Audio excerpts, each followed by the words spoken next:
it's a position that every team across the country wishes they were in, and it's just on us to go out there and get the job done. To play, cheer, win, and achieve greatness here means everything. You know, we've talked about this team this year, and you heard it in the piece there with the players. It feels like national championship or bust for Ohio State really every year, but in particular this year with the way this team was assembled. And the narrative around Ryan Day is he can't win the big game. He's 2-7 versus top 5 ranked teams. The last loss came a couple weeks ago to Oregon.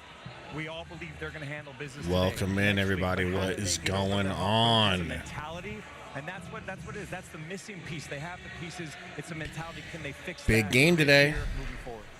Can they get over their first season knowing what lurks? Here comes Nebraska out of the tunnel. Walking nice and slow. Conserve your energies, boys. It's going to be a long day. Waiting on Gary. He's setting up his computer, trying to get in right now. Nebraska flying their colors, running out. What's up, David Matney? How you been?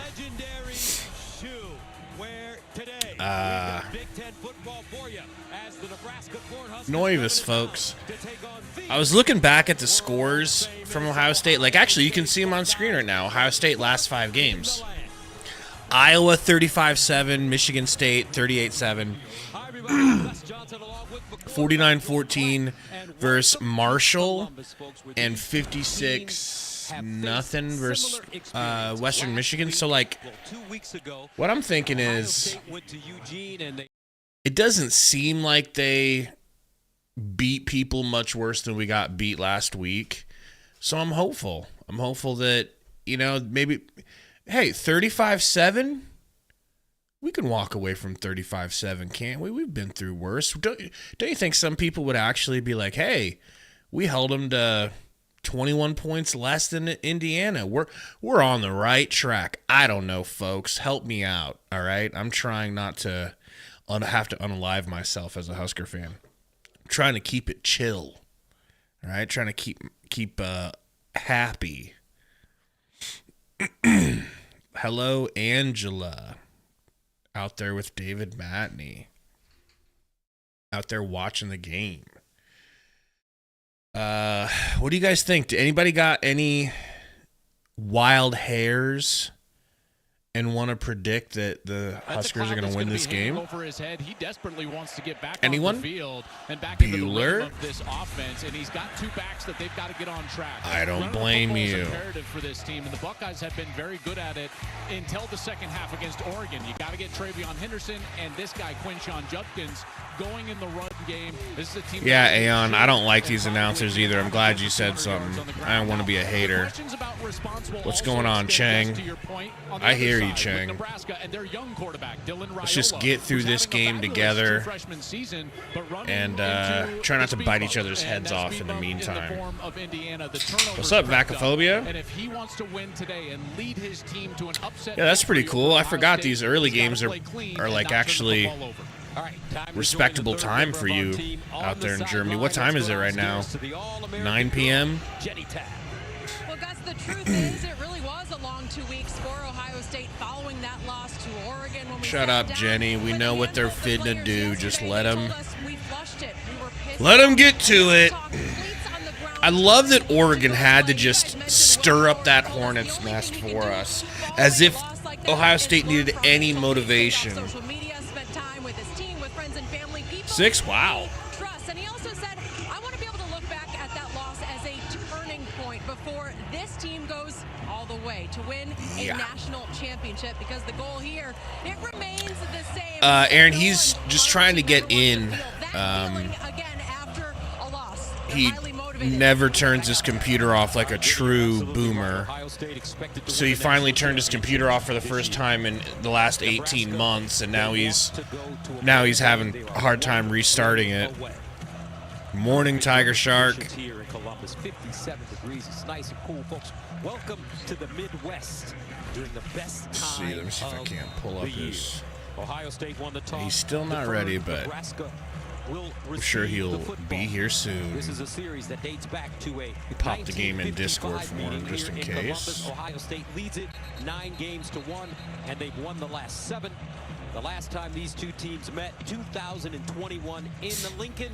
Ohio State won it 26-17. Hit that like button, guys, if you haven't, please. We got 56 watching. Let's trick YouTube into thinking this is going to be a good, watchable game/stream. Score also by Chris Olave. So Will Howard, the Kansas State transfer. I hear you on that, Chang. We're going to talk about that when Gary gets in here at some point. I know he's burning to talk about that. And the ball falls off the tee at kickoff. So they're going to have to set it back up. Giving us a pump fake now twice. I see. Tiger said Tommy Hill out again. Lost a lot of money this year. Yeah, I mean, plantar is a hell of an injury, you know, and he's got to correct his tight calves, and, you know, I'm sure his toe is tight. There's some things that play into plantar. Plantar is tricky for a lot of people. So I'm just saying it's not surprising to me that he's out again. Right, Rushy? That was an embarrassment. And we're going to go ahead and muff that kickoff just in case you had any sort of inkling that the Huskers had figured out some special teams issues. No, they still can't. We're going to put Quentin Ives out there, who's getting redshirted this year, and he's going to go ahead and muff it for us to start the game. This is exactly how they started a week ago against Indiana. They started on their own. That might be what it is, Tiger Shark. With the kickoff return. He's somewhere back behind them corn stalks. Here we go. First down and 10 at the 9-yard line for Nebraska. Handoff, and we fumble the handoff. Can we just forfeit? Is there a white flag we can throw in? Because this is... And he'll lose a couple of yards on the play. Let's take a look at the Cornhuskers on offense. Third string left tackle, Gunnar Gatula. Try to fix this scoreboard here. Pass rush for the Ohio State Buckeyes. Okay, ESPN still don't have it right yet. He's a true freshman, lots of talent. Sundo, my guy, with the $2 dono. Thank you, Sundo. What are these yawning faces? Oh, they're closing the eyes faces. Yeah, that's about right. There we go, Nebraska. Oh my God, we gained yards and didn't fumble the ball. Heavens to Betsy. We're going to the Super Bowl, folks. Well, I got to turn my light on. Completing 10 of 12 passes for 201 yards and 4 touchdowns in front of 5,000 fans. Now he's in front of 100 plus. All right, now you guys can properly see my anguish. Defense that is hungry and wants to correct the mistakes from a week ago, and you got to pay attention to that pass rush. Oh, dang, Chris, that sucks. Or CHS says I can't see the game in Europe at all. That's weird. 3rd and 6. Raiola under pressure. Gonna run straight into the end. And get sacked. Coverage sack style. Great job, Ohio State. Unfortunately, we only ran a minute and a half off the clock. Okay, a little bit of pressure. He tries to escape. Gotcha gets flipped like a spatula. Easy sack, Ohio State. Ryan Day spending a lot of time over the last 2 weeks with seriously, Porter. Jim Knowles, unreal. Coordinator, with no problem with the head coach. Oh my God, we punted the ball, but don't worry, we can't punt it past the 35. I hate my life right now. Does anyone want to switch with me? Does anyone want to host this stream where I'm gonna stop talking. This is insane. 2 weeks they've had a chance. Seriously, Sundo, I feel so much better about us in our other situation after this. They are scared to death of Ohio State. Hey, Marcus, remember to bring that up when Gary gets in here, because Gary gave me a 5-hour reaming last night about why Foley is the greatest thing since sliced bread, and why Foley is untouchable, and why none of this is Foley's fault on special teams. For the Kansas State transfer. They're going to throw it out to the flat. Ooh, nice little screen. Nice hit.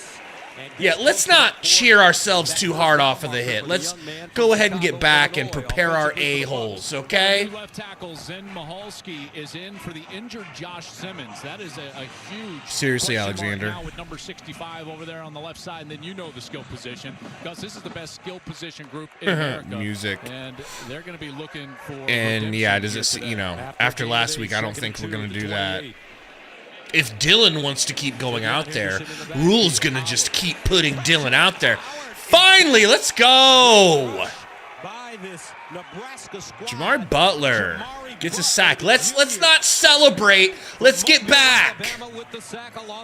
Beautiful job by Butler, and he was working against that new left tackle, Zen Mahalski, and now this defense that was really embarrassed last week against Indiana. They've got to hang their hat on something. They want to hang their hat on stopping the run and being tough. And Matt Rule is going to seriously, Tiger. Right, like, I get it, you're excited, but this ain't the time nor place. Will Howard, shotgun snap, throws it to a wide open man. 4th and 1. They grab about 9 of that. Wide open. He gains 9 on 3rd and 10. So let's see what happened here. Is this man? Is this zone? Softest coverage from Sire Wright. I hate to call him out because he's a freshman and he's been doing so good, but he thought it was going to be a deep shot. He backed all the way off, and wouldn't you know it, they run straight to the first down marker. Isn't that weird? Now they're going to jam it down our throats. Buckeyes need a yard at the under center. Henderson, the lone setback. Hand off. Oh my God. Oh my God, we stopped him on 4th and 1. Stop the game now. It doesn't get more successful than this, does it? $2 dono from Jeff Drake says the game is almost over. Hopefully, this shows the offense, hey guys, if you could just stop pissing and shitting down your leg like a adopted redhead whose dad is an alcoholic and just lost his job only to come home to find his wife cheating, cowering in the corner, waiting to get beat. I hope that didn't hit too close to home for anyone. Living in Omaha says they just had a Satterfield moment. I mean, they did the right thing. We just got to stop. I don't have – if I'm Ohio State, yeah, I'm running up the gut against Nebraska on 4th and 1. Like, I'm not kicking a field goal. They got plenty of time, you know, to just blow the score out. But they have to try that. I just can't believe we got to stop. Go Big Red, Brad. What up? Music says now we get to watch another three passes and out, then a shanked punt. Pretty much, man. I mean, I've been off of Satterfield's back all season. I haven't been giving him a whole lot of shit. Trying not to this season. Ooh, Gary ready. I think I'm getting a black screen from Gary. There we go. All right. Okay, sorry, I just saw your text. No, you're good. I was just listening to how I am in love with. Yeah. Could you tell everybody how Mark Foley's the greatest thing since sliced bread and no one's allowed to question him? I don't give a damn. He's not getting called. Not a freshman. He's not getting his. You're right. It's his first year with Nebraska. I'm flustered right now. Can a man be flustered? You're always flustered. Well, you're one of these fly by the seat of your pants. You live and die on every play. We're the greatest team, and we're going to win 9 Super Bowls in a row.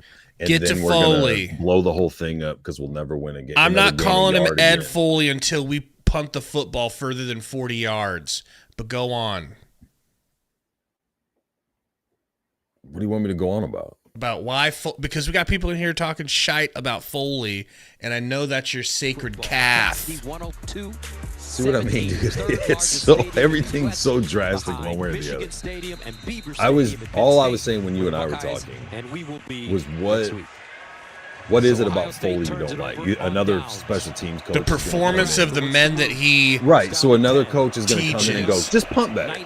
Just snap the ball better. It's got to be some more nuance than that. Screen pass it, we drop it, folks. Don't you worry about that because we are terrified. Right?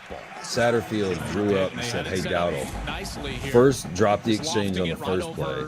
No, this type of shit I would have on Rule, to be honest. Rule's out there dropping balls. Who's the coach that coaches teams not to drop balls in the punt more than 32 yards? I'm just saying not having their minds right. It's not about that. It's about not having their minds right. Number 6 on the field as well. Yeah, Sonny is out there. We got brothers on the field for Ohio State. Pretty cool. Isn't that cool? 2nd and 10 to the 28.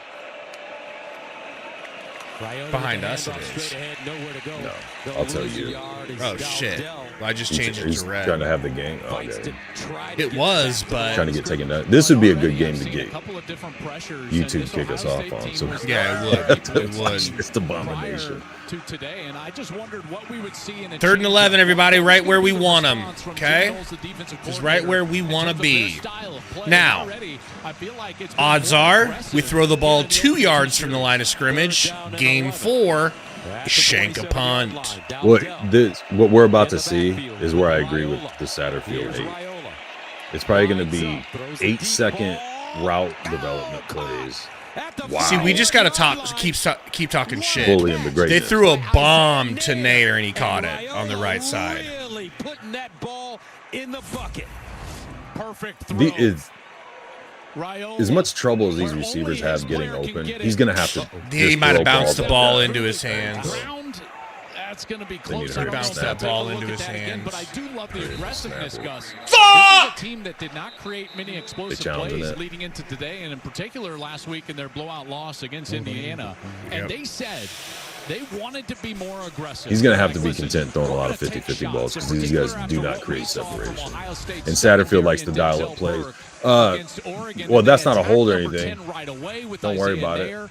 Got away with a little grab of the jersey there, and then he's got to secure that ball. I don't know, man. He might have still caught that. Secure, and I just don't know if it was. What's the definition of secure? Well, does the ball actually hit the ground? Because the ball can come out of the ground. It looks secure right there, but then right there, is it still in the left hand? I think so. His right and hand then it comes out of the left hand. That's a tough look right there. Mike Pereira joins us now. Mike, what is the definition of secure? And it looks like the ground made that ball start to shake a little bit. Yeah, Gus, I think that's a great question that you asked. Look, you know, if you lose possession of the ball, that's what's considered not having secure possession of it. OSU protests and those cans, maybe they can get overturned. I'm guessing you're talking about Texas last week. Now, we had the Big Ten Did you watch last that? night, and there was a similar No, what happened? play, They throw shit on the field? I can't remember what the play was in this scenario. But the fans are going nuts throwing shit on the field. There's this big, they stop the play. Sarkeesian's going to the student section and yelling at him to like stop. And after all this like huge delay, they go, the refs come back and go, after conversation, whatever. Basically, Texas gets what it wants. I can't remember. It says it's called a catch. I don't know if it's talking about this game or that one. But ruling on the field has changed. It was a typical Texas. That was a catch, bro, and they just called it off. It wasn't a catch. His right arm. You don't think so? I felt like his left hand was squeezing the ball through the whole absorption of the ground. It was, but the ball moves when it hits the ground and his right hand comes off of it. Correct. Joel. Well, Nair can't believe it on the sideline. He's thinking to himself, what do you mean it's incomplete? But Gus, where did they attack? Raiola knew where to attack, and he was attacking Denzel Burke. This was Cody, I haven't played considered to be NCAA in a minute. The highest draft picks at corner, and they attacked number 10 because of what happened. I played it so much from the time it came out, and 8 plays of 25 yards or more given up by Ohio State. Got bored with last week. Bushini. Last punt, 31 yards. Okay. Good job, Ed Foley. All right. Oh no, that wasn't Foley. Just the finally, Ed Foley's poorly coached unit does something of value for the first time all season, and now Gary gets to gloat about it. Wait till like a booming punt to gloat. I really just, I do think it was a catch. We're going to have to disagree on that one, man. Like, at first, I thought, okay, yeah, that's not a catch. But seeing it in super slow-mo, I didn't see the ball move, man. Like, I felt like his hand literally was squeezing it and moving with the ball the whole time. Like, I don't know. The ball hits the ground and, like, rotates. And his right hand comes off of it. His right hand, I'm talking about his left hand was squeezing it. Right, but it's off of it. It spins off in his hand, like it's when it hits the ground, it spins. If his right hand would have stayed under, it could have done it. But the ball can hit the ground if it doesn't move and you keep it in possession. As soon as the ball moves, you don't have your hands under it. I feel like that's the type of thing that you just give Nebraska as a pity thing. Like, I don't disagree. You guys did so hard. You worked so hard for it. Jeff Drake, $2 dono, says he caught the fucking ball. Well, it is funny though. We never get the benefit of the doubt on any of those calls. So it was kind of similar with the Illinois interception in the end zone, right? Like if he hits the ground, the ball doesn't move, the play should be over because he's in the end zone. But then it rotates on him without hitting the ground, so that's why it's live and he catches it, or why it's an interception, supposedly.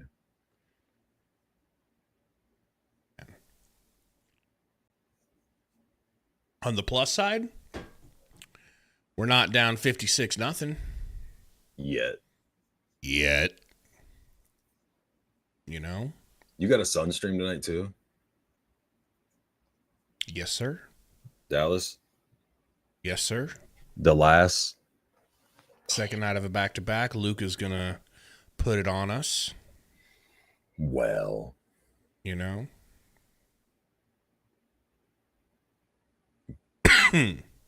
Well, yeah, Brad. Nobody's saying it ain't. It definitely is. It's just a matter of, getting through this game alive. Getting through this game with no injuries would be huge, bro. That's really probably my biggest goal. No injuries, no major injuries to any major players. Your business is our business. Learn a lesson about how far you are away truly from where you want to be. Play today's Fox Super 6. And you have 4 winnable games to end the season. Right. Win 3 of them, you're looking gooch. Win 2 of them, you've got the best season you've had in 7-8 years. Yeah. Yeah, win 3 of them. That's really I like good. to shoot for the moon. Yeah. And hit the clouds. I like to, but hit the atmosphere. Nebraska defense coming up strong on Ohio State's first series. Buckeyes turning it over on down. All right, let's see if this defense has another stop in them. Hand off to the edge. Nice tackle. Good job, Ty. All right, Robinson, I'm excited for you too. Now let's get back and not be too hyped up here. Okay? Dude, how much worse is it going to be? Or is it not? But how much worse is it going to be if our defense allows like and our under offense 20 just sputters? and our offense can't I do a think thing? this is a big game for Satterfield's legacy and job security. Not that Matt Rule would ever be mean enough to fire his best friend who he holds hands with on the way to fucking work. Almost got a sack. I mean, what do you have to do to get a holding call? Watch Butler, dude. He's got him over around the top back of his pads and just pulling him backwards. That's legal. Okay, my bad. Can't do that again. You can't do that against Ohio State. Look at that. You can do it. Yeah. It's okay. It's totally okay. Third down and 9 at the 29. Judkins remains in the game. Howard to throw it. Nebraska's brand new to the Big Ten. We need to learn our lessons and take our lumps before we're going to start getting respect. Unbelievable 3-and-out, dude. And Ohio State will have to punt it away. So an interesting turn of events, folks. When you watch I didn't expect we'd be able to march down the field, but I thought maybe a couple first downs here and there. I didn't think a couple. No, this is the offense I expected, dude. I didn't expect this defense. No. But I did say in the preview that I don't blame no one for not watching. I said because we usually get hyped up for our defense at least gets really hyped for important games. This could be a game where we get pressure and the D line looks good. Did you see Foley make a nice fair catch there and not drop it? I appreciate him. He might have learned from that bad punt he had to start the game. I told you guys this dude loves Foley. So if anyone I just wants don't to understand get a how rise players, out of Gary, you especially, but you represent a large portion of the fan base. I don't understand how there's zero accountability for any players, and it's always just cycled through coaches left and right. Never mind what they've done at other places, and that they've succeeded when other players actually execute what they're trying to do. Never the player's fault. Always cycle through coaches and coordinators like underwear, and then wonder why you don't ever have chemistry or consistency or anything else. I'm fine with firing coaches if you've got a better option or they really are the problem. And Satterfield, especially, Satterfield more so than Foley for me, has huge flaws. But I mean, what offensive coordinator would succeed with this offense when receivers can't get open, they can't block on the perimeter, your running backs drop catches, don't take the right lanes based on when they do get blocked, take the right leverage. I don't really love Satterfield's philosophy. I think you put him with Ohio State, you put him with Oregon or something like that. Yeah, I think his shit will work. Who? Satterfield. You give him top end talent, I think this shit can work. But that's what I see. Him coaching a team as if they have top-end talent when they don't. They can't execute his shit. His plays take too long to develop. He's not dedicated. He's not even close to dedicated to running the ball. Not even close. Looking for any excuse to throw the ball every time. So then what coordinator is available that you could go get that can take not top-end talent and execute plays on a consistent basis? I'm just saying that's where you go and you get someone with a different philosophy. They don't need to be a top-tier coach. What just an appropriate philosophy.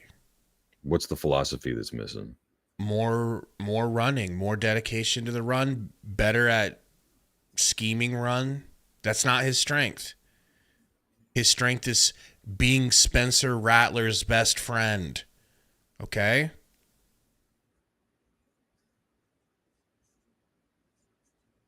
His philosophy don't fit. When your team can't run block, how do you run more?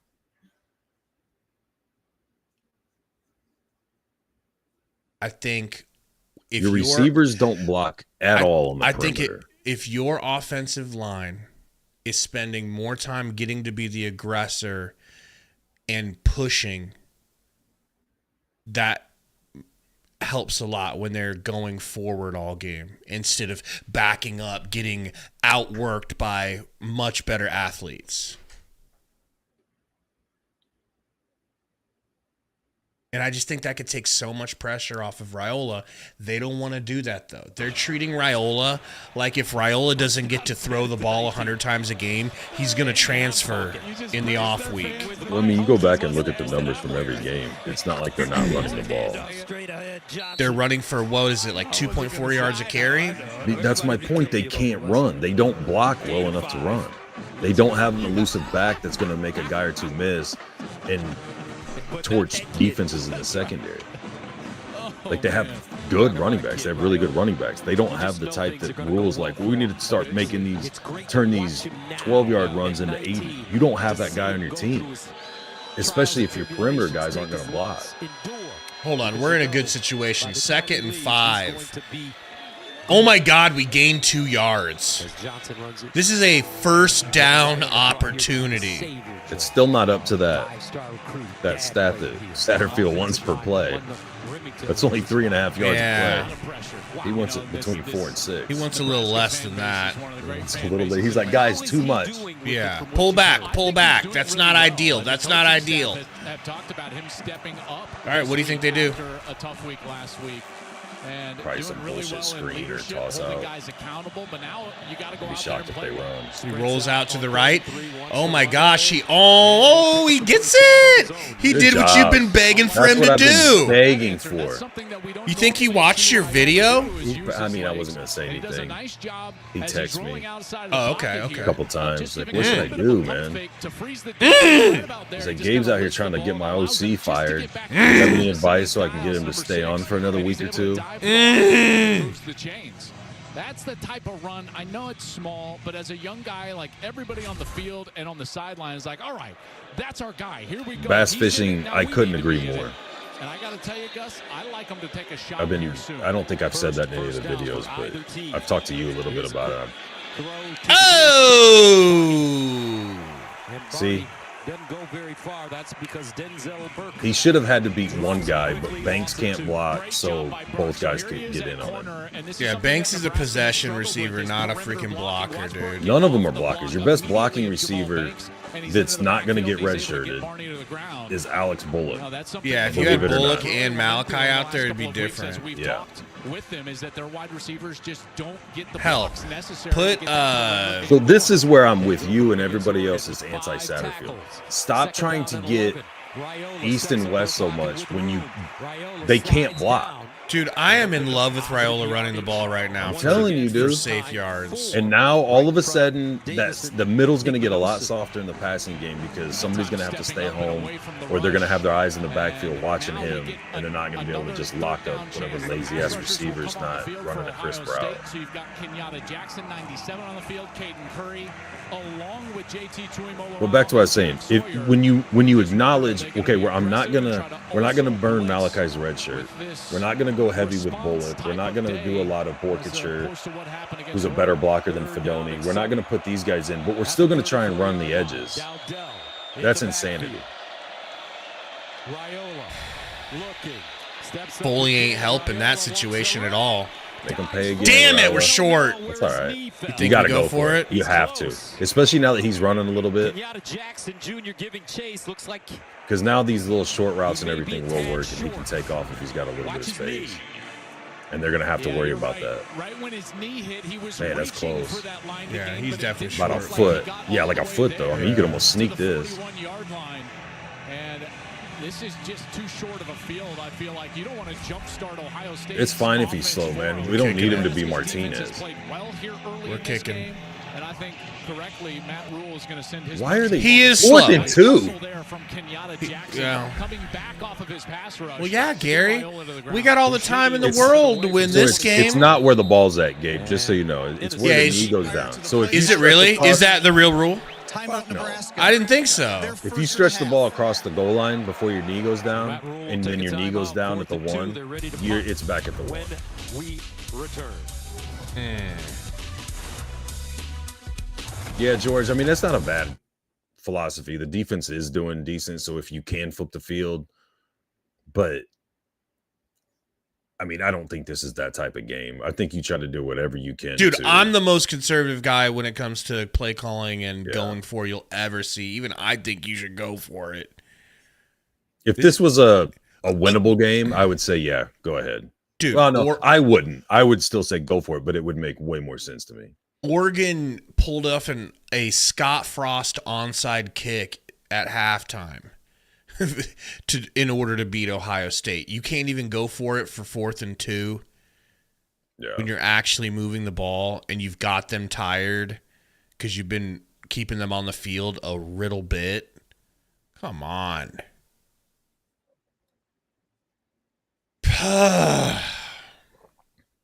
That's one question. That's one knock on Rule. He definitely plays not to lose. A lot. Yeah. That is my biggest issue with him. Yeah. Do you give, and I'm not trying to like push my point, I'm asking honestly, do you give Satterfield any credit for Raiola taking advantages of what chunk yards he can get running? I don't know who talked to him. I appreciate if it was Satterfield who said it, great. But he's also not his quarterback coach anymore, right? They took him off of that, so maybe it was his quarterback coach. But I mean, it's part of his offense. Yeah.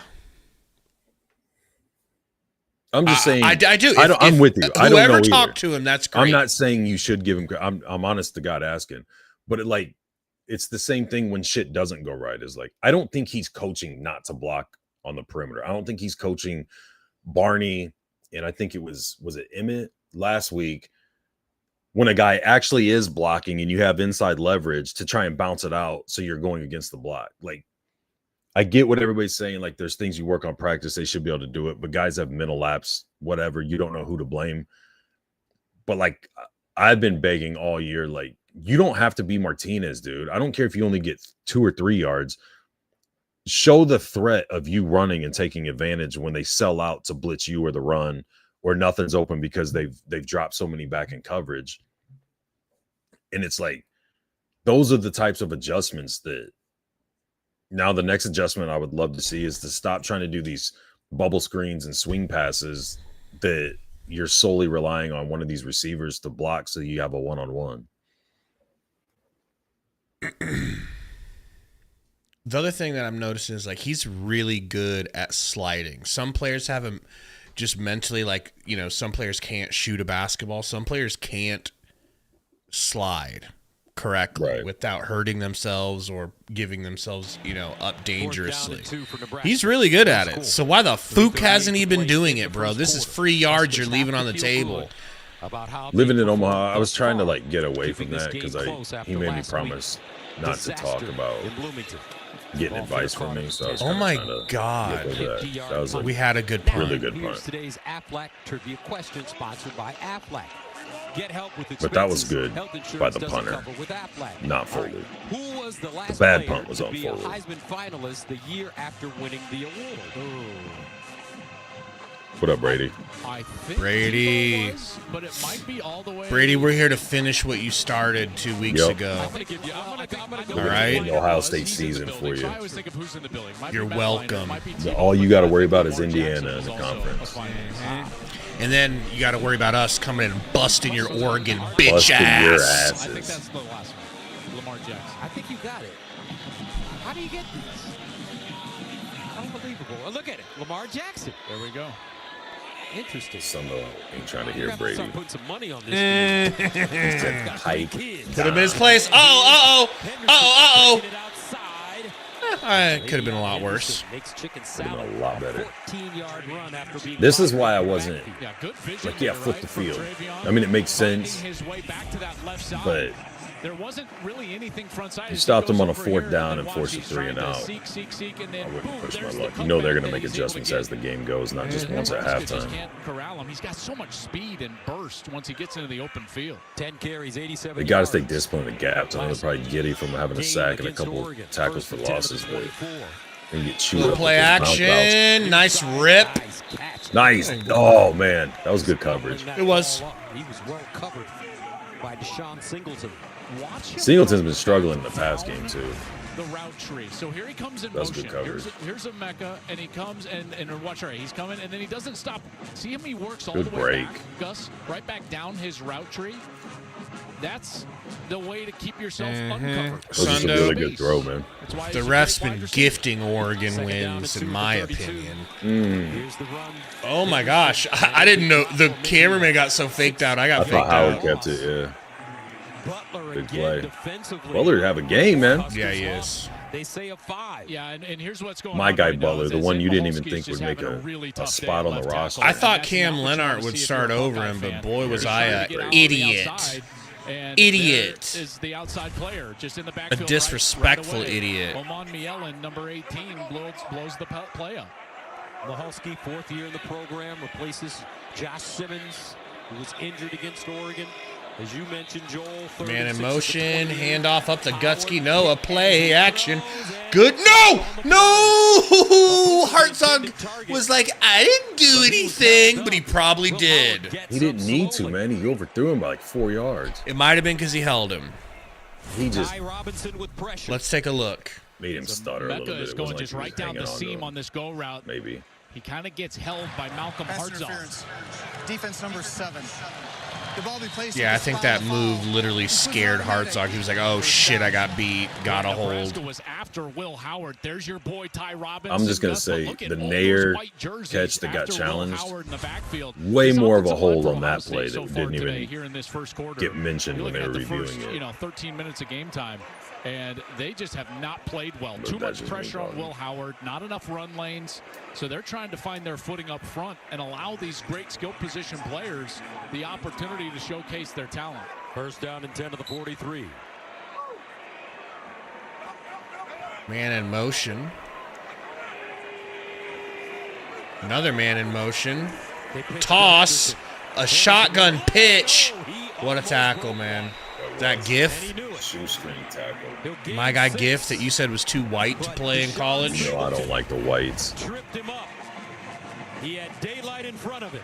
He sure did, and it's just the shoelace cut right back. There, and if he Oh, no, it wasn't. That was Singleton again. He is gone, and he knows it. You can tell by the reaction, Gus, exactly as you called it when he got up off the ground. And a little bit of space there in the run game. 2nd and 4. In Ohio State history in rushing. Next, I'm really worried one of these running plays is going to go break. A long ways, yeah. I feel like they're close. Good. Guys, let's not here. get a penalty over here. Can we take a peek at Bly Hill? Just a little sneak peek. Just a little peek. I feel like the last Josh Simmons, Donovan Jackson over that left 2 side games, game and a half. Say it right, just isn't what he was when he first started filling in for Hill. Right-handed running team, and I think the bulk of their yards will come when they're running off the right side. First down to the 40-yard line. Howard sets up. Deep shot! Touchdown, Buckeyes! Cornell Tate, 40 yards. Good thing he punted. Yeah, I mean, flip the field. Oh, yeah. Yeah. You've got to read the safety in order to get the pussy shit, bro. I hate it. You gotta let your nuts hang a little bit. Dude, if I'm calling for going for it, trust me, you should be going for it. I never want that. And even a cuck bozo like me knew. Catch of the year, 2nd touchdown for Cornell Tate. And here's a young man that caught 18 balls for 264 yards and a score during his freshman season. That's more than Chris Olave, Marvin Harrison Jr., Curtis Samuel, or Jackson Smith and Jigba had in their freshman seasons. Everybody's talking about young Jeremiah Smith, but Cornell Tate, man, nobody was back there. How do you get beat over the top like that, man? Like, Buckeye score in 3 minutes and 2 seconds.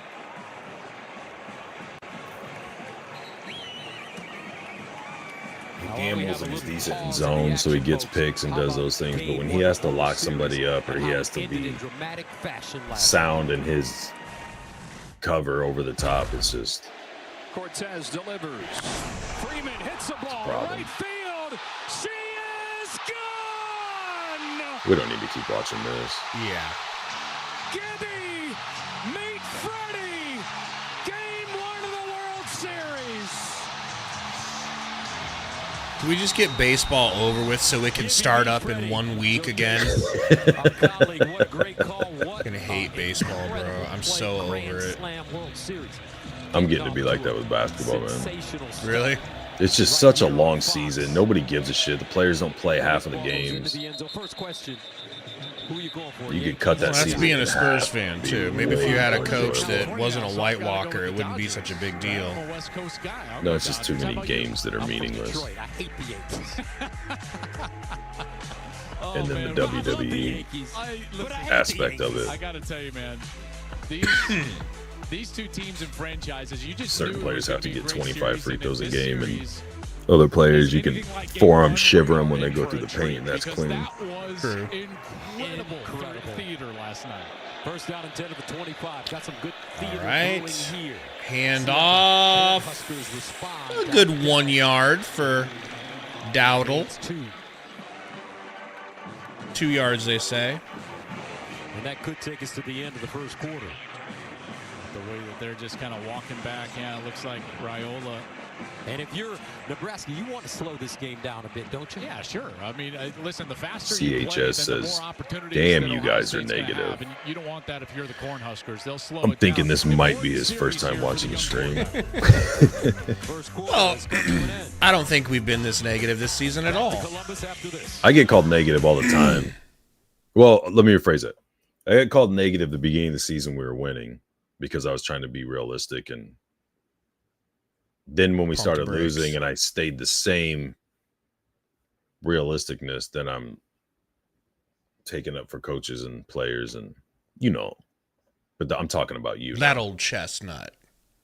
Hey guys, could you help us out? Look and see if you've hit the like button. If not, slap that thing before it gets out of hand. Okay, before asking you to hit the like button is a gaslighting experience. Could you hit it now? Thank you.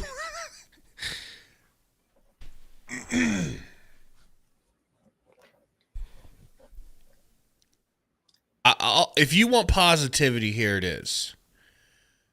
Once they finish breaking our backs, a la Bane versus Batman in The Dark Knight Returns,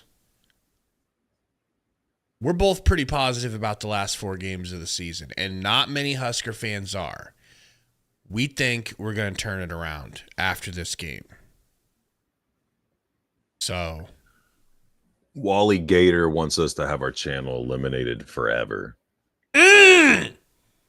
He said, show the game, please, then I'll give you a like. Well, the Gator, last 2 games we did that. Yeah. The last 2 out of 3 games, YouTube popped us. So, Sundo Quinn with a $2 donut says, Gary. King Sundo. Get it right. It should be. Show some respect. Yeah. Oh, but we already have King West. We probably should just change his name to King Sundo, and then we could get him in a dashiki, or at least a dashiki hat.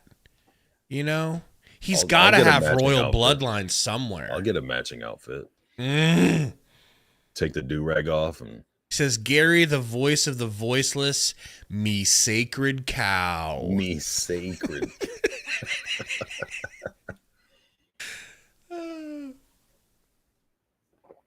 Sundo, how about a dashiki stream? I showed you guys my Spurs one, right? What about during March? We do dashiki stream. That'd be perfect. I think February. Is it February? I thought it was March. The whole month of February. I thought it was me birth month. What was? Black History Month. Jesus Christ, dude. How am I more cultured than you? Dude, I grew up in a middle-class family. My mom had a friend, and she helped raise us, so I know about, what you need to know about. See, Sundo, he don't know nothing about our people. He's only worried about his. I was 1 month off, and what it really is I feel like they should get a longer month. All right, 28 days, insulting. All right.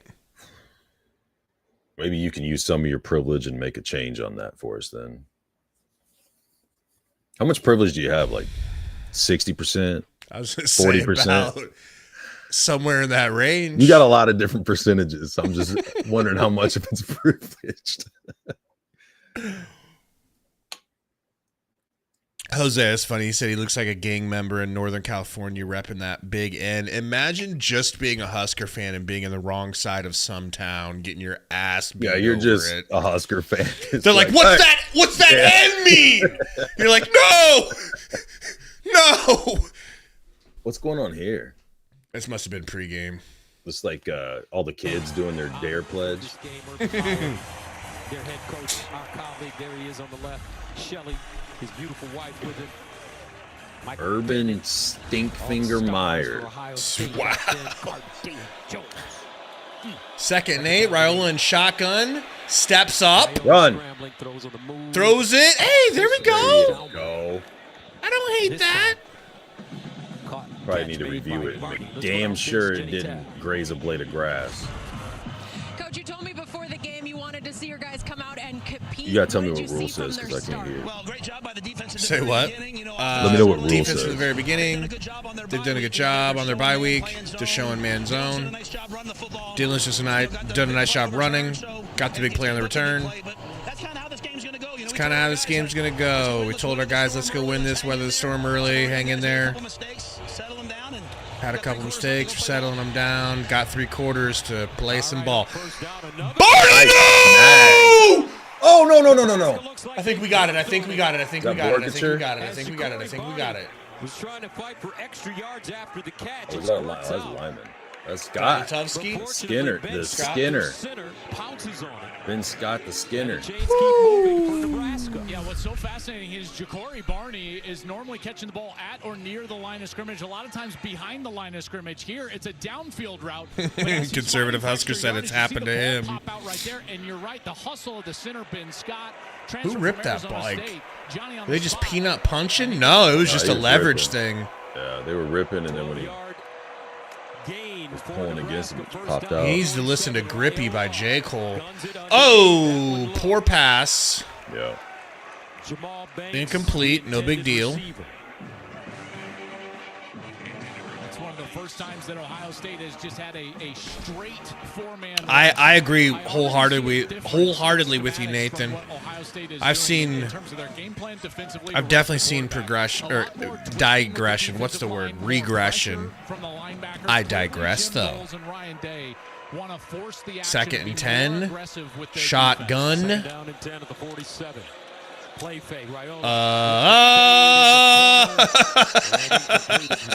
What was that?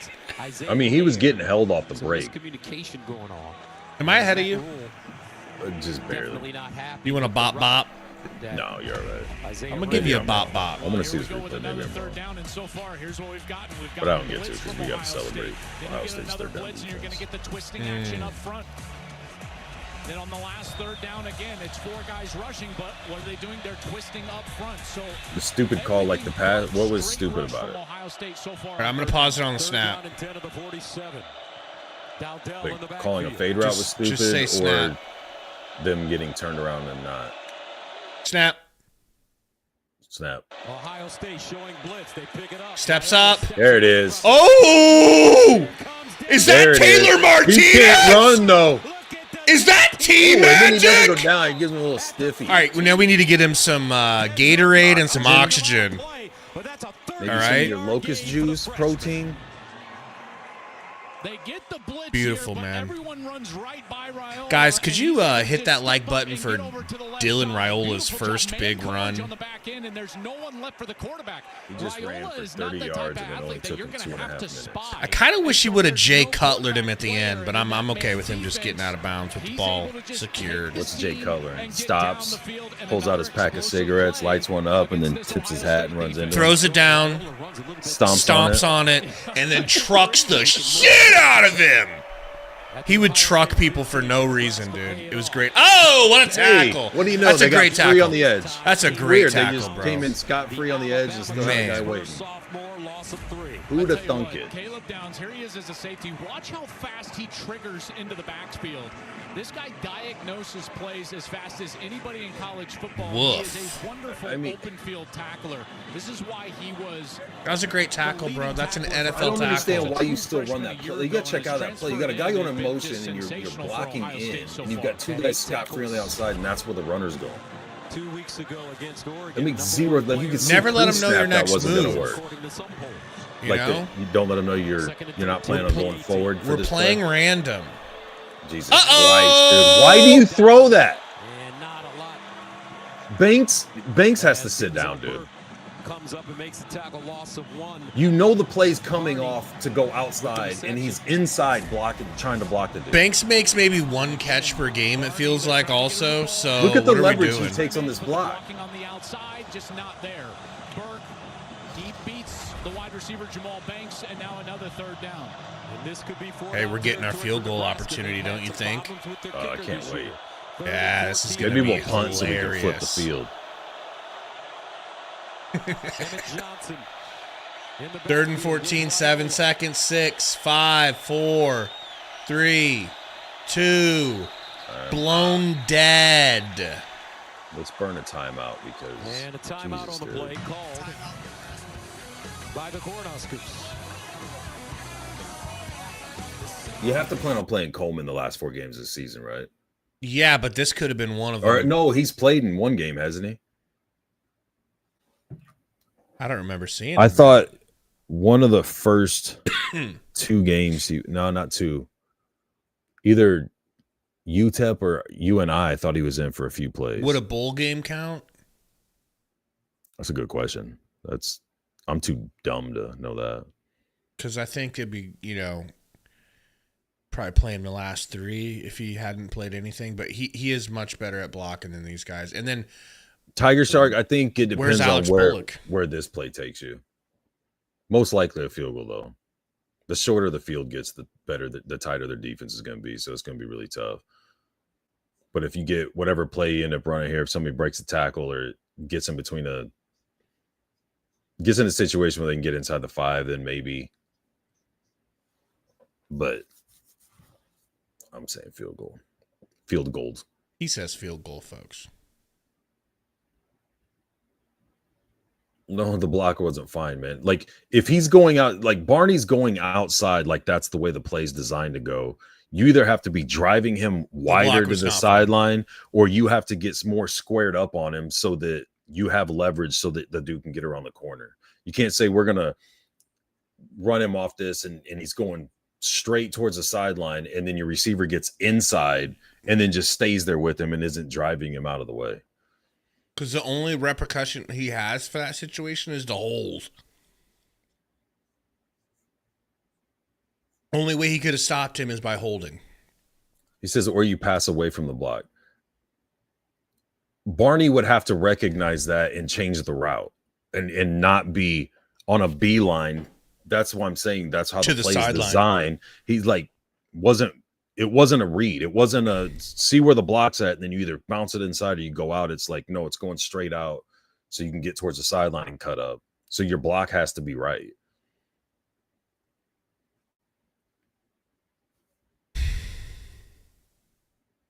If Dylan throws it for him to go inside, it's going to be one of those passes that looks like he threw it 6 yards behind him. 160 years. Nebraska now 71 total yards. First 3 drives, they only had 15. Now they're marching here, the Cornhuskers and their quarterback, Dylan Raiola. Offensively for Ohio State, I don't disagree with that. Slow, but then Will Howard got it in gear. Big play for a touchdown to Carnell Tate. He's 6 of 6 for 81 yards and a touchdown. Aeon, he got cooked. He got fucking he got pushed forward, turned to the side, and disengaged. The block did nothing. What are you talking about? Like that block did nothing. Great block right there. What do you expect him to push him out of bounds? You expect him to stay engaged with him. He like bumps him and lets him go right to where the play's going. Well, this is a great game plan because what you're going to get is 54. pressure from the wide side of the field. But your hero Ben Hart. Defensive line watch this amazing block. This is going to take up a tendency for Nebraska. Number one, you can create pressure for straight drop back. But this is a heavy. That was by design too, right? They love to throw these screens at the I hate that play call, by the way. I hate that. I mean, if he steps up and hits that dude, it has a chance. Right, but don't we feel like he's doing a lot of screens? He's doing way too much to the outside. Oh my God, we made a field goal! Is this real life? You bet. I tell you exactly. Let's go. Matt Rule was holding his Gabe, breath, just so you wasn't he? know. Yes, he was. Let me tell you about John Hole, folks. He's replacing Tristan. Oh, were you about to gloat because we kicked a field goal for the first time in 8 years? No. That would have been a treat for everyone. I was going to elaborate on a comment. Nebraska squad. Look at him. He's looking out like I'm the field goal guy, okay? You are the field goal guy. I'm the guy that calls for field goals. they've been struggling with the snapping as well. They're back to their backup long snapper. So Aiden Flegge, number 94, he gets the snap in there. Their starting snapper with Tucky, he got like the Chuck Knobloch, like the thing, like all of a sudden, throw it back to first base. Just couldn't throw it to first base. Steve Sachs. And so now all of a sudden, yeah, Robert. I kicking mean, game was in shambles. Give me just a second. We're starting to lose faith in Satterfield as well. It is a big deal for Nebraska. One thing Gary's always squawking about is you got to tell us who's out there. Who do you think is out there that's better?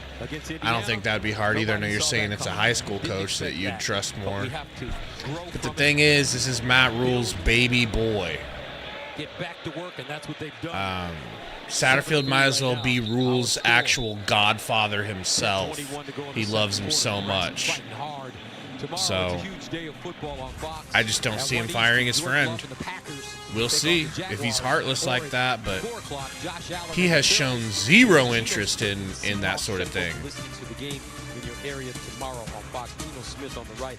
Tell you what, folks, we called his games when he was at West Virginia, second-round pick. One thing you can say about Geno during his entire career, professional. I mean, we do have a JV special team, Alexander. That kick was a big deal. You're watching because your cousin is out here. I ain't even mad at Klatt right now. The best young college football player I've ever seen. That was like a Make-A-Wish but it's true. Field goal, Nice tackle from Judy. That's a lot.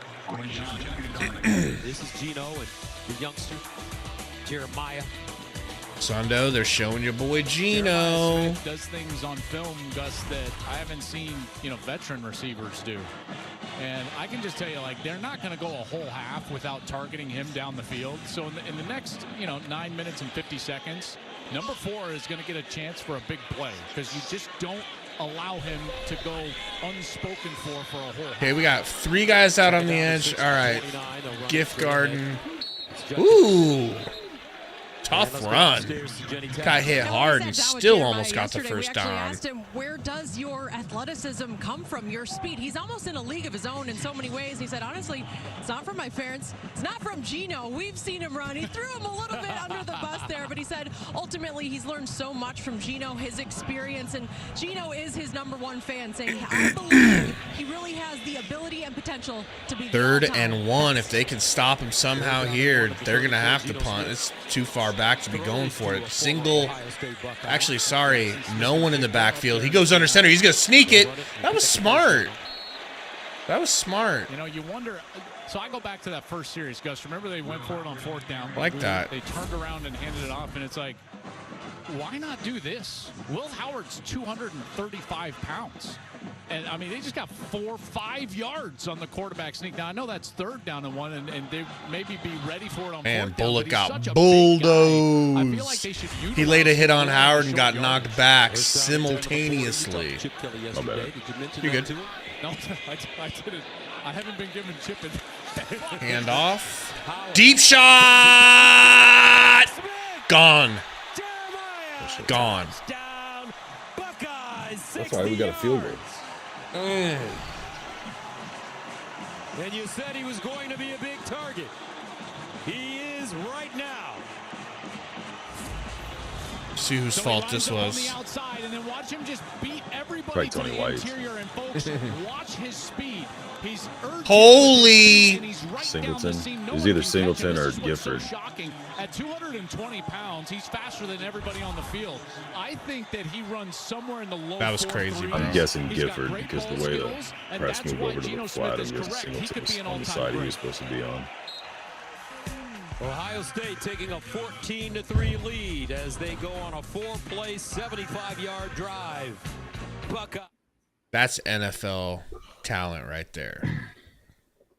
That's NFL speed versus high schoolers. Yeah. Okay. It was like Giff's a big dude. I think if he wanted to, he could play linebacker. I don't know. What do you think? Who? Giff. Say your thing again. I think if he wanted to, if the staff wanted to, if he wanted to put on weight, he could play linebacker. Didn't he start off as a linebacker?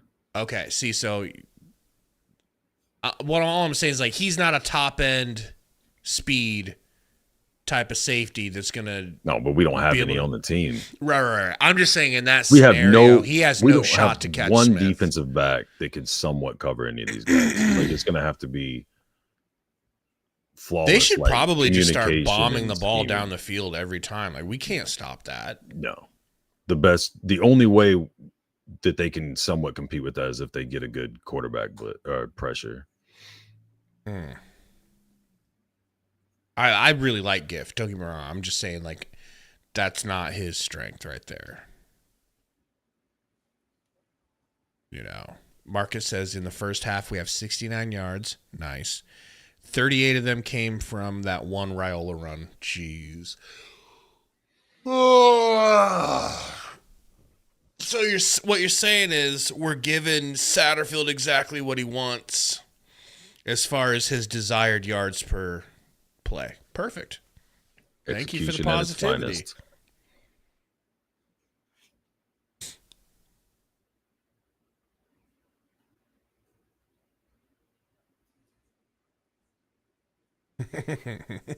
Yeah, music. That's just the type of talent they have, man. Can't imagine what it would be like to score a touchdown and make it 10-14 and actually have hope. Hope that would be swiftly taken away, but still. Now, did this commercial convince me to have pizza today? Maybe. I'm thinking about it. I'm leaning that way. Not counting 0, though, for an incomplete pass. Exactly. That's what, when Gabe and I were talking, I'm like, you're not counting that. You're not factoring in how many plays have to be 1 or 2 yards when you have a 30-yard gain. Plays that go negative. Like, shit's silly. Was he factoring all that in his answer? Honestly, not trying to take up for him. I honestly think he was responding in the term of ideally what he'd like to get every play, not at the end of the game what you average per play. Chris Carter. Yeah, he had to be. I mean, only thing that makes sense. Yeah. In their freshman seasons, Jeremiah right there. He's going to pass Chris Carter, CC, as we call him.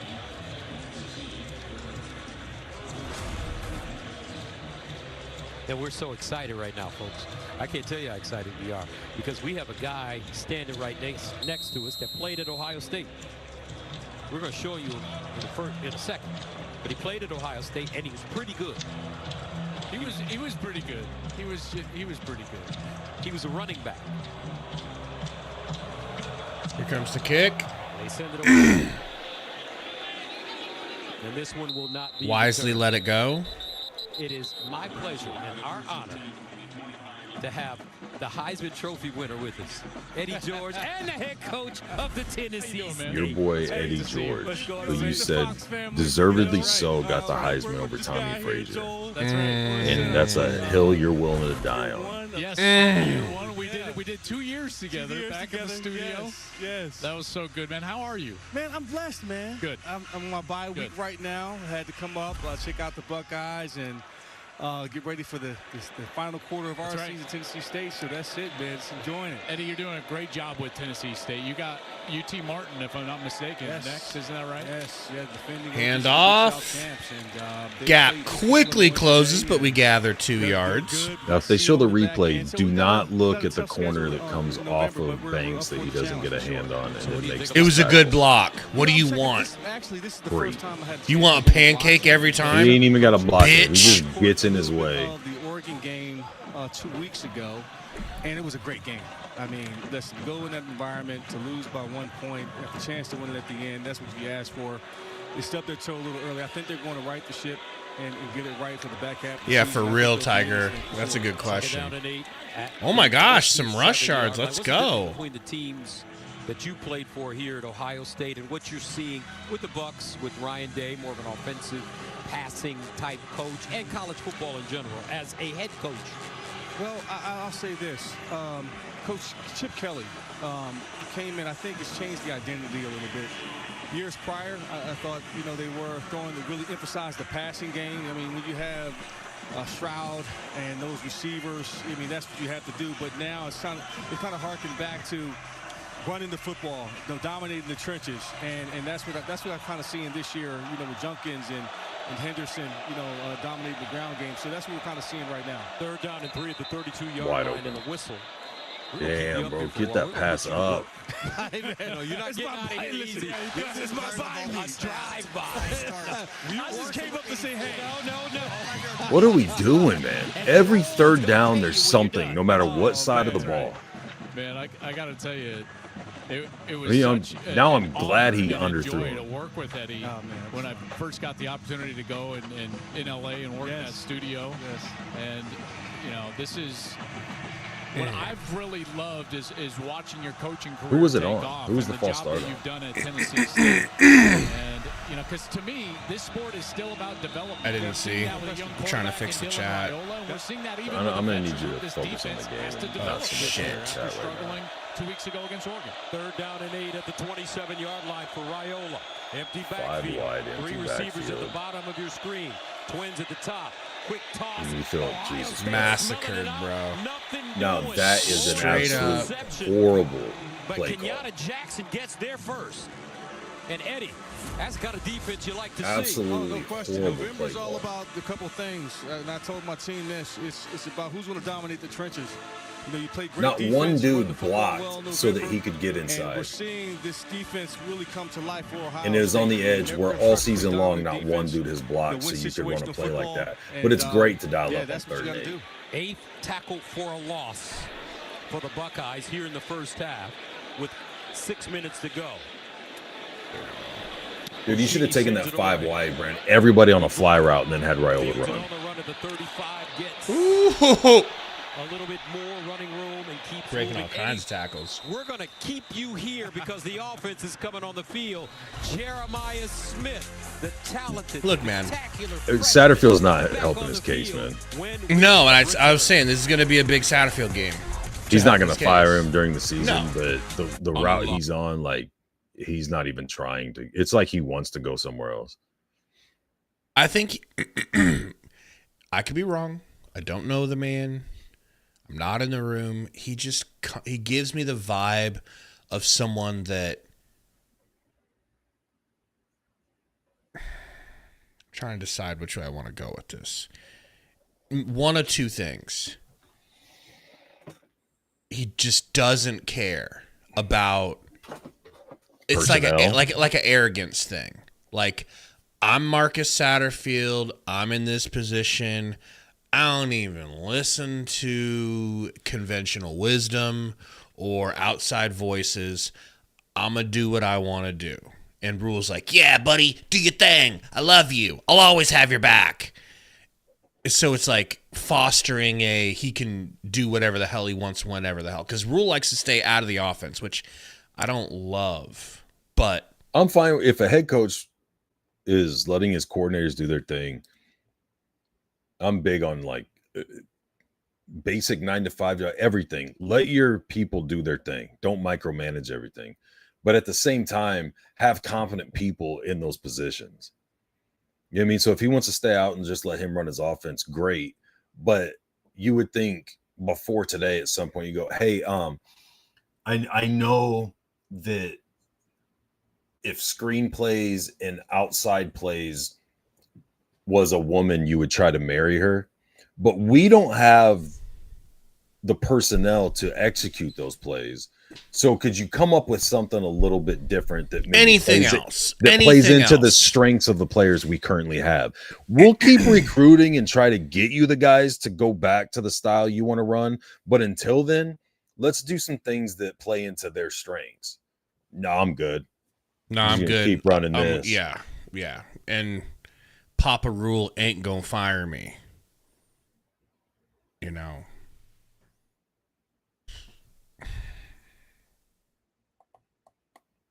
And somebody was saying it wasn't Whipple the same. Yeah, Whipple had an ego too. It's a thing that is common with these coaches. Well, they're all gonna have egos, but it's like I'm talking problematic egos. Have a reason to have an ego, not just for the sake of having an ego.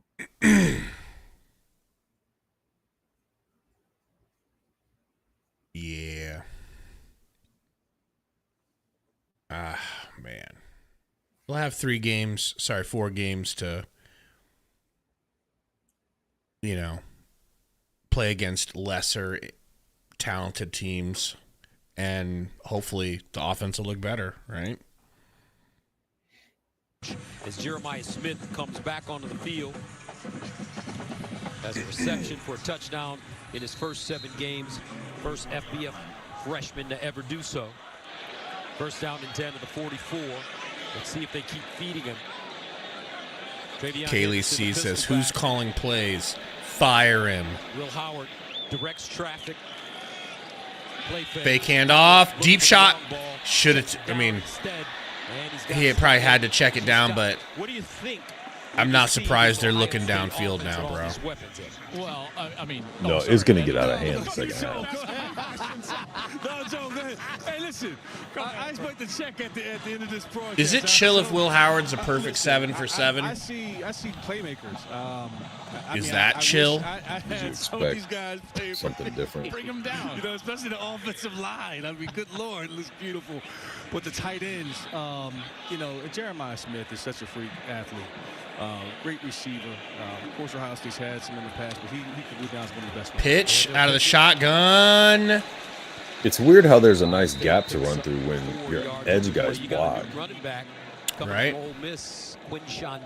And the whole left side of the line doesn't collapse. They didn't have to push him for 10 yards either. He just, I see a little bit stay in front of him. Contact balance, great vision. He gets downhill right now. They have him in a system where he's running a lot of dual, a lot of power, taking advantage of him, getting to the second level. And I think he's a phenomenal back.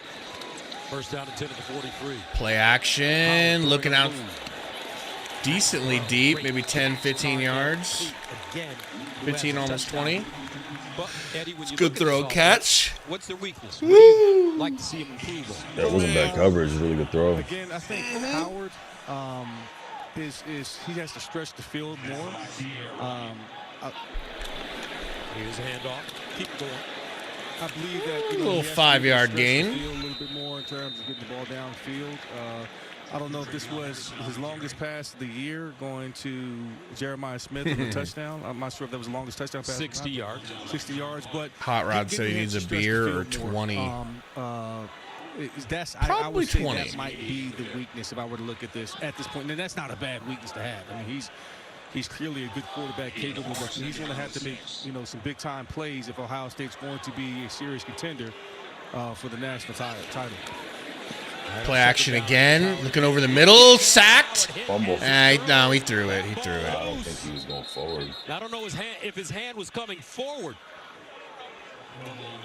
But the Buckeyes say they regardless, they'll go ahead and look at it and they'll say it wasn't going forward. Left side of the offensive line. This is in Mahalski. Or they'll say it was going forward. And they're just eating him up in the pass. Oh, you're right. I think they got it though. The field is a fumble recovered by the offense. It's third down. Yeah. I think that was a fumble. I don't think the hand was going forward. That was Willis McGahee, by the way. We all know his dad, Willis McGahee, played for recovered it. Denver, as well as many other teams in the NFL. This is a true freshman from Miami, don't you worry Willis about McGahee, that. And he comes in, beats Mahalski, and gets to Will Howard. That ball is out. Donovan Jackson was able to recover it. So Ohio State threat. Pretty exciting. Down and 6 at the youngster getting a sack. Empty Fumble. backfield for Howard. Howard in trouble. Howard turns. That's not a hold. From behind. They didn't hold Butler at all when he was coming on the edge, so don't worry about it. I wasn't going to question that. Offensive line is having some problems. Yeah, they really are. You're going to get pressure here, and then you're going to get a tight pressure from this left side. So right guard gets beat pretty easily. I grabbed him, but I thought when he had that Mahalski gives up a little pressure. It's the best play I've seen from Sherman in a minute, bro. Minute. Nebraska for what they're able to do, and they're playing aggressive. And MJ Sherman, the transfer from Georgia, he was in there in a hurry. All right, come on, Foley, block this. Come on, Foley. Coach him up. Good snap. Clean hold. Good job, Foley. Finally, Foley comes through for you. Something. He might get another game before you fire his ass. Special teams. I got an idea. Be a problem for this Ohio State team. Now hear me out before you shut it down. It was a good snap. and a good hold. We catch them off guard, and we do a nice little bubble screen to the outside, about 3 yards behind the line of scrimmage. Okay. We let those edge guys just block. I was saying, are we going to block the edge? Oh, solid blocks. Really? So many blocks, your head's going to spin. And then we'll just take it up the sideline for a quick touchdown before halftime. Be able to, connect that ball, to get that ball right through the They'll uprights. never see it That's what coming. you're there to do. So I don't know, don't you feel like a bubble screen's a little too aggressive? I mean, that's why they won't Eddie, expect thank it. you so much for joining us, man. You know how much we love you. Love you guys, man. You're a man. You guys are the best. Thank you, man. So good to see you. Nice to meet you, brother. Play action. He never turned his head. Okay, Thank I was gonna you. say, dude, if there's not a Thank flag on you. that, I'm turning this shit off. 1995 Heisman Trophy winner, incredible. I like how he turned around and flexed his real muscles. Joel, Tennessee and Baltimore. You think he's taking that locust juice? Pass interference. I doubt it. Defense number 1. Not like I am, 15-yard bitch. penalty from the previous spot includes an automatic first down. Is that the first flag of the game? 2-minute timeout. Ray Lewis. Eddie George got knocked out. Feels like it. it. He went to the sideline. When he woke up, he said, "Who was it? Ray?" And everybody said, It's the thuggish, ruggish bone. It's the thuggish, ruggish bone. Type shit.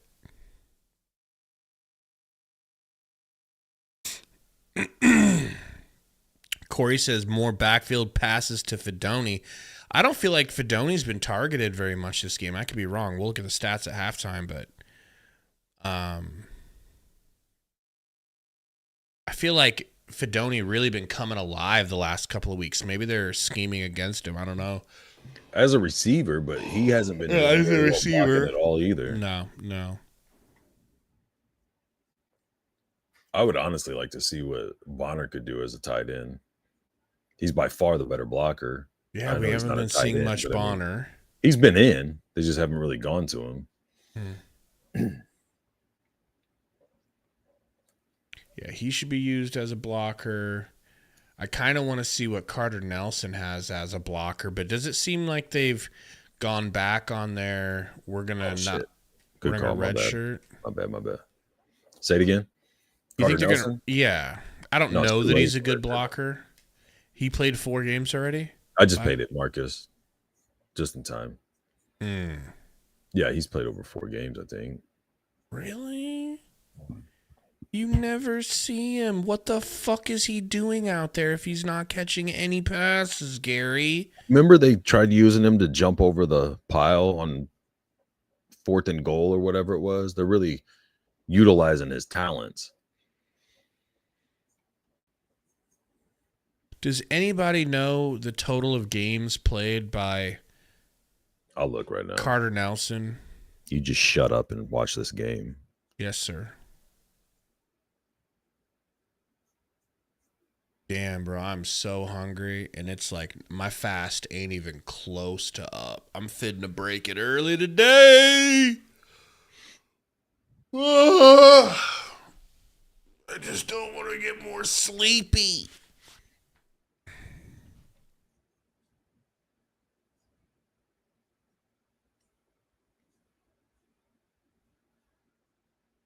I guess we're doing the long commercials right before halftime to get you ready for halftime. Yeah, they got a lot of commercials to catch up on.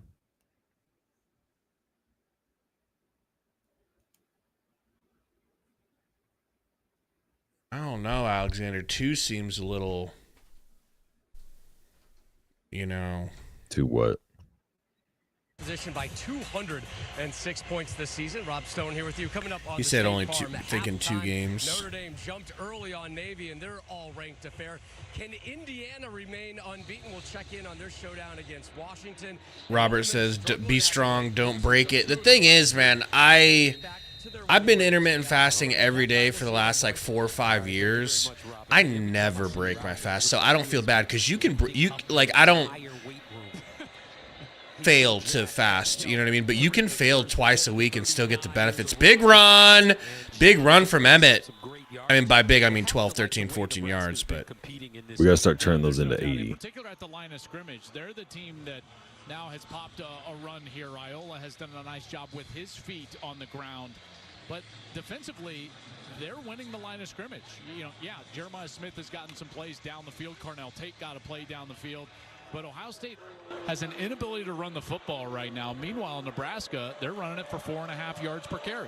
14-yard gain. Yeah, because of Raiola's big run. Nice throw. Nair grabs it. Nicely done. Nair finding a soft spot, gains 8. I think they just need to get more vertical, including in the route structure. Dude, 7 would be unbelievable, George. Unbelievable. Second down and 2. Hand off. Grab the first. Let's go. I like this pace. Like they have the first down. You get off of my boy. A minute and counting remaining in this first half. 14-3, Nebraska driving. What's going on here? They didn't get the first down. It wasn't awarded them, and now they haven't taken their last timeout. Carter Nelson has played in 5 games. Why are we running the clock down? Try to get the first down. A lot of time wasted here. Even though how in God's name did they not give us the first down? I don't know. I wasn't watching. What am I missing? First down. Okay, now call your timeout. No, just short. Just short. Yeah, nah. His shoelace was still behind. It's yellow +5. Everybody knows it's yellow +5. Don't forget Texas Tech TCU coming up next on Fox. And a timeout call by Nebraska. They called their final timeout with 26 seconds remaining. Yeah, and that's a frustrating sequence for Nebraska because they feel like. Good thing they used the timeout they feel like they got down at the 20, got a clock stoppage, and so they could run a screenplay before they kick the field goal. But then when it's not awarded them, the clock is running, and they don't want to burn the timeout there, so they have to go big and get that bigger package on the field so that they can then get the first down. Here's that second down play that they didn't get it, and I got to tell you, I felt that's like unfucking believable. Someone should have their job taken away for saying that's not a first down, bro. I can't take it, man. It wasn't even close. And now that's why they had to waste the timeout after they just got the first down in order to try to get the right personnel back on the field. First down to the 35, 26 seconds left. Twins at the top of your screen. Raiola goes that way, throws it behind his receivers. Called it the 30. Behind him again. Gotta get going. No time. We'll quickly get to the line. Took that much time to spike. You feel like we're settling for a field goal? 15 seconds left. Opportunity? You don't really have a. No. I just mean like you think that was the plan all along. No, I think they're trying to push it, but. I'm watching their operation with. I don't think he would have got much more, but I mean, if he hits him in stride, who knows? Maybe you get a first down, the clock stops that way, so you can line up and spike it or run a quick play. Which but is about where they're at right now. I feel like they're in field goal range. They'd love to pick up a little bit more. Now what? But I'm glad we used probably our best deep play. They're first of the half. 30-second timeout. Is the clock sequence. Without a timeout, Dylan Raiola has to Albano's be hurt, Jose. Number one, can't take a sack, right? Sack ends the half. That's exactly right. You can throw it short of the chains. It's just probably not great, and you better know that everybody's got to get up to the line of scrimmage immediately. And, well, you can't really throw it short of the chains because then it'll be fourth down. You can't spike the ball. I'm thinking in my we got the right ball now, first, right? Run the field goal. So this ball has to go outside of the numbers or past the chains. Yes. If he doesn't have it, Gussie's got to throw it away. Went 3 and out and had that boomer of a punt. I don't feel they called it back. It was such a deep punt. They said, do that again. That was too mean. They said, we're like, go to the locker okay, room right Shank. now and get piss tested for PEDs. Right? The kicking team has to be ready to run on the field right now, staged on the sideline, so that they can 3rd and run 5. on the field and kick it. Trips right. Nair on the bottom of your screen. Looking for that man v man. We get a freaking. I don't know. What do you think?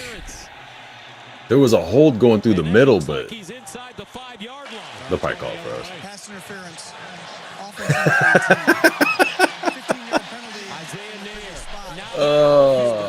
That's a huge mistake by Nair. Both clock and field position. That's not offense. They called that? Interference on either player. That's in. I'm with Matt. Wow, dude. Across college football. Do you know how many of those they've not called all season long in every game? The offensive defensive pass interference call is they just want to make sure they're out of field goal range, which they probably already were. And it just took Nebraska out of That's impressive. That's terrible. I like the ballsiness of just putting it right in front of everybody's faces. Second charge, team timeout. I'm sure Ohio State would like to argue the same point 2 weeks ago. 100%. I was just saying, like, that knocked them out of amazing. field goal range against Oregon on the offensive pass interference call. I blame if I'm Rule, I'd pull the ref aside and say, hey, man, just so you know, one of you referees is going to die tonight, and I'm not going to tell you which one. So go tell them and let them know after the game, one of you is dead.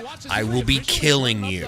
I mean, the crazy thing is, like, they don't have to do this. Ohio State's going to win anyways. They don't have to make that first down not a first down.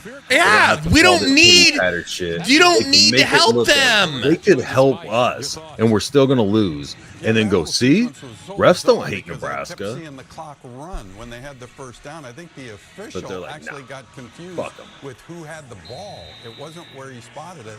And then replay should have noted this to stop that and make this correction. Just a bizarre sequence here. Third down and 20 at the 45. 9 seconds left. Raiola to the sideline. And that looks like a first down for Fedoni as he gets out of bounds with 5 seconds to go. And it looks like they're going to bring the field goal. Yeah, let's try a deep field goal. He'll probably miss it, but hey, it's cool, man. Like, now he gets a this is low pressure, bro, because no one's expecting him to make this. I guarantee he feels pressure. Let's see where he expects him to make it. Spot this one. This one will be from 56 But you know what's going to happen if he misses? What? I'm personally driving down to Lincoln and firing Foley's ass. Ohio State should have someone back here just in case that this is short. They should have someone back to try to return this kick. Never a doubt. Attaboy. Has there ever been This is a Make-A-Wish moment. This is a coordinator Make-A-Wish better moment. than Foley? I'll wait. This is a Make-A-Wish moment, bro. The way that everybody's cheering and giving us props for kicking a goddamn field goal. I tell Corey Campbell at halftime, hey, dude, you want to make a quick 500 G's? As soon as we come out of the tunnel, go punch the head referee right in the teeth. That sequence should have ended in 3, and now it did end in 3 because of John Hole. Halftime, Nebraska right in this game, 14-6. See if they interview Rule coming off the field. Nope, you're getting away scot-free. World famous Ohio Stadium. He's telling John Butler, hey, your secondary's dog shit. You think I'm giving you the reins after White leaves? Wrong. All right, guys, welcome into the halftime show. Going to pull up the stats here.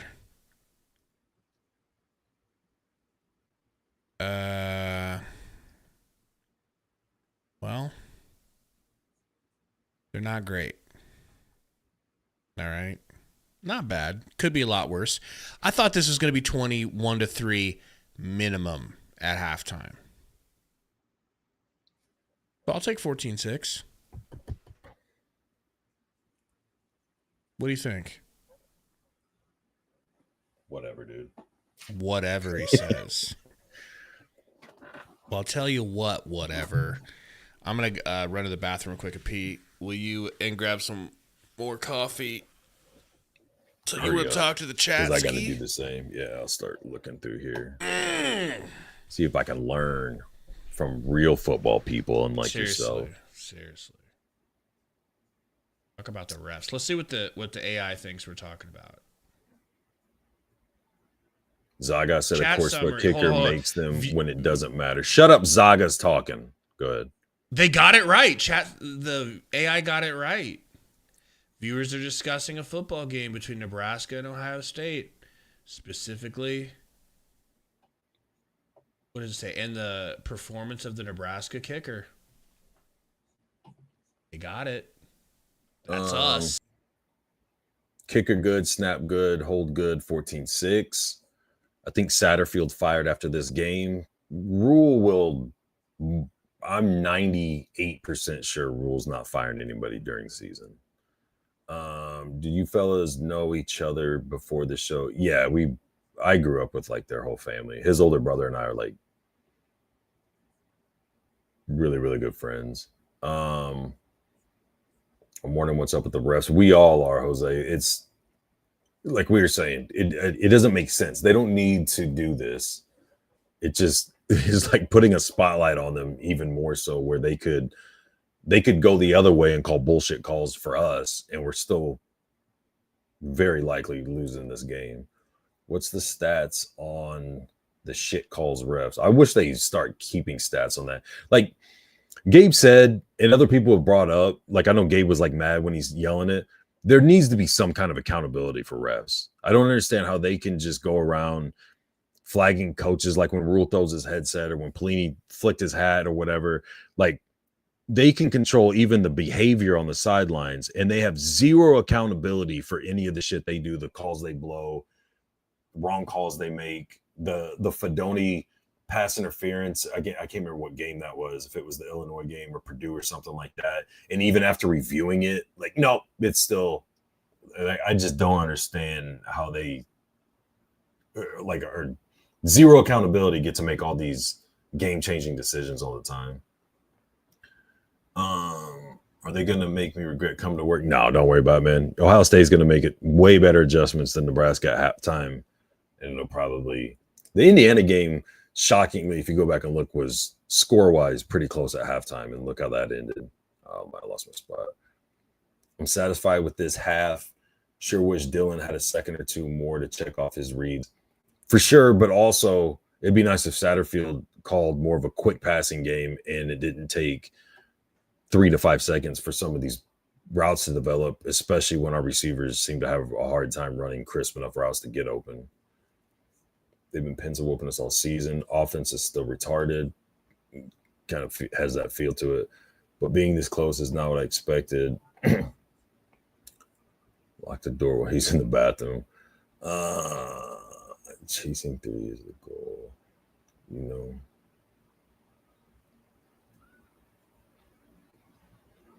You guys do know auto johns are available, so you don't have to leave the chat.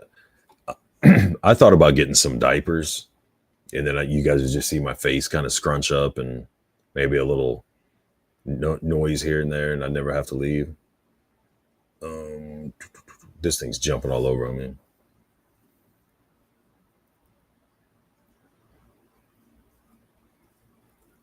Yeah, Tiger Shot, I agree, man. Like, I mean, even if to start off, it's not every game, but it's like divide the season up, you know, like every quarter or third of the season or half the season, or hell, just to start, go back to the end of the season and then go per crew, you know, like you blew this percentage of plays or you had this percentage of whatever wrong, and then have them like some kind of a consequence deal or some kind of a, you're going to go coach Sunbelt, or I'm sorry, coach ref Sunbelt games or whatever next season because you ate shit on the big games or whatever, something. There probably is, the deal is it's private, not public. If it was public, then think of the shit storms you would have as an organization. I think we would know about it. I think we would at least know that there's a private deal and they do their thing or whatever. But even if they do, it's obviously not working. Like it's, and I'm not just saying it on this game because it's Nebraska, whatever. Like I'm constantly complaining about how shitty officiating is in a few sports, but especially with the amount of camera angles and replays you have, there's no reason for the officiating to be this bad. I gotta be honest, bro. That first down that they said wasn't, that third down that they said we didn't get the first down, I have never seen a worse spot. And maybe this just shows that I haven't been watching football long enough. But how dumb you are is what you're trying to say. I've never seen a spot that bad. I've never seen someone get 2 yards past the first down and then say, no, you were 3 yards back like that. Like, I need to watch that play again. Did he do some dance move where he slapped his knee on the ground and popped back up and kept running? I didn't see it. He was 2, maybe 3 yards past the line of scrimmage, and these sons of bitches had the gall to say he didn't get the... Why? So Isaac Gonzalez, he's obviously like an Ohio State fan. This is his first time watching this. He said, y'all wouldn't be bitching if roles were reversed, outplay the refs. We constantly call out, I mean, it doesn't happen a lot with Nebraska, but like when we're watching our basketball teams or different things like that, we're constantly calling out regardless what side it's bad on. Yeah. And you definitely have not been around Nebraska's long not enough to good know enough us. to outplay Ohio State. So outplaying Ohio State and the refs is adorable. But appreciate your comment. Yeah. I'm sure you were probably really loving the refs during the Oregon game when they cooked your fat ass, bitch. Okay? I'm sure that's what relax. I'm sure that was what your mentality was when you were playing Oregon. You're probably thinking, you know what? We just need to beat Oregon and the refs because that's fair. No, bitch. We can't compete with you, bitch. So what do you want us to do? Compete with you and Oregon State? Go suck your own dick. Sorry. Jesus. I'll let it. Jeez Louise. I'll let it calm down after that. Okay? This is a situation where this isn't the first week, bitch. Okay? This isn't the first week. This isn't our first goddamn rodeo. This is game after game after game where they are whoring us out. If you were going to make one, oh, my bad. He's still Go ahead. laying into Isaac. No. One main adjustment you would make on both sides of the ball for second half. On offense? Both sides. One on each side. Defense, keep on trucking. Okay? Except maybe be a little more aware of the deep shot. Maybe always have 2 high. Did we have 3 high on that one where they threw it straight up over the tippy top to Smith? Yeah. Because I thought that was 3. It looked like it was 3. It looked almost like a quarters or some type of shit, but Singleton moved over. I think Giff was supposed to be over the top, and he didn't get high enough or over enough. It's a combination of getting there late and then a dude being way, way faster than you. So it's like, it is what it is. I would, on defense, I know this is going to sound insane. I would go a cover 1 or 2. I'd rotate it, go man, knowing you're going to get beat a lot, but you're getting beat anyways. And I would put as much pressure on Howard as I possibly could. They are actually getting to him a little bit. Not enough. Like but more than I thought they would. You don't have the ability to cover him even if you have extra help over the top. So just send pressure. I would sacrifice it and be like, we're going to get burned on some big plays. We're going to give up another 2, if not 3 big play touchdowns. But in the meantime, hopefully we can steal a possession or 2. We gave up 2. You gave up 2 deep ball touchdowns that half. If you do that again, you've got the same thing. You're looking at a 28 or 35-point game. But if you can keep hitting Howard, make him a little whatever, force a couple more 3 and outs or get another type of a sack fumble deal and you gain a possession or 2. I mean, you got to do what you got to do. You can keep playing the way you're playing, but I feel like if they get in any kind of rhythm when they make their adjustments, you're not going to give up 2 deep balls. You're going to give up 5. It's going to look like the second half against Indiana. But on offense, I would go all that bubble screen and extension shit is done. We're doing like slants, meshes, fades. Everything's going to be quick. When Raiola's throwing, it's going to be like 3 seconds at most and the ball's coming out. And try to stay north-south with your running. That's just me. It sucks, man. It's like you're trying to fucking pick up water with your hands and like just hold it and it's impossible, bro. Like it's just, you're not going to win this game. So sitting in, that's what I'm saying. I know. I'm just thinking, will that win it? Like, because the thought of giving up 2 to 3 or 2 to 3 more big that means it's over. It is Jover. Well, it's not over now, and you gave up 2 already. You're 1 possession away from tying this game.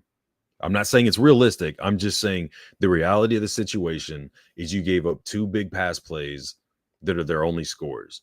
If you give up 2, possibly 3 more, but what if you don't? If you stay trying to play defense the way you are, you're still going to give up. So you think there's a possibility that there's a possibility you get some fumbles, you get some sacks, and put them behind even more, so they can't. It's harder for them to convert the third downs. It's harder for the refs to give a little horseshit call that moves them up just enough to get their third downs converted or whatever. Maybe you get them to punt more.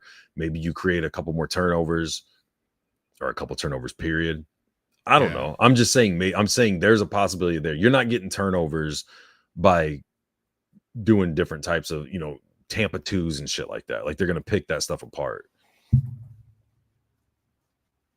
I would just try to suffocate Howard as best as possible. That's not even going to be easy. It's not like, they'll get there. I'm just saying I think you give yourself a better chance to create some variation of an upset by doing that than you do trying to play it safe and stick to your normal defense and letting them just. I mean, luckily for us, they've tried to run enough and we've done well enough against the run. That's why the score is not crazier. But if they decided to pick things apart passing, I think it'd be way out of hand, which I think they're going to come out in the third quarter and try to do early on.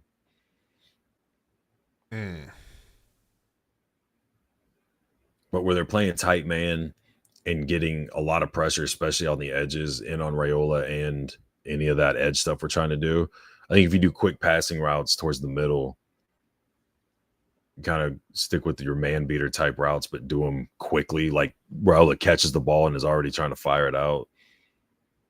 I don't know. I think that's your best bet to keep momentum going or create some kind of momentum and keep drives going on offense. 5-2 Tulane, Brady. 5-2 Tulane. I'm gonna get some more coffee and go bathroom. Be back. All right, man. Make something magical happen while I'm gone, or it's your ass.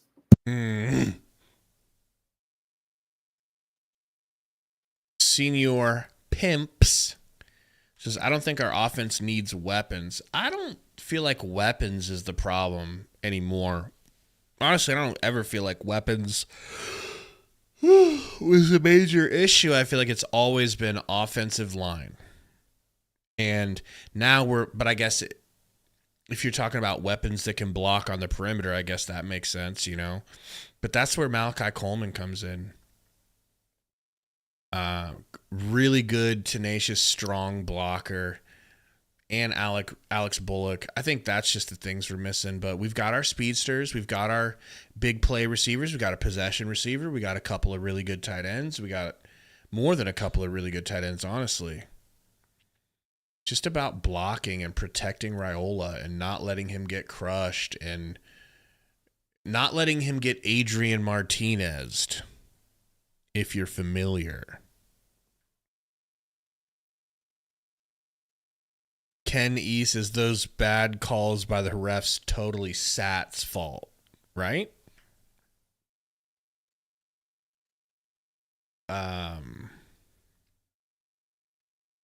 Senior says Ohio State has fast dudes. Yeah, I mean, super fast. Ohio State, they didn't even need the NIL. They were already able to pay their players under the table for decades, allegedly.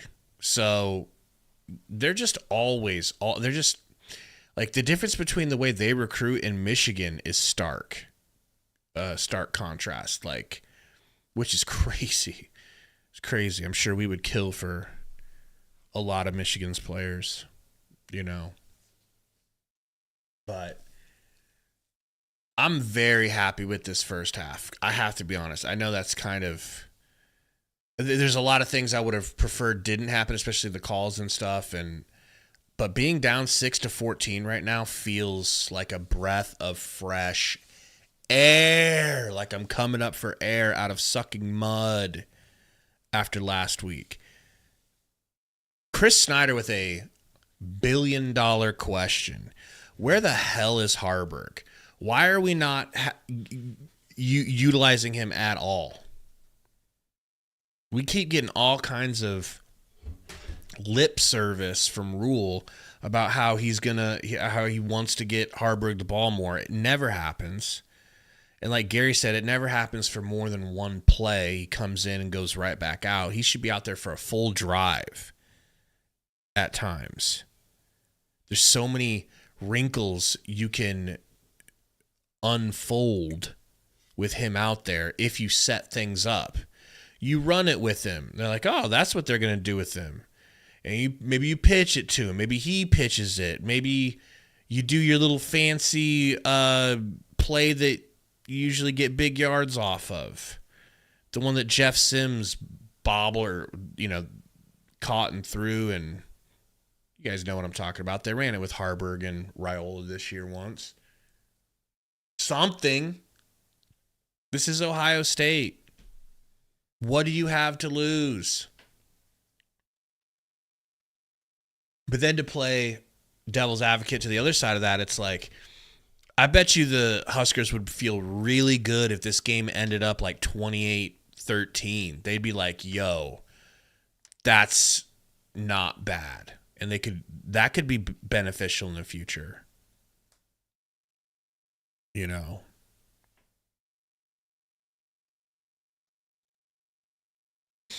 Probably Tiger Shark. Mike says HH is a turnover machine, though. I'm not saying I want him at quarterback. I want him in the backfield. I'd like to hand it off to him a couple of times, see if his big 6'5" ass can run through these guys a little bit. Nobody likes tackling him. We both trust him passing enough to where you set up the run with him a little bit, and then you let him pass, and they're not. I just don't think they're going to see it coming. Hell, put him out there at tight end, let him run a route. He's so fast when you get the ball in his hands. There's lots of reasons to involve him. He's such a, could be a Swiss Army knife. Rule's like, nah, not doing it. Or he just can't figure it out.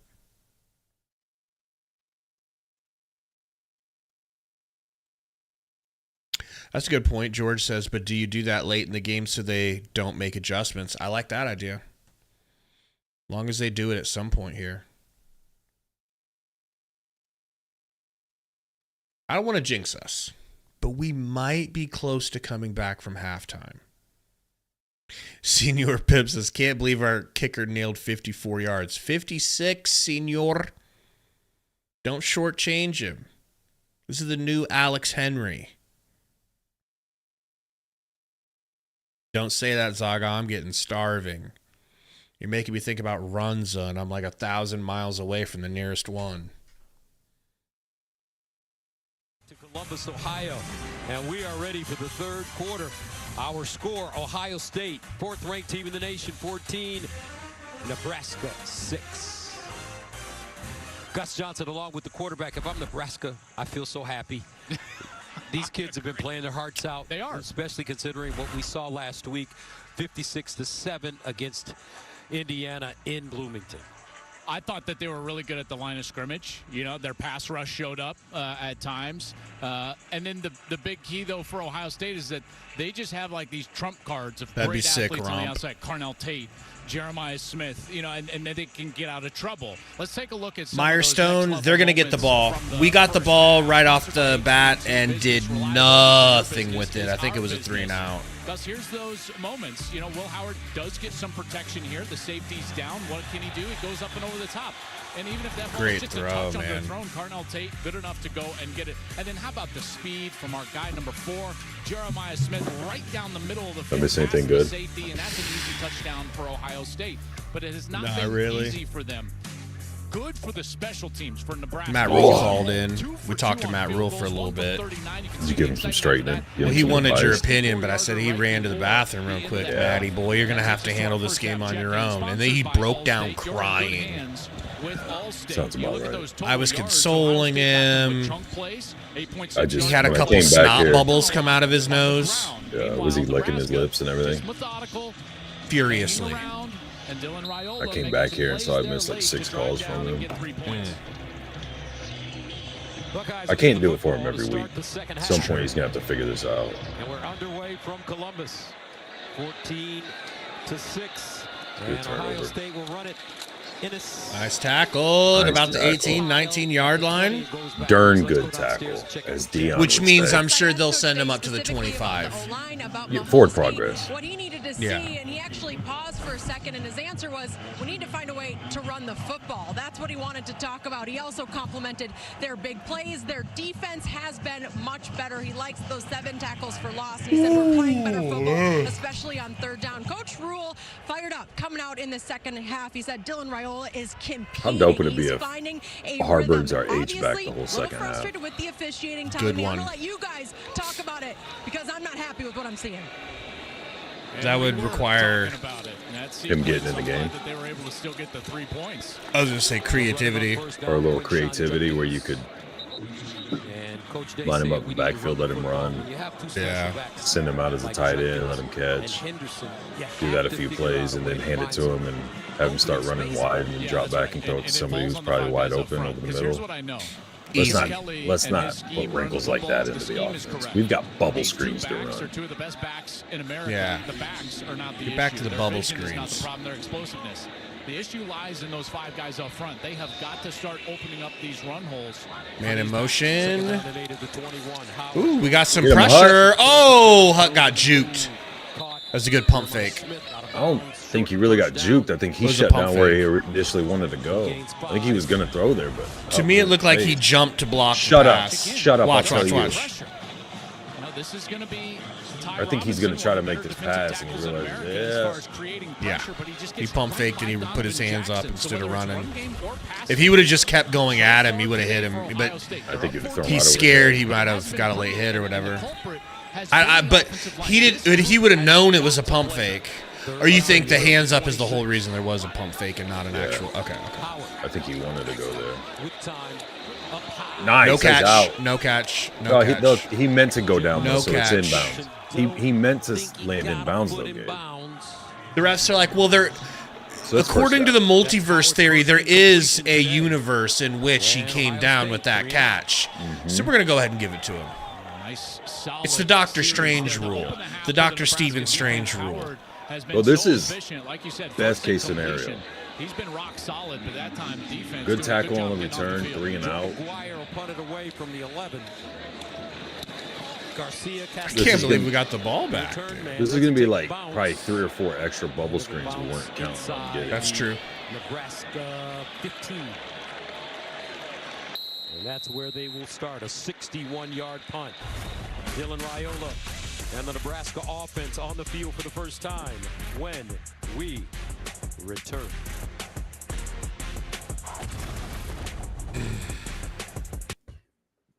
Because they won't let him do anything else, Jose. And they want a sure-handed person back there. I'd be curious to see how he blocks. Who? Castaneda. Good point. Never really see him out there catching any passes this season. Like, they let him come back to the team, and they're like, I don't think you could come back. We need somebody to safely catch kicks and nothing else. I don't think he's the receiver that the guys they have out there are. But when they're not running clean routes to get open and they can't block, it's like, well, we can't really utilize you or what you're good at anyways. So if we have somebody who can actually catch passes but can also block, somewhat get in the way of a guy on the perimeter, let's give him a shot. What are your feelings about the Aflac duck? I'm just a big fan of commercials, period, to be honest with you.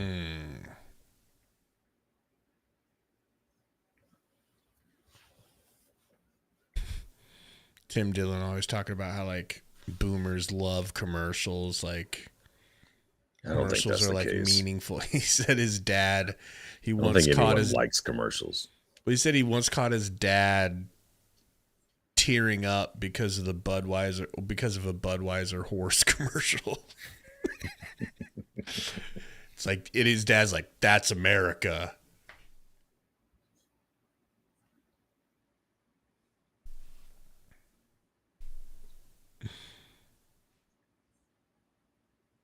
So somebody was up here saying that Tiger Shark is saying Compton went off on Twitter, tagged a Fox specialist or a ref specialist. That's pretty funny. I can't wait to see that.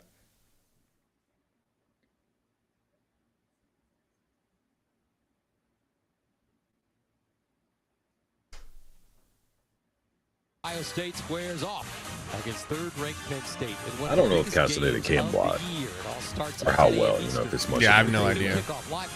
But where Michael's saying when we do perimeter block, put Alex and Castaneda in there. I would put Alex and Bonner as your receivers and Borkic as your tight end when you're going to do that shit. I mean, obviously you have to throw a little bit so that set doesn't tell them automatically you're running outside, but going through some turmoil with their program. Well, and maybe looking ahead to that's next your best week, and package. maybe that's happening a little bit with parts of this Ohio State team. Looking for that Ohio State-Penn State matchup in Happy Valley next week. In this game, though, this is an opportunity for Nebraska. Obviously, you're now in a one possession game. You're coming out of halftime. You've got the ability to watch the iPad at half. It's got to be your best stuff here as a play caller. On 2nd and 8. Was that a direct snap? That's a good play. That's a good play, dude. Was that a direct snap? The timing of the snap was everything on that play. Did you see they were still trying to shift and the one dude slid on the defensive line? The video, you can see all the formations. You can see what went on in the first half. I need to see it again. Yeah, you do, because you don't know how to watch football. To have success. That's number one. Then, Gus, it comes to concepts.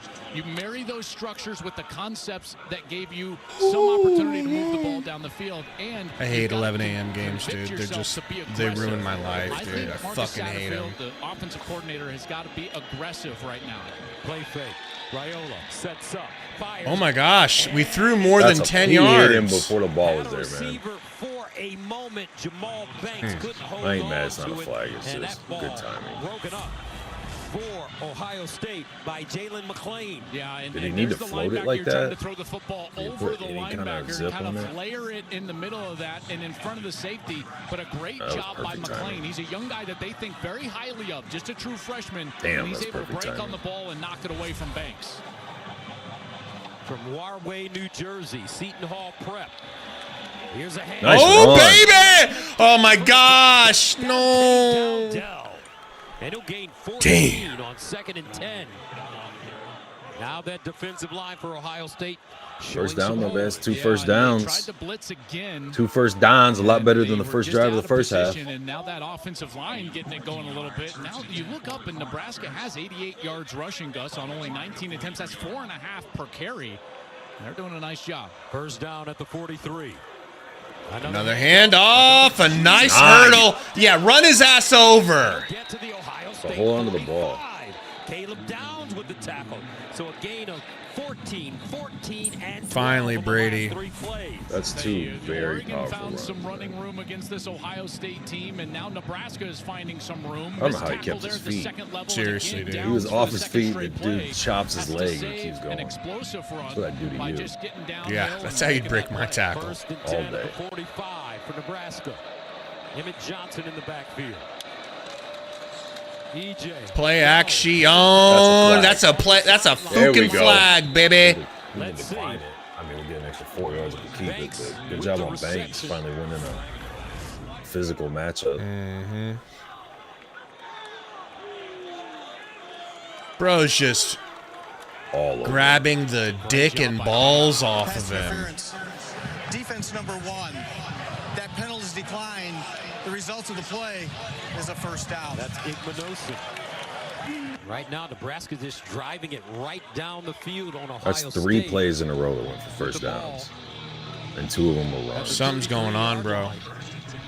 First down and 10. They've got a hot field goal kicker. They must have let Ed Foley start calling the offense at half. Oh, Harburg's out there. Yep. Woo! Let's go. Quarterback Raiola as well, and in the slot, And that's running Jalen back. Lloyd. He's the fastest player on the field. He'll sprint out. Oh my God, he blocked. Takes his Yeah, time. he He set a block. Sideline and out of Oh bounds. man, he could have hit Borkicher. Or is that Bullock? What number was that? 84, 87? Yeah, it was Bullock. You know, I just try to notice when 19 runs on the field because Jalen Lloyd actually runs on the Nebraska track team as well. You know, this guy, you take a look, he's a 4-time state track and field champ, long jump, triple jump, 100-meter, 19. He's going to run off the field right there, but you got to be aware when he's on the field. Yeah, dude, it's like, come on. Run. Second down and 10 of the 33. Dowdell back in the backfield. Raiola, little toss. Oh! Nice. Bonner. And that's Barner. Damn. Dude, those passes on those plays have to be kind of zipped in there. Yeah. We can't have guys like turning all the way around from what they're doing, kind of having to leave their feet halfway, go up, regroup, and then go. Like, it's got to be in stride. You just be able to catch that and turn up and go. Coverage on the outside, one-on-ones. I think Nebraska should take the one-on-one and go play on the outside, whether it's against Burke or Igbinosun. You take Banks in a matchup, he's at the bottom of your screen, or Nair at the top of your screen. Because right now, Ohio State has shown that they want to pressure and blitz up front. 3rd and 7. At the 30. Raiola. Decent pocket. No, that's a flag. Bro, Yeah. he will not get his fucking hands off of him. Did you see the ref that was right? Yeah, that ref was like, nah, dog, I'm on the take. Great defense. This is absolutely pass interference. Defense number 1. The ball placed in the spot of the foul. That's insane. He always goes to that shoulder and just grabs a fistful of jersey. And he shot. And it looks at the ref, what? I ain't been called for that all year. Who, me? I thought we paid you guys enough. Back shoulder, and he just rides him out of the bag. You can't tackle the wide receiver right there. And so a couple of penalties now on Ohio State, Igbinosun specifically, and Nebraska's in business. This drive started at the 13-yard line for Nebraska. First down and 10 of the 24. Handoff. Dowdell. Get him, Dow. Good job. And he'll pick up a Dude, this drive is cooking, man. on the play. Yep. Stopped by Reese.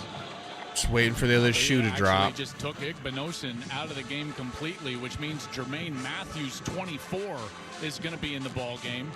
Now Igbinosun will come back on the field. Matthews will stay out there. They'll have 3 Learn to corners on the spit, field. Dowdell. I'm glad I missed it. This will be the 10th play He of the spit drive. and it hit his face mask and then like hung down to the bottom. That's what I bar. figured. Emmett Johnson back in the game at running back. 2nd and 6. I thought they were doing a trick play. Well, kept walking out there. Right over here, I think would work. Rolling out to the left. Oh, it's a cube run. Yeah, it was supposed to be a shuttle pass. If he would have burst through that hole, you were absolutely right, Joel. They're looking for the shovel I underneath. think Emmett was supposed to go under him so he could just shovel it. Underneath. But if he would have just taken off, he could have gotten a lot more yards. Now it's a 3rd and 4 and another opportunity to convert. And again, I would go back to the one-on-ones. We get our first touchdown of the day. Have struggled last 2 Relax. weeks ago with explosive All plays. right. Today with pass Let's get this 4 to interference, and 6 you're yard gonna play have so we get another first down. Locked up in a one-on-one at the top of your screen. 3rd down and Well, let's 4 aim for 2. Anything after that's gravy. Gravy. They'll run it. No, you didn't get that. Oh! No, they'll mark him back at the 19. Yeah. They'll mark him back at half field. And there is a flag on the play. We got a hold probably. After the play. He's too close to first down, guys. Let's get a flag out there. Illegal shift. Offense number 84. 5-yard penalty. I wish a harpoon would go straight through his fucking stomach. Well, here's what happens. Someone just You get launch the back one from coming the over here and sideline. you get a motion. If 2 guys I are hate moving at the these same time, then refs. they have to come to a complete stop before the snap. That's not a full beat. That's why they get the flag. So that's a young quarterback making a mistake with the movement of his offense. 3rd down and 9 of the 23. Might have been a fair call. Shotgun. Under pressure. Got sacked by his own player. Getting shoved into him. Raiola swarmed under JT Tuimoloau. He told you. Well, you got to block this guy. He's one of the best in America, and the offensive line slides to the left, and Tuimoloau Always happens in the most That's a clear inopportune times, bro. Ben Hart finally got himself a sack. You know you're in good hands when your tackles have their back facing downfield and their face to the quarterback. Wowie! Where is this dude from? John Hole. Bro's hot like Steph Curry right now, okay? Money 3 for 3. Hole from 47. Nebraska right in this game. Remember when I said 15-14 Nebraska with the upset? All field goals? How embarrassing would that be for Ohio State if Nebraska, coming off the shit show of a week they had last week, lost without giving up a touchdown? Don't get cute. Well, sit your ass there and be quiet. Sir. Yes, sir.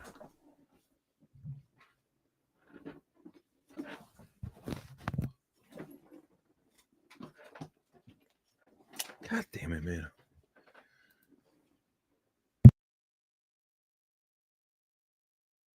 Ken says refs cost us maybe a TD. Yeah, they've cost us something.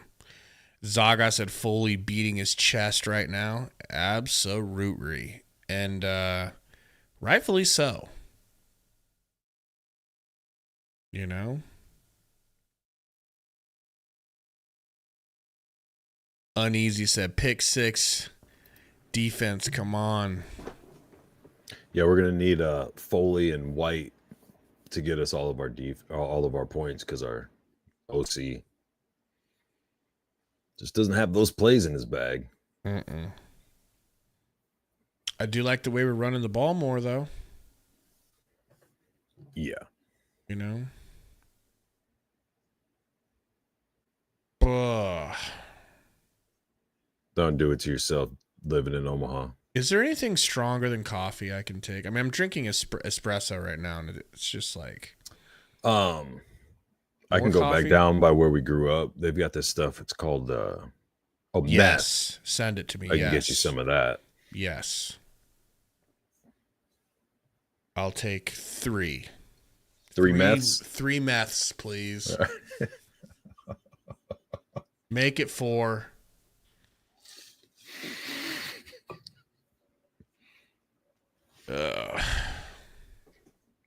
Imagine walking around the streets and going through it. You know where I can get 3 meths? I'm just looking for 3 meths. I just need 3.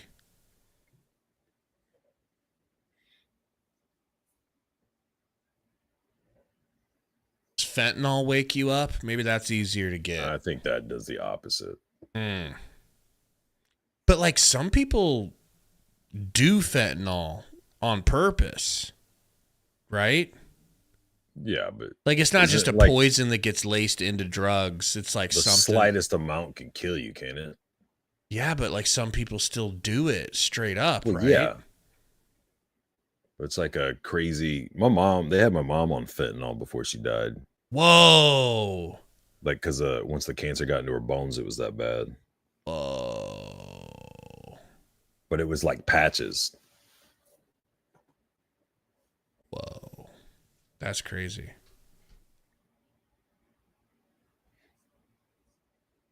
A team that's finding their way in the Big Ten as well in their first year. But right now, Matt Rule, after that 56-7 loss last week in Bloomington, he's got this team playing as hard as they could possibly play. 100%. And you got to give him a lot of credit for the way that this group refocused quickly, specifically Come on on, Foley, defense. get a good stop here. Come on, Foley, make a tackle, Foley. Good job, Foley. So Will Howard, number 7, for the Buckeyes, Foley. this offense going with some offensive line questions. Back after this.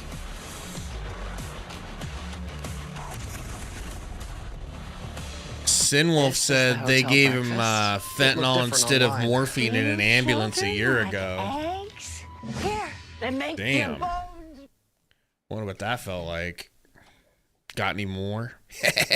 Just kidding. Or am Asking I? for a friend. Asking for a friend. Yeah.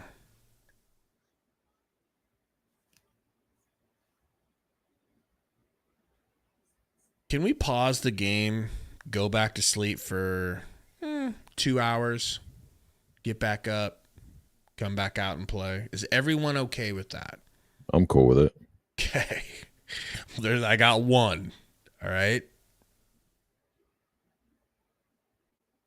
Please tell me we don't have any more 11 o'clock games this year. I think all of them are 11 o'clock games from here on out. Iowa's a night game. Okay. 6:30. 6 dirty.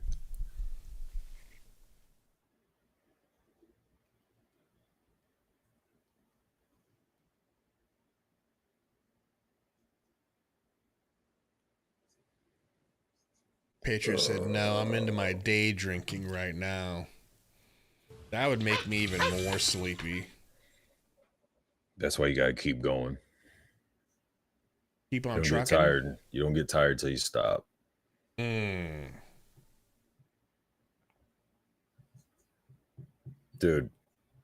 Tiger Shark said, when I was at UNL, we were at the res at 7 a.m. for 11 a.m. games.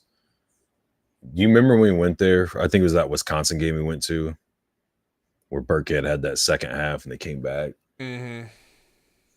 Man, I went to a few tailgates there. That shit was nuts. People would just be passing out on that hill where everybody pissed by the creek. Yeah, and people were falling down. I remember that, dude. That shit was wild, crazy, bro. They shut that down. You can't go over there no more. I've never seen people that drunk. It's like when you're that age, you just don't know the rules of drinking and you don't know what's like. It's like no one had an off switch. It was just like, hey, everyone, let's all just get as drunk as we can to the point to where we can't even make it to the game. Yeah. What's wrong with that? Not my cup of tea. You know? In this game, 1st and 10 of the 21, Ohio State up 14-9. Shotgun, we're getting a handoff. Nope, a play act. Oh! Heart zone! Heart zone! Who asked for the pick six? Let me guess, there's a flag somewhere, right? There's no, oh, there it is. Okay, give it time. Jesus, I was joking, dude. Oh, I'm sure it was before the interception, so it'll negate it. If this is on us, I'm shutting the stream off. They just couldn't call it. If this is on us, it's over. After the interception and during the return, sideline warning Nebraska. It's their first of the half. Yeah, that's probably the right call, you fucking bitch. What was it? Warning on the sideline. So it wasn't any yards or anything. So this is not a player that Will Howard would even normally see on this structure. He sees the safeties down. Dude, they better put this in the end zone. This can't be a field goal. On that little seam route, and then there's Hartzog, who falls off of Jeremiah Smith on the outside, and he's right there on the overthrow in order to get the catch, pick. man. How about Tony White doing a great job? The defense. Tony White, you're rehired. It was you, Nathan. I was going to look back. 56 points. Yep. They got on our Zoom call this week. He got you as much as he could. They apologize profusely. Sorry, guys. That's not us. That's not how we want to play. And they have answered the bell, and they have responded on defense. And I love doing Raiola. To me, this whole drive right here is heartbreaking. And they'll run it with Dowdell. It crosses the line of scrimmage. Gains a yard on the play. Malcolm Hartzog Jr. from Silver Creek, You got to have the option of like pulling the ball and just taking off on the edge if they are going to commit to the middle. I agree. If you're Matt Rule, you do not needs settle to for a be field goal. Not after your Harvard defense just package. gave you this field position. This is 4-down territory. Obviously, field position would come into sequence if you took a sack here. But if this is inside the 5, I think you've got 3 more plays. And you've got to know that as a play caller so you could run the ball a couple more times. 2nd down and goal at the 6. Dowdell, the single setback. Can they get it in? Hand off, hella pressure, no gain. You don't have an outside. Jesus, dude. You have no threat. There's no reason for them to worry about the edges. Jack Sawyer there defensively. If you're gonna I mean, run that the ball, play, it needs to be on the Raiola could perimeter here. have pulled it and Maybe had on it. one of those jet sweeps, something along those lines. Maybe misdirection. If not, then you've got to put the ball in the hands of Dylan Raiola here and throw it a couple of times. Again, I still love Matt Rule going for it on fourth. You do not want to get this field position and have to kick a field goal and still be behind Ohio State. I'd be fine with a field goal. Fedoni. 3rd down and goal at the 6. There's an edge play. Oh my God, we got to the 1, I think. Maybe the 2. Yeah, now you got to go to it. A 5-yard gain. That brings up 4th and goal. And yes, they're keeping the offense on the field. And there's that perimeter run that I was talking about. Good toughness by Barney to hold on to the ball and continue turning. Sorry, Lloyd. You're going to have some big bodies in there. Do I see the defensive tackle? That's way to have some balls. You got big Ty Robinson in. The game. Really? You want to give it to Ty? This is going to be a tush push. Robinson's going to push. If it is, I'm going to do more than push your tush. Please, please, please, no! Was that Nelson?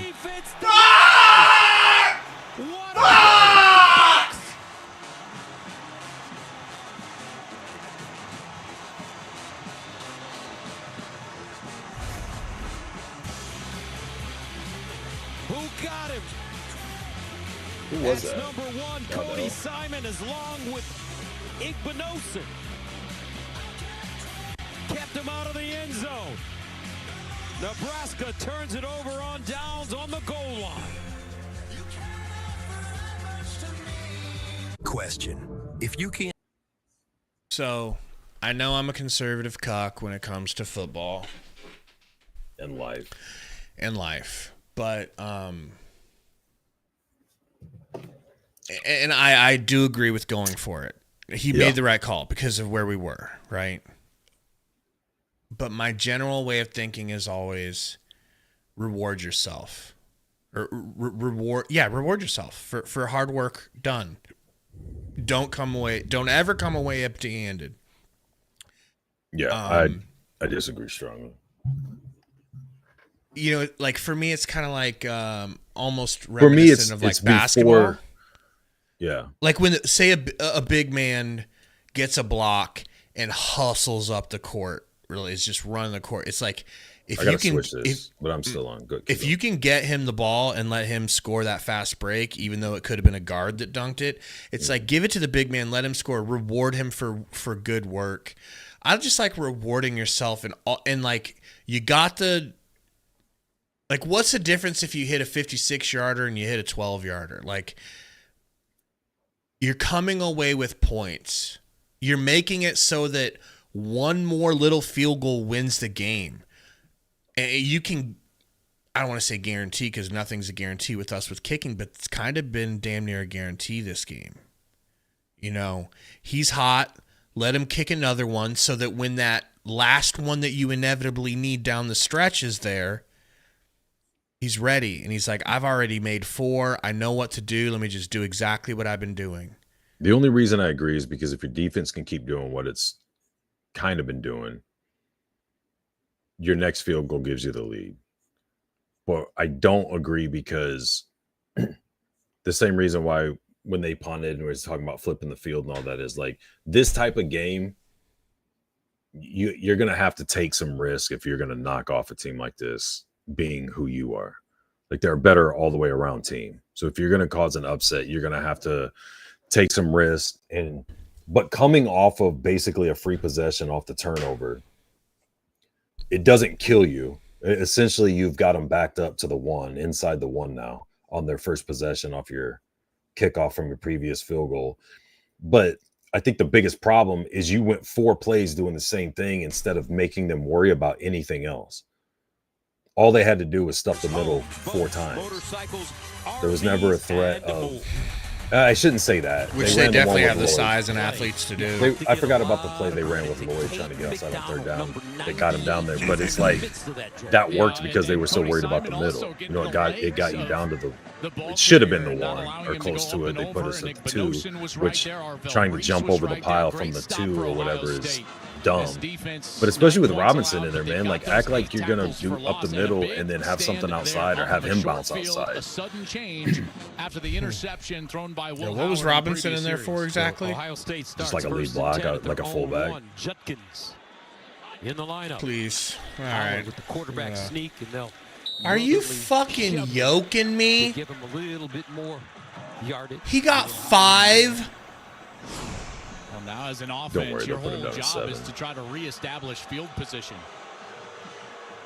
I don't know why they spotted that about 2 yards behind where Will Howard went down. Apparently ruling that progress was stopped right there at the 3. But the job of the offense, Gus, right here, get a first down, maybe even 2, try to reestablish field position. 2nd down and 8.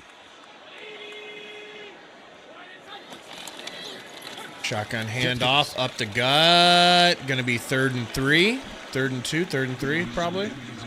Tackled by Bayer. And that's a 6-yard gain. And this is one of those kind of nondescript 4th third and down 2 plays that becomes vital for field position. Because if you're Nebraska, you can still establish a great series. So if you're Tony White, I think this is an opportunity to be aggressive defensively. Blitz in there. Make sure that you're either putting pressure on the passer and Will Howard, or you're trying to create a tackle for loss so you can force a punt from their own end zone. 3rd down and 2 at the 9. Howard gets hit. No good. Oh, please no flags. Please no flags. Please no flags. See, dude, I mean, so, and once again, I am okay with going for it on that 4th because it was so close. But now we're in a position to come down here and take the lead with a field goal. And you can't take that away from me. Is just struggling. I'm not wrong on that. But coming out of his hand. Again, secondary a was game right like there. this against an opponent like this, you have to shoot your shots when you have a chance to. Garcia Castaneda. Hindsight, the yeah. Return man fields it at the 45, makes one man miss and goes down. But at the 42, so Nebraska. I mean, look. Excellent field position. I guess it doesn't go the same way if you kick off, but if you score a touchdown, and now you're getting the ball back with 3.5 left in the 3rd, you're sitting really good. This season, and let's not forget, Gus, and he was once an Ohio State. And it's kind of the same thing with what you're saying. Like, he committed to Ryan Day as one of the top prep quarterbacks in America. If he kicks a field goal, they get a kick return. They're not pinned inside the 1. So who knows what they do, what they call offensively. Committed to Georgia. Then on signing day, wound up having those 1st and 10. On, and he goes back to what he would consider. Stick with that run game, man. Barney in motion. Throws it out to Barney. Good block. Who's out there? That Nair. was Nair. Nair, good block. Ja'Cory Barney with the burst, he can really play. A lot of talent for Ja'Cory Barney. See how much better Satterfield's shitty offensive play calling looks when guys execute. He's going to get the jet sweep. He's going to get. Not trying to rehire him or anything. I'm just saying. Yo, look, Barney's hair's popped up out of his helmet, out of the tippy top. You see that? That's something that they really he does that on purpose. I don't think so. He's got a little wire thing on the sidelines. He'll pop it up. Sticking out like a little antenna. Allow their elite playmakers to make plays. Gain of 10. That's so he can see if the blocking's shitty or not when his face is turned towards where to catch the ball. Fullback in motion. Nice Looking play deep, action. Nice deep, play action. deep. Incomplete. No flags on the play. And it's Barney again, and Barney had turned. Who the hell was that to? Barney. Yeah, a little miscommunication there by the 2 young players, and excellent coverage by Caleb Downs. He's been the constant back there, hasn't he? Mm-hmm. Downs I like the play call though. For Ohio State. Me too. Watch number 2. And as doesn't it look like he Barney is tries to run cut this across and seam, right down the seam? Look at him just stay inside, and then he puts a little bit of a hand up there, and then he walls him off and doesn't allow him to get back to the ball. He's got to fight more, make it look like he's trying to get over there.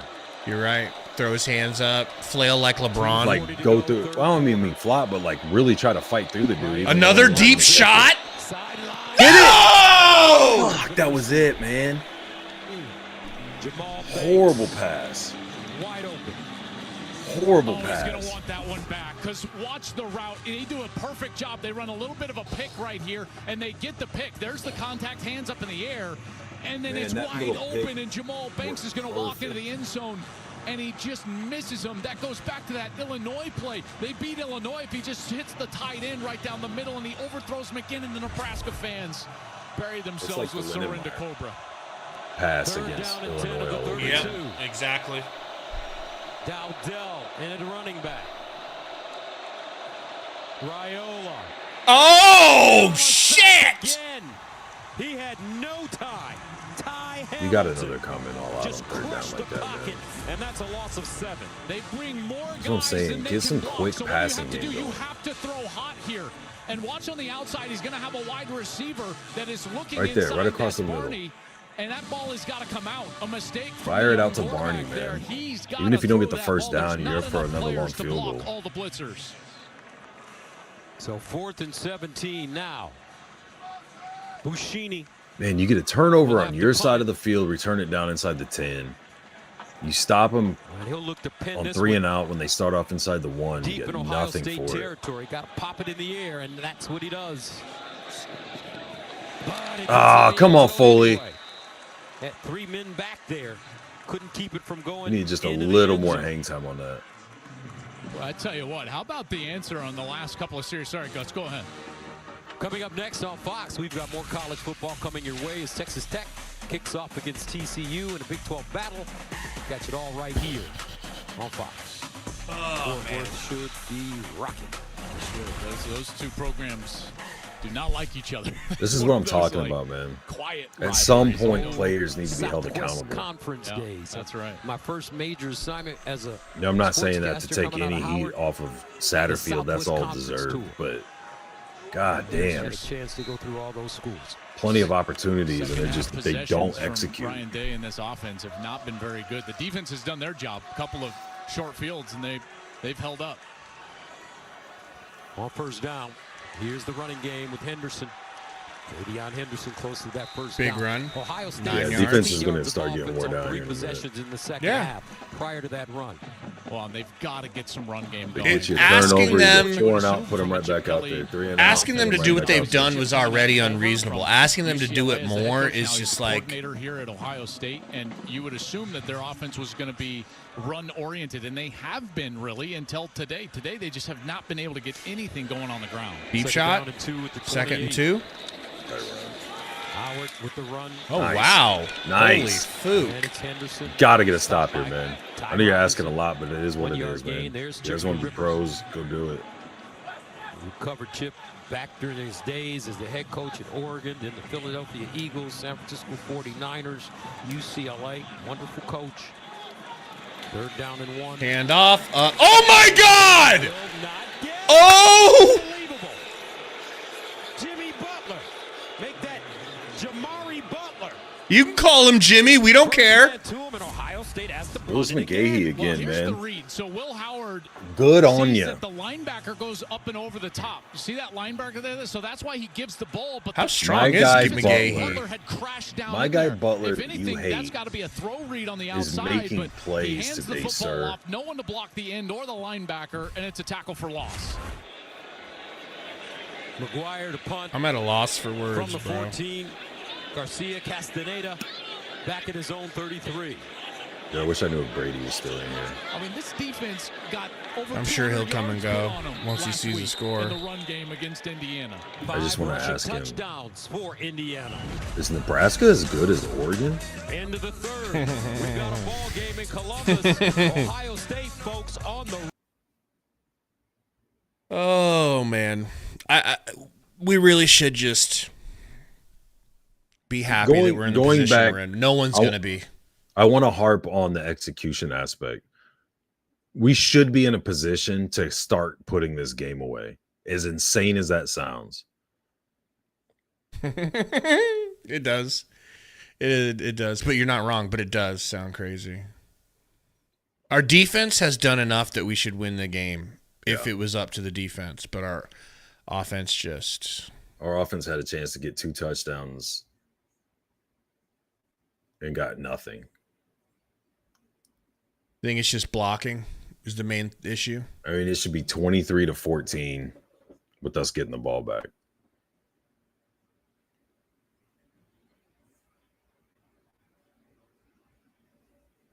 it's not just blocking. I mean, Raiola missed a touchdown to Banks. I think the play calling was a problem with that, the 4 downs and not getting in. I think if Barney tries to fight through to get to the ball, you at least get a flag and extend that drive. It's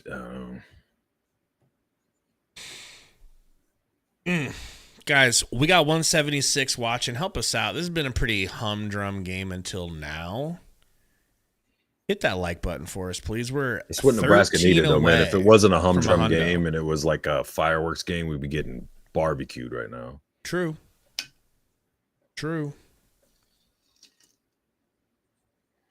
Shy Man said same defense that gave up 56 points last week. It's pretty crazy.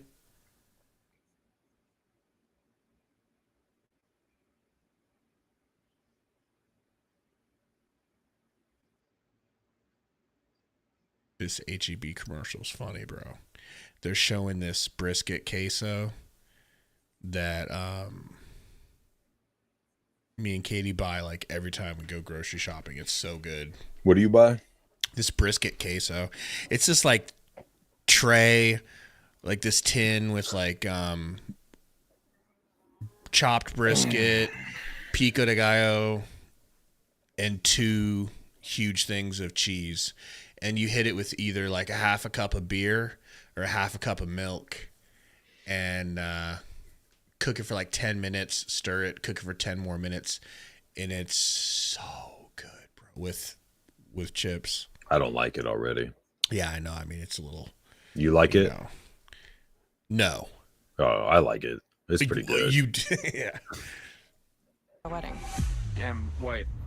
And life-changing events could alter the team forever. I can't keep going. You've been watching Are you ready? Rescue High Surf? All new Monday, November 4th. Pretty much. It's about all I do. Yeah? Good. Yeah. Good.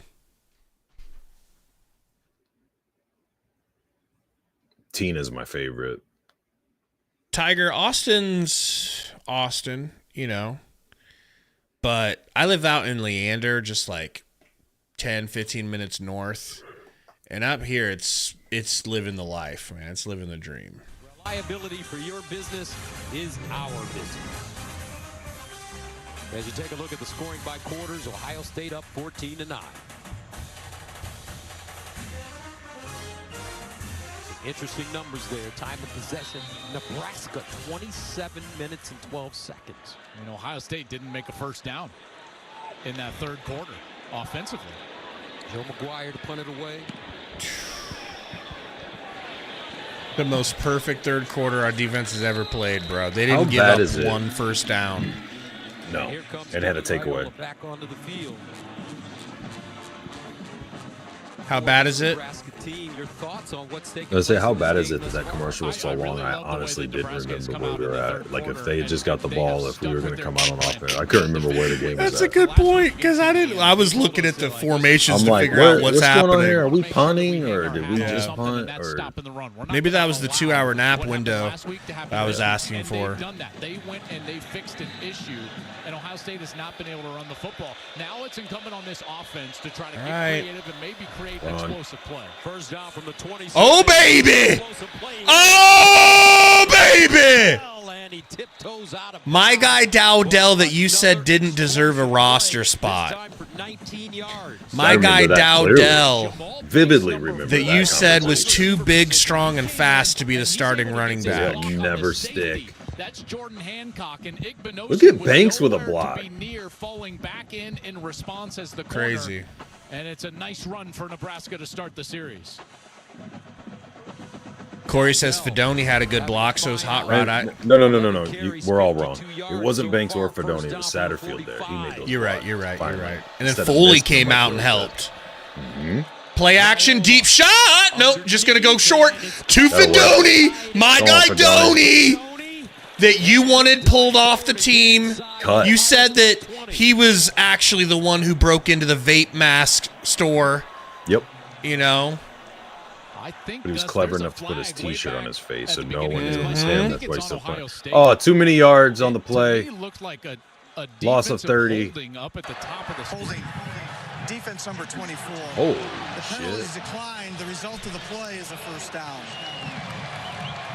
So that's on Jermaine Matthews, and he was working against Jamal Banks, number 4. What's happening right now, bro? What happens at the ball? Don't get your hopes up, dude. I'm just saying. That's That's the thing, bro. I don't care. We Harburg. already.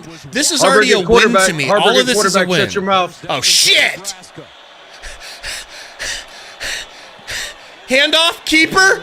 Uh-oh! Dude, just go. Take it down, make that Harburg. I blame him Who for came that in one. for Dylan Raiola. And he'll I could lose never 3 blame yards. Harburg. It's too sexy. That's similar to that Penn State type of offense when Drew Aller stays on the field and Bo Perbula comes in as kind of a runner. Raiola was still on the field as wide receiver. Harburg comes in Now, and try to increase their being in field goal position, it'd be dope if this was the field goal to take the lead. It'd be dope if we were up 2 touchdowns like we should be. Okay, little touch pass. I haven't seen this in weeks. I haven't seen it in weeks. You got maybe, what, 5, 6? Denzel Burke with the tackle. Gain of 7. It's because he's only got 1 and 10 out. He needs to get that other side out. Here comes this massive down. Like So nobody's going to stick his hair back in his helmet. He's like a little baby buck deer. Gus on these 3rd downs all day long. Ohio State bringing extra rushers. Last series, Raiola did not recognize that they had 1 extra blitzer than he could block. Did they send the house again? 3rd down and 6 at the 19-yard line. Shotgun. With Raiola. Here's Dylan Raiola looking. Oh, baby, first down! Let's go! They'll put him back at the 16. I was worried because Fedoni didn't look like he came to a stop before this play snapped. Watch. Watch him just hook up right at the line to gain. And is that okay? Because I think somebody had it covered. I thought we got called on that earlier. I was afraid they'd do it again. You have to have the end covered up. I think Banks was up on the line. You played great, but Fedoni really did. And now it's nervous time for the Buckeye fans here in the shoe. Fedoni had 6 catches, Gus, for 91 yards last week against Indiana. Coaches praised how hard he played all game long, and that was a huge catch on a 3rd down. 1st down and 10 at the 11. Nebraska can still get another first down. Raiola looking to throw into the end zone. Does. Fuck my life! Why can't he put a pass on these guys that are wide open, man? He broke open late. God damn it, Raiola dude. just couldn't put it on him. Just out of the reach, and we had an earlier one out of the reach for Jamal Banks, and you can tell Barney is just stretching out, trying to get that ball, and just overthrown. They had him. Ohio State is living in this man coverage. Fucking Satterfield, man. Yeah, Satterfield. Goddamn Satterfield throwing it too deep. He cannot come through in the clutch. He's been a punishing runner.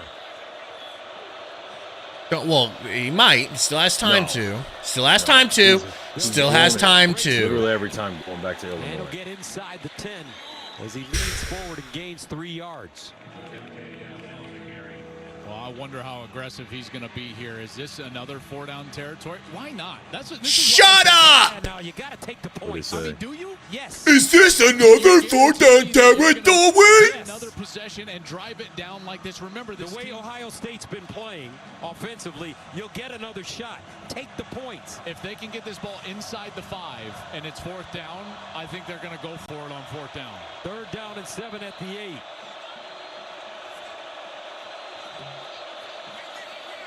Banks in motion. 6, 5. Here comes the press. What a slam! No flag, baby. Please no flags. Please no flags. Please no flags. Please no flags. You know how you've been clamoring for some quick passing game for the last 3 weeks? Oh, wait, that was me.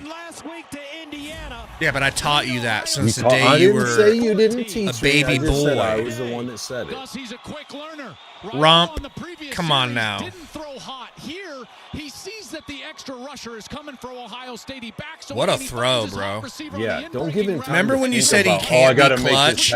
Remember when you said my boy Raiola can't be clutch, and I said relax? Oh, I don't think his knee did touch. It was close. I think his knee does touch, but where's the ball? No, I don't think it did. Ooh, they're doing a review. We'll see.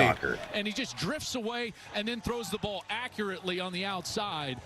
And now they will review this of whether he got in or not. So we are in an official review based on when that knee went down and where the ball was. He did not get Damn it. According to you got to be able to get this. Put Robinson and Hushmacher behind Raiola. Is his knee down? Gus, that is a first What are you talking about? So it would be 1st and goal for Nebraska, as that shin right there would put you down. That's shin down. Okay. Remember when I told you it was down and it wasn't going to count? You tried to tell me that it was? Yeah. So right there. So the ball's going to be like just inside the wall. About the half. The runner's shin was down, and the ball was at the quarter-yard line. I agree. You got to go for it here. See, Raio's just not clutching. No, that's a first down. Oh, okay. Cool. I'm doing 4 tush pushes. I'm putting Harburg in. And I'm having. You really want to touch Raiola's butt. Trying to make a case. I said Harburg. You really want to touch butt. There you go. That's more accurate.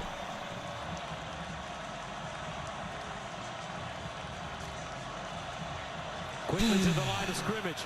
Power formation. Oh my God, we're gonna score! Woo! Touchdown, Dowdell, folks. Help us out, all right? If there was ever a time to hit the like button, it's right meow. Okay?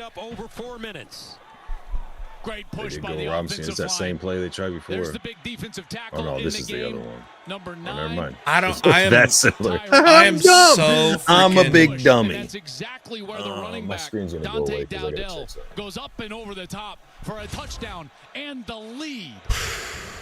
Tony White Thank you, Skype. Jose. Tony White Skype. They keep the offense on the field. Okay. They're going for 2. Oh my God, we're going for 2. Raiola. A little Mahomes shovel pass. Little trickeration. Borkirker.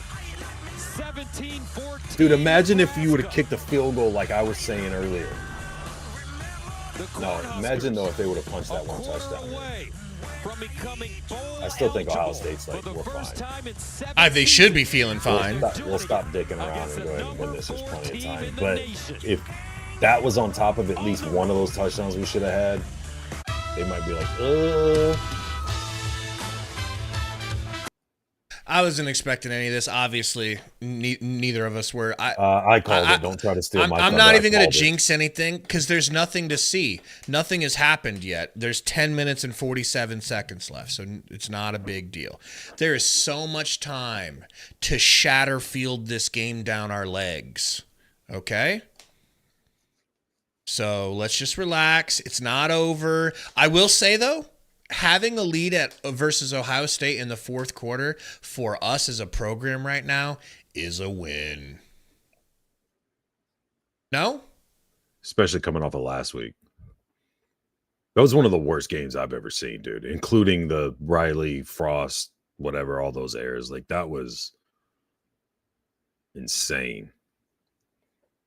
Even if they lose a close game here, that's a huge bounce back. Jeff Drake with the jinxiest dono I've ever seen, but thank you, $2, says N exposed OSU. OSU with a money symbol for the S.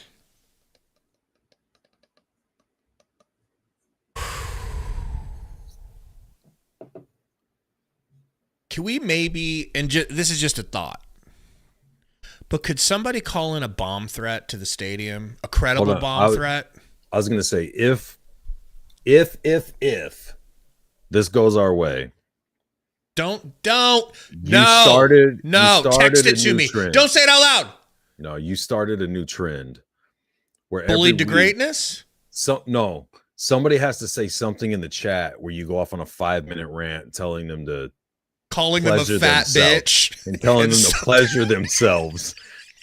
And then we'll just win out. Every stream you don't do that, we're going to lose. I don't care if it's UTEP or you and I.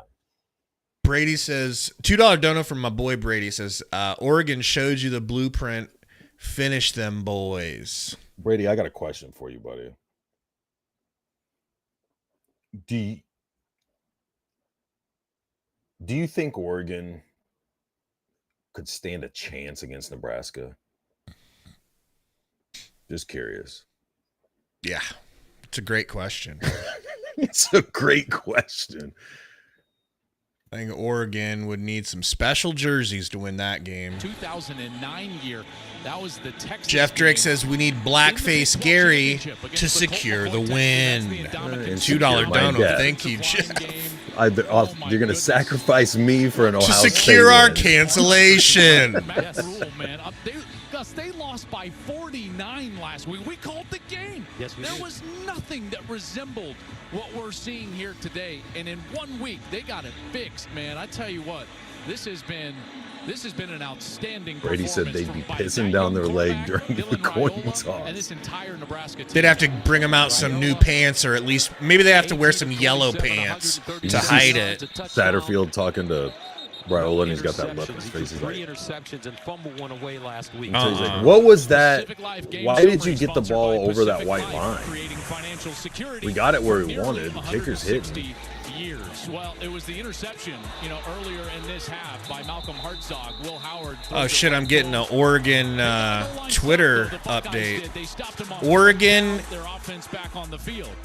is forfeiting the season after seeing what Nebraska is doing to Ohio State. Wow, that was real, by the way.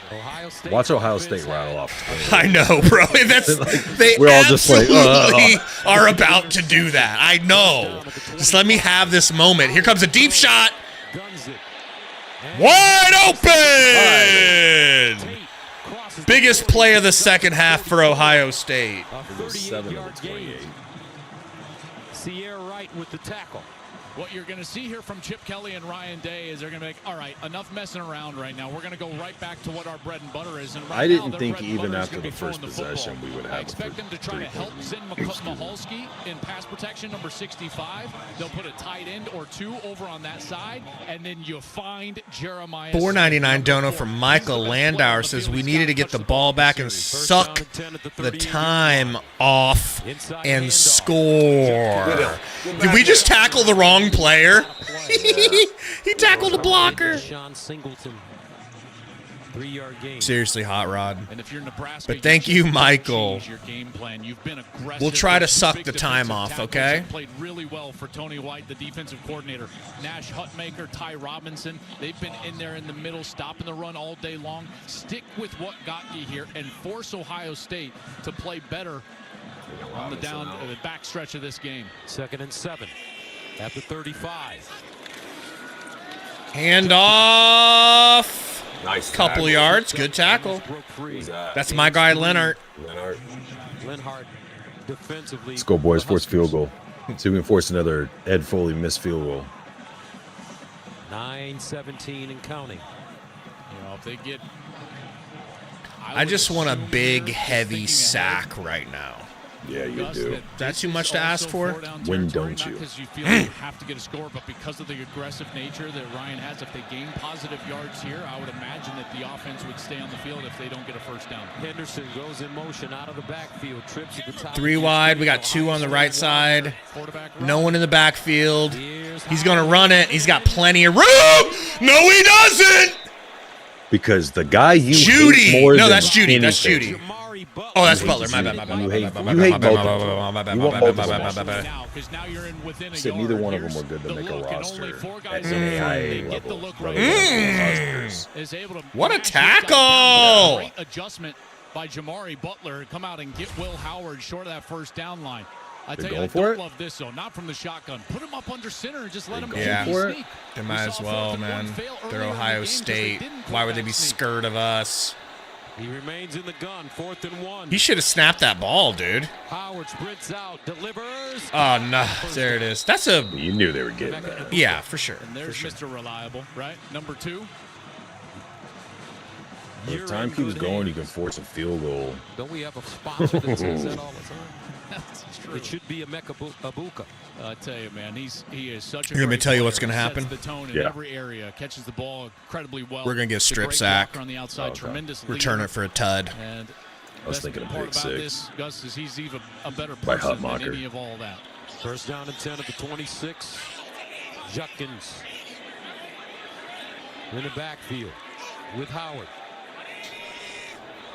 I feel like they're getting a touchdown here. Judkins. Stutter step. Run up the gut. 5-6 yards. Forward inside the 20. Hutmacher with the tackle. Gain of 7. And a little life in the run game. Not much, right? But a little bit of life in the run game on this series from Quinshon Judkins. And that offensive Howard has line. 15 pass attempts. attempts. If they could go back in time and replay this game, he'd have had that in the first quarter. And they'd be Indiana-like. Come on, boys. Oh, what a keeper. Fake the shit out of me, bro. I wasn't fooled. I saw it the whole time. Oh, damn. Well, watch everybody just squeeze in from this defense, and Howard I just wasn't biting on that keeps the bullshit. ball on the zone read. Everybody squeezes What a in, good read, man. What a good read. And Gifford just and there he is falling inside the 10-yard took line. all the He telegraphed exactly what he was going to do. Terrific runner. Yeah. On the season, 77 rushing yards and 5. Feels like it's Smog. First down and Feels like it ain't moving at all.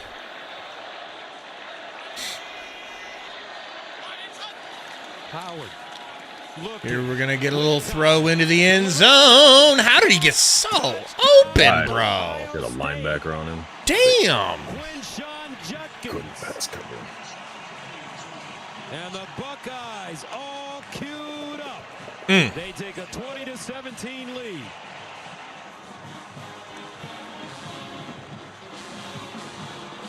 That's the matchup you want. Quinshon Bro, Judkins the on the 2-point middle linebacker. conversion play. Makai Bayer, number was 42. beautiful. And Bayer slipped and fell down. No, I don't think there's Judkins another to just OC in the roam nation that freely could drop into the end something zone. like And that. for the first for being time honest. in this whole second half, Gus, there was no pressure. And the World protection Cup held speed up, said and defense Rebels assume the couldn't get to Will position. Howard, and he had time to Remember find that the open receiver, which he did. drop I used to have? I need to get that back. Receiving touchdown of the year. Hey, fat boy in the front row. Assume the position. You don't have that? No. Nice job I gotta making find him that. slip, and then see all the time he has to have it like a kind of a double move from the running back position. You need time to throw the ball, and the offensive line finally providing some of that time for Will Howard and Judkins into the end zone. He's got a little sexy red little hairstyle going on. Like Harley Hartzog Quinn. hurt, This is damn the it. reason for the delay. Injured. Hammy. Pulled his hammy. Cornhusker is Hartzog. Who's coming in? Royal Pine said, all right, everybody line up for cigarette burns. Malcolm Hartzog. He's an experienced guy, came in with 25 starts already in his career. He was tied for second in the Big Ten already with his 3 interceptions. Now he's got 4 on the season. Terrific safety for them.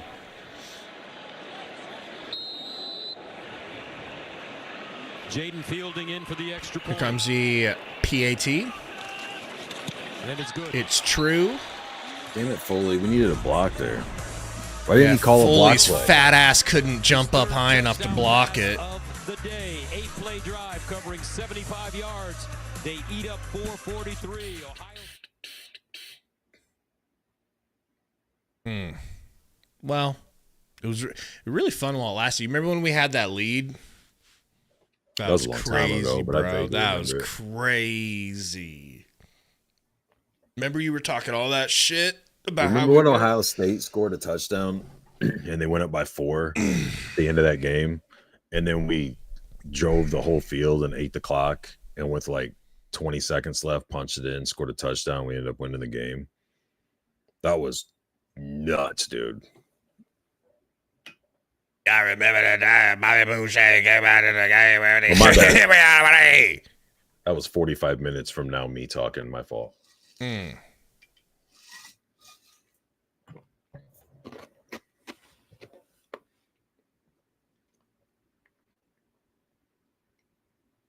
Got any major predictions you'd like to make here? Since you know every goddamn thing, apparently. Here's my prediction. Everybody shut up and listen. Listen closely. It's one word. He says 15 words. Pain. Oh. What movie is that from? Is that I think it's Rocky, your boy Mr. T. Dumbest thing I've ever heard. You know? That's my prediction.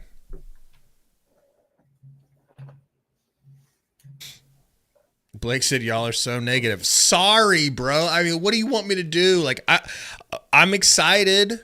I'm having a good time. I think what we've done is a win. We've already won. Hold on a minute. I'll be right back. This guy, his agent's probably calling to get him on a bigger, better show. You know, thinks we don't know what it is. MB says, thanks, Rule. We'd only be down 1 point, jackwad. Well, probably, and that'd be really cool. But at least him going for it on fourth was at the 2-yard line, and it wasn't like 5, 6, 7-yard line. You know what I mean? Like it's not that hard to understand why he did it. But in retrospect, obviously hindsight being 2020, we can all sit here and give him shit, you know. My bad. Let me stop mansplaining. I apologize, MB. Welcome back to Columbus, 21-17. We've got a game for you folks. 6:04 to go. Buckeyes reclaim the lead, but Nebraska ready to receive the football. No, he's got a good head of hair. Shyman. Unlike me. Quentin Ives is the deep man. All right, let's keep that shit covered up though. And this one into the end zone. Kick into the end zone. Let's check in with Jenny. And after that touchdown, a cool moment between Dylan Raiola and Dante Dowdell. He came over to him with a big smile on the bench and said, Dion, let's go do it again. I've been hypothetically, let's act like we're not negative, all right? Hey guys, I think good things are about to happen for the Huskers. And we're seeing that on display. Why? Dude, I just come back. Oh.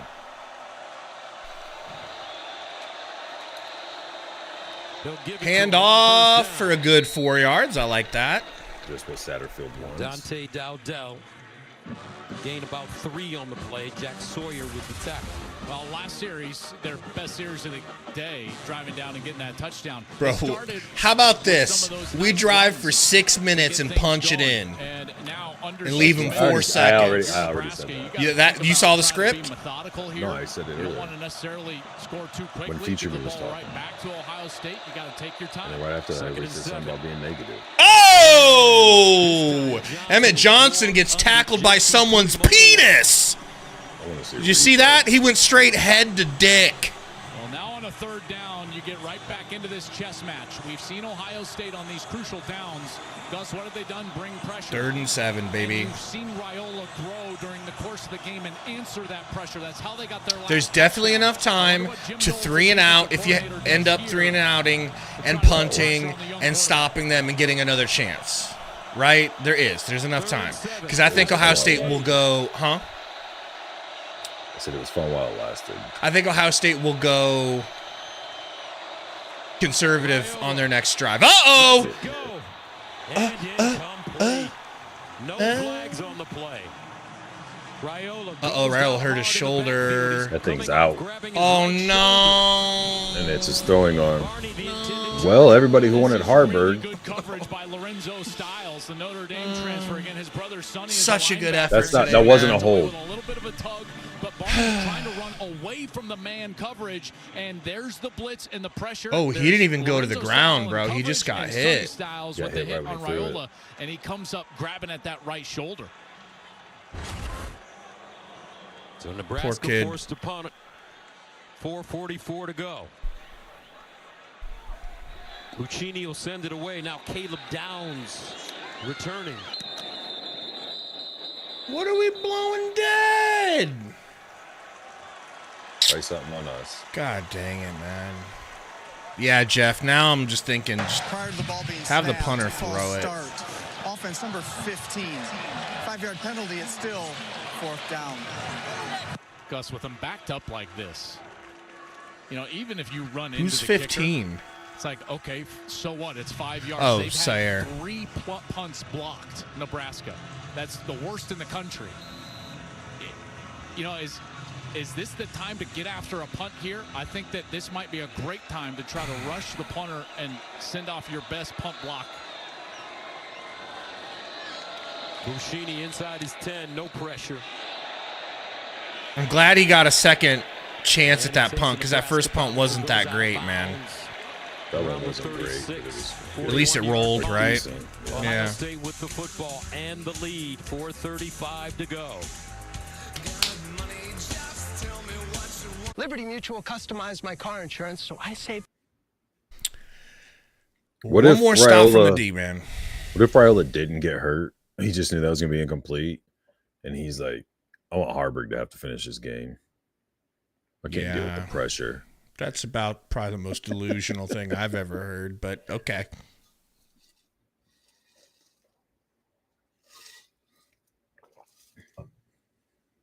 Shyman says, what's the status of the injury? Don't know yet. We're going to see if he comes back out on the field after that next.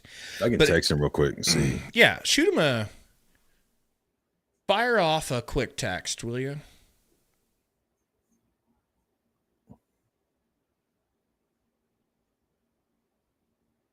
Yeah, hopefully just a stinger, right, Tiger? Are you sure you think it was dislocated? The way he had it just hanging there, I think so.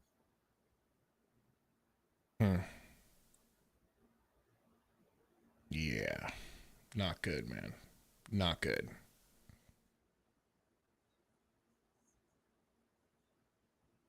How ironic that we snuck up on Ohio State today, and that's what we titled the video. It's like nobody even wanted to give it the time of day, but it's like, hey, we did. Literally, we snuck up on them. And it is what I said it was going to be, not you, cuck boy. Remember, preview, I said, we get Keep hyped in mind up how and play easy harder. Your ass oh, shit! Retract everything I said, and now what I'm saying is what you said. Better. Now continue. World Cup said, God was like, oh, you want a moral victory? Okay, then trade me Raiola. Yeah. Hopefully it's not a dislocation, man.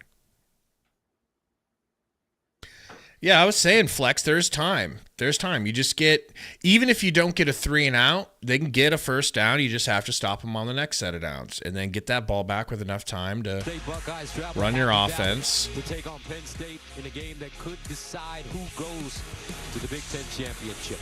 Joel, Jenny, and I will be joined by the big new kickoff crew. Coverage starts at 10 a.m. Eastern only on Fox. There's one team that's really trying to punch their ticket to the Big Ten Championship. And that's the Indiana Hoosiers. Scale of 1 to 10, how aggressive you think they'll be? Probably fairly aggressive early on. Maybe not. They might do a run just to see what it does. If they can get a first down, might keep running. They're not far. There's the run. Jamari's right there. They're going to get 1 yard, maybe 2. I'm going to grab a water, BRB. Deshaun Singleton with the tackle. Let's go downstairs to Jen. Well, obviously a really good sign, Gus Raiola, out of the medical tent. They were evaluating that right shoulder. It almost appeared to be the joint area below the collarbone. Is he good to go? He was in I just see him a throwing the ball or significant amount of something. discomfort at first. He is back on the bench. He was doing some more film review. This guy is tough, and he wants to finish this one out. All right. Dylan Raiola up and walking around. Looks good on the sideline. 21-17. He wants another opportunity. 2nd and 9. Wants to deny him. He in the Ohio State offense. And it's another 1 yard loss. Scrimmage, no gain. Butler having probably his best game. Singleton. For as much as I feel like he struggles in the pass game, that dude is a stud in the run. That's the left tackle. They got a guy hurt. Zen Maholski, number already 65. on one backup tackle. He's the replacement for Simmons. We shouldn't have to use the timeout. I'll tell you who's a stud and who's not. We should be able to get our timeout back. Well, that brings up all sorts of questions now about the offensive line and how they would try to shift around in terms of lineup if Zen Maholski is out, which he's in a decent amount of pain there on the far I think side. I heard him screaming. Did you hear that? Jackson, the left guard, will the guy on the ground, yeah. And Austin Saraveld may come in at left guard. We'll have to see how they're going to rotate. And unlike previous years, I hope not, man. the two teams that go to the Big Ten championship. If we get a 3 and out, this year. Yeah, I think I'm going to make a mess in me trousers. Just be the best two teams in the conference by record. And first, I'll say wowzers. Say that the two teams that do well, there's a few that control their own destiny. You know, but I know a lot of Indiana people ask you. Oregon controls their own destiny. Penn State would. Jeff, I don't know what you're talking about. Gaten never screams. The issue, though, is that there is a situation, and I know Buckeye did I scream? Want to hear this? No, Oregon, you said Indiana, that you and thought Penn you heard State that dude could wind up scream. He all said he in the thought season because they don't play yeah. each other. I'm assuming he said you. So Ohio State He was wins on out. here They yelling would be like a in little the Big bitch. Ten championship game. This with dude wins over Indiana Sierveld, and Penn he'd State. probably be our highest rated lineman, and he's coming in as a backup. Ever, bro. I love it, though. Top two teams go. Yeah, me too, obviously, and that's going to make that game incredible in Indianapolis. And did they really take a timeout from us off of that? Has to be helped off the Well, I field. think they called the timeout. Terrible sign for the Oh, Bucks. man, that's bad timing. An already thin offensive line Damn, bro, I legit feel bad for this guy. will be down. How can you not get your timeout back, though, and be like, well, no, we're not calling timeout if they got a guy down. They have to, you know what I mean? The clock stopping into the anyways. bowl game. Just have the student section throw cans on the field, and they'll go, after discussion, Nebraska didn't need to use the timeout. Fryer will be in there. There's Luke Montgomery, 51. Looks like he's going to go in at That helmet looks special ed, not going to lie. And that looks like Jackson will bump that out. style of helmet. Donovan Jackson, the All-American. Everybody else has cool helmets. His looks like it's to protect him from himself. Just saying. I think they have one of the worst helmets in football, college football. Yeah? I mean, I like their color schemes. I think their jerseys and pants and all that are pretty cool, but their helmets are just like... He has played a few snaps over the last couple of games. I think there's a lot of plain helmets that I think are cool, but theirs is like plain and just Luke like... Montgomery. But boy, what a huge moment here. 4-point game, fourth quarter, under 4 to play. We will see, as a wise man once said. 3rd and 9, folks. What do you got for me, Gary? Pick 6. What's the call? Okay. Pick 6, Nash Hutmacher. Who's not in the game. Ty Robinson. Big man interception. Empty backfield. One of them high steps. Quick screen. Get up there. Blow it up. Blown up. All 3 plays went for negative yards. Your boy that you wanted cut when he was out with blood clots. And I said, no, he's too good. Javen Wright. I said, listen, if his blood's going to clot, we don't need him. I prefer players whose blood don't clot. I want thin blood people on my team. Football straight up the middle. If you go to empty, you have to be able Yep, to that's a mess in me trousers, all right. If there's no second level, Gus, you can run the quarterback, and they don't do it there. That's a holy shit, and we called a timeout. You like that? Their new offensive line. I would have. Yeah, that's what I'm thinking. You don't need a field goal. You need to get a touchdown. Jesus Christ, dude, what are they doing? I believe that I don't like it, man. To protect what was going on up front. I mean, it's not going to matter because we're only going to need like 3 plays when we score a touchdown. But get the ball out of the hands of your quarterback right away and rely on your defense. Chip Kelly's texting Matt Rule what all the plays are. Thank you, Chippy. Thanks, Chip. Appreciate you. Hey, guys, we got 214 watching. Help us out. Hit that like button, all right? We're a couple of cucks on the internet begging for likes. Don't, you know. Signals with a fair catch and has it at the 24. Here we go. It's all about Shatterfield. All right? If he can't make Raiola's busted shoulder work, if he can't make Raiola start completing passes to these wide open receivers, he needs to pack his bags and go. Glad you said it. 3:36 to go. Oh my God, bro! How are we even in this position to begin with? This is it, man. This is it. Play action over the top. He got grabbed. He caught it anyway. Thank you, Banks, for hooking us up with your first good play of the game. Oh shit, they're gonna call it against Banks. I'm gonna rip my pubes off real quick. No, they're not. There is no way humanly possible this is gonna be against Banks. Pass interference. Offense number 4. 15-yard penalty. Still first down. They've been getting after it all day long. Let's take a look. Again.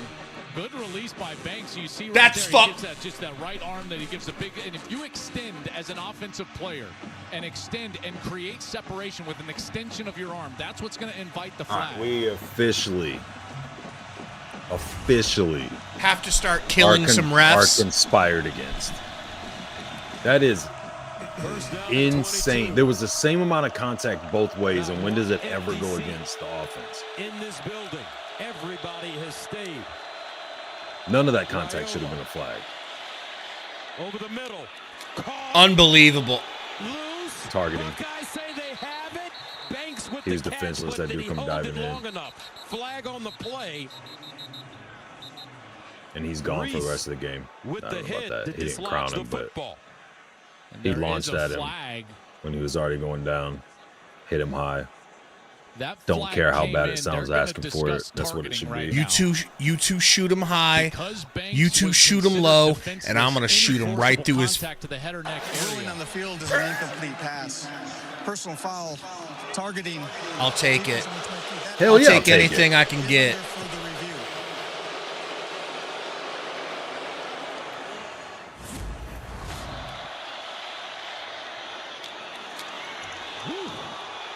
Forearm shivered him.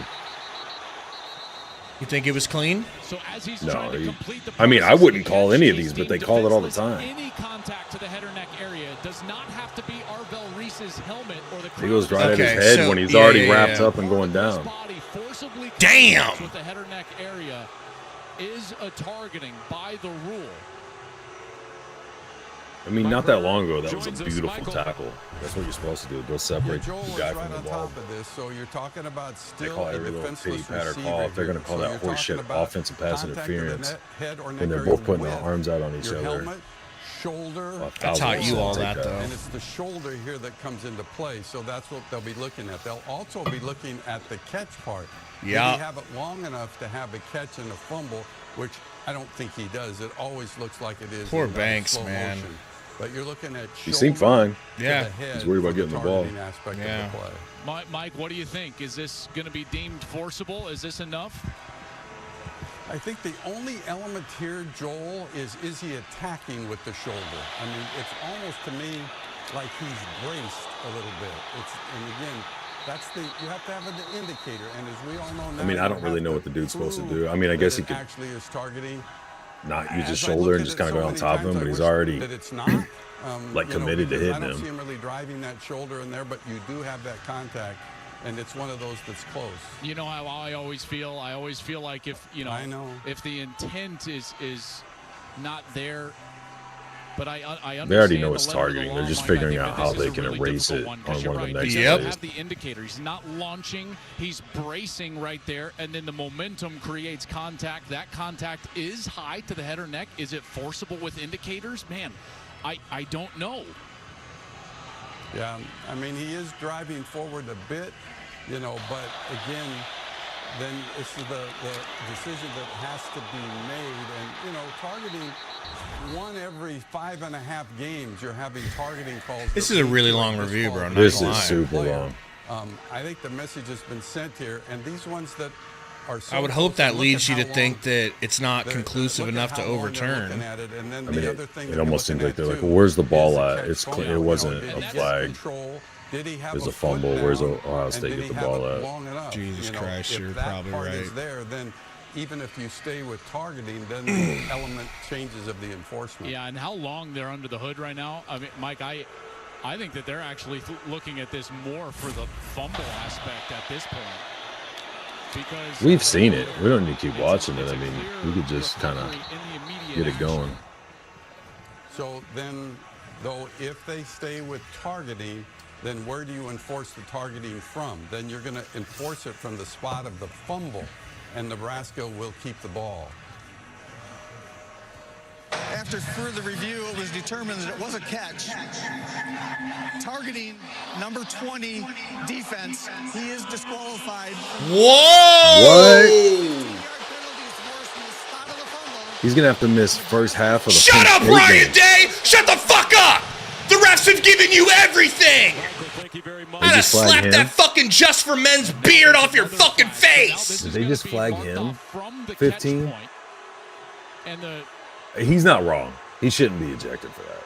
And then now another flag. I'll eject you if you disagree with me again, bitch. Now get down and give me 15 push-ups. I'll eject your face. Sideline warning. They'll just give him a warning, and then this is what I was fearing from last week, is that now you're getting water bottles thrown from the stands as Ryan Day chucked his headset down. Oh, see, you didn't throw it. See, he learned from Rule. And as soon as the water bottles come out, now the officials... But don't do it, Ryan. Don't do it. Hold on to the headset. It ain't worth it. What a mess. You got a family at home.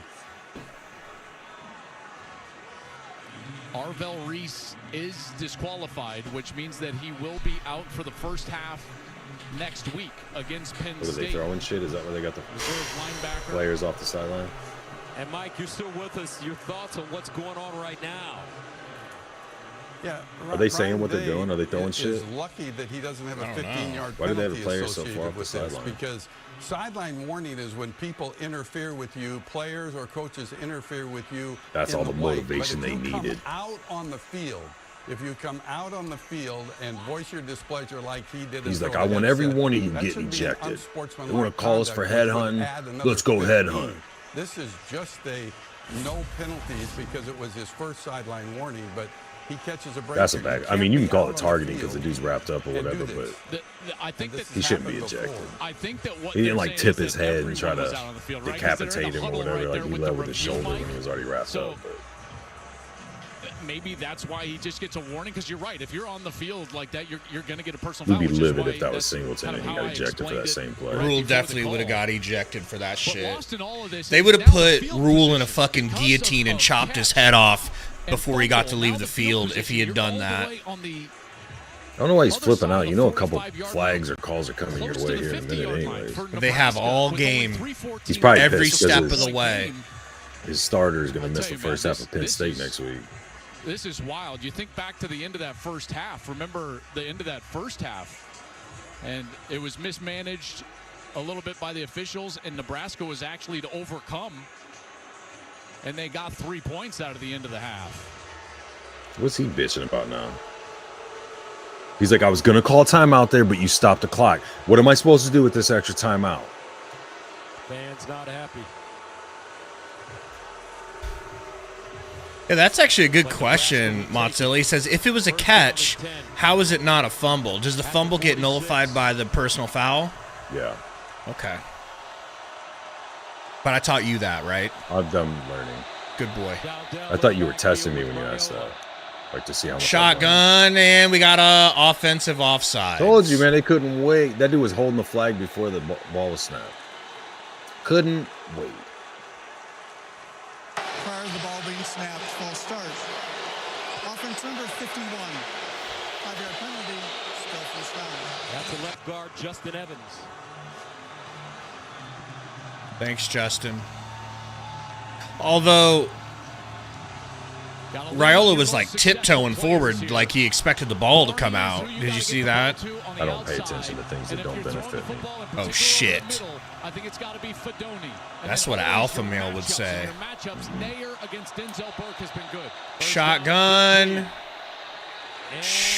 nothing doing. Cody Simon standing right on the play. I don't know what kind of call that was. I'm going to go pee because I can't look at this shit, dude. I can't. And I have to pee, so I might as well not watch. It's a wrap. To stop that play before it could get started for him at Johnson. Great job by Cody Simon. Watch him. He just little fun fact. He's right in the face. He'll be sitting down while he pees. His wife makes him. Let's see what kind of 2 yards behind the line of scrimmage play we dial up on 2nd and 18.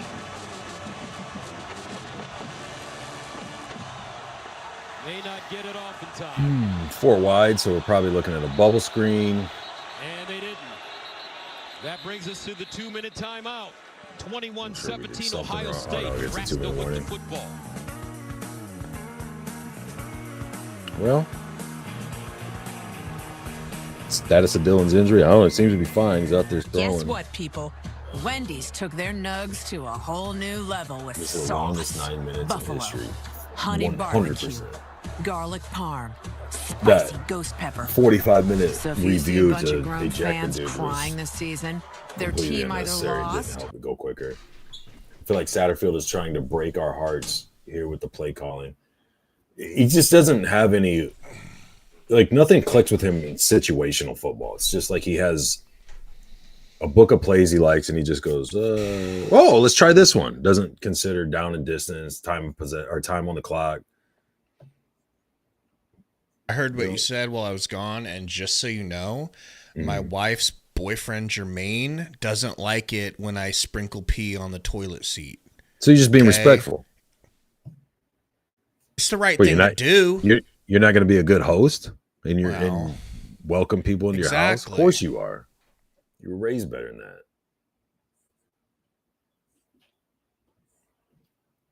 So what happened while I was gone? We scored 2 touchdowns. Dude, you wouldn't rapid believe fire. It. So we line up, right? 4 wide. Okay. And Raul's like, all right, guy. And he's like, sees everything he wants, right? Defense doesn't know what they're doing. And they're looking at each other like, oh shit, we're about. And then 2-minute warning happened. So we were about to score. Basically won the game. Holy shit. Basically won the game right there. Man.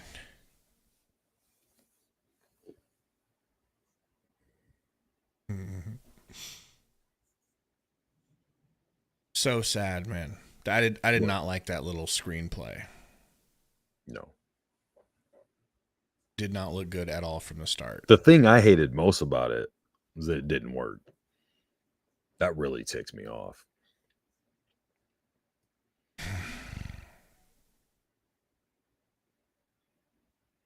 VP says fumble Ruski to flea flicker into a double Statue of Liberty.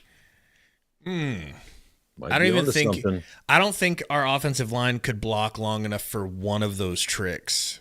Doesn't matter to work. Let alone the weaknesses. 3. Hold on, Gabe. What you're not about to start doing is factoring in what the weaknesses of this offense are and why we can't run plays because of it. We run those plays anyways. We don't have good perimeter blocking. The last time Nebraska I beat a want top 40 5 plays team on the came in edge. 2001 versus Oklahoma. The Cornhuskers were led by Eric Crouch, who caught a 63-yard touchdown pass in the fourth quarter to seal the victory. He would go on to win the Heisman Trophy that year. Team goal. I should have popped a squat. Second down and 18 at the 38-yard line for young Dylan Raiola, 19 years old. Second and 18. Screen. He's got Emmett Johnson with him in the backfield. Let's get a screen that's designed for. That's what Raiola. That's what. 21-17. Hey, he did it. It's a wrap. I'm gonna go to the bathroom, dude. You start doing the pregame or postgame. Okay. A loss of one. What a series for Cody Simon. Couple more plays, folks. We'll get you out of here. No harm, no foul. With the back, that's man coverage, and he's out. Marcus Satterfield. So they tried the screen. Cody Simon is there. They tried to flare out. He Shatterfielded down his leg like we thought he would. Third down and 19. 4-down territory, Gus. They can't punt the ball away. Raiola over the middle. Intercepted. My God. Who was that to? That had to be a miscommunication. Had to be a miscommunication, like dude ran the wrong route or something. With 1:16 to go. So that'll be the game. 17-21. Hopefully Ohio State just sits on it here. They probably will. They'll just run the clock out. 17-21, guys. Look, I know it ain't what you wanted. I know it isn't a win. But this is right where you want to be. This is where you want to be. You want to be within kind of like that chasing three situation with a team like Ohio State. We used to be doing this chasing three shit with terrible teams that we couldn't chase the three. At least we were chasing it versus number 4. I normally moral victories are for bitches, but we are kind of in that scenario where it's a good thing for us, right? We were down, or we lost so much worse to Indiana. Like, this is improvement. I'll tell you one thing. Whatever Matt Rule did in this off week worked, and they listened to him, because there was a lot of Husker fans squawking about how he had lost the locker room. He didn't lose the locker room, and if anything, this performance made the locker room probably buy in double, because they're like, wow, if we really listen to this guy, we can hang with number 4 Ohio State, a super duper talented team that's really well coached. You know, I mean, there's issues with this game. It's not like everything's just hunky-dory, but the defense just showed up so hardcore today. They gave up a couple big shots early and then only one tutty the rest of the game. Ohio State didn't get a first down in the third quarter. Like, there's so many things. If you choose to see the positive, there's a lot to see. We can all look at the negative too. We're going to look at the negative. Do not get me wrong. But there's a lot to learn from this game, and this is a young team. Like you said, 19 years old, Raiola. This was such a good performance by your Huskers. Not all of them. Nail-biter for Ohio State fans. But after they I think they might talk to Ryan Day. I thought hopefully they'd talk to Will Howard led him straight down the field Rule. and into the end zone for a We'll have the post-game interviews for you guys as usual. Don't go anywhere. He had the one interception, but Will played very well. And man, that last interception was painful. I wish we could have got 2 shots at 3rd and 19. Tyler O'Connor says we won't win another game. I don't know, man. I don't buy into that at all. I do know that I don't buy into that.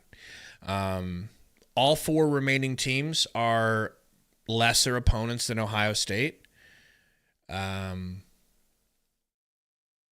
Nebraska is going to win 2 out of the next 4 minimum, in my opinion. Either way, we're going to a bowl game, and that's all to begin the year, that was the goal. And we're going to achieve that and some other goals along the way. So, you know, If you stack this year up against last year, hell yeah.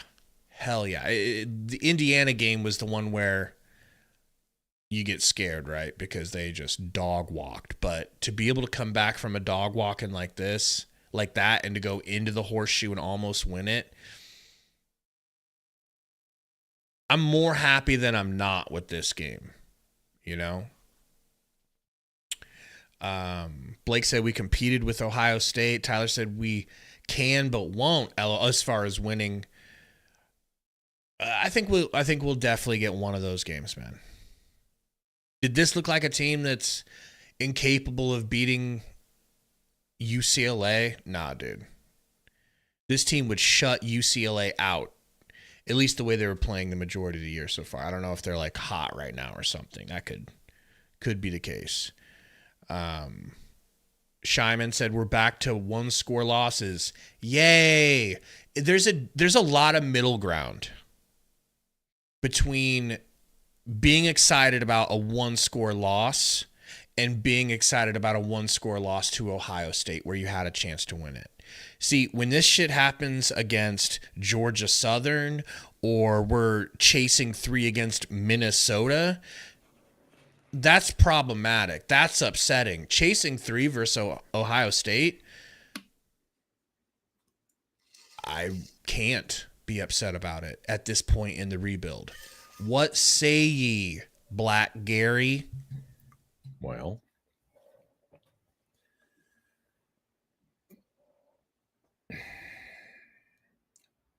who else can call the offense?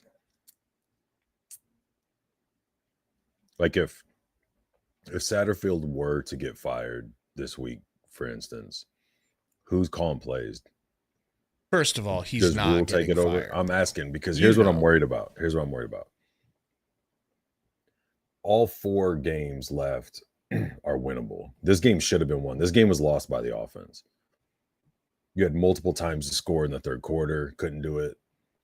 You couldn't sustain a drive in the fourth quarter to even really get back in like a field goal range situation. Firing a coach mid-season or a coordinator or whatever is tough, especially if you're going to bring somebody else in to try and implement an offense. It's basically impossible.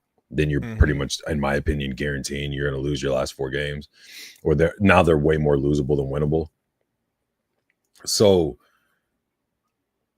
if you don't get rid of him and have somebody else on staff that you feel confident can be more effective calling his plays, but doing it with common sense, like we're not gonna do screenplays that start off 2 or 3 yards behind the line of scrimmage on 2nd and 19, for example. I know it sounds crazy, but that's not a normal thing to do. If you leave him in and you're like, we'll get rid of him at the end of the season, and then Nebraska plays anything like this the last 4 games and wins 2 or 3 of those games, then maybe Rule goes, well, as the players came along and we ended the season good, we're going to go another year. And then now you've got it going into next year after players have developed. A lot of these guys you've redshirted. You've got a lot of guys on the offensive line that are going to be gone. And next year you've got guys that have been redshirted for a year or, redshirted and then sat. They're going to be coming in.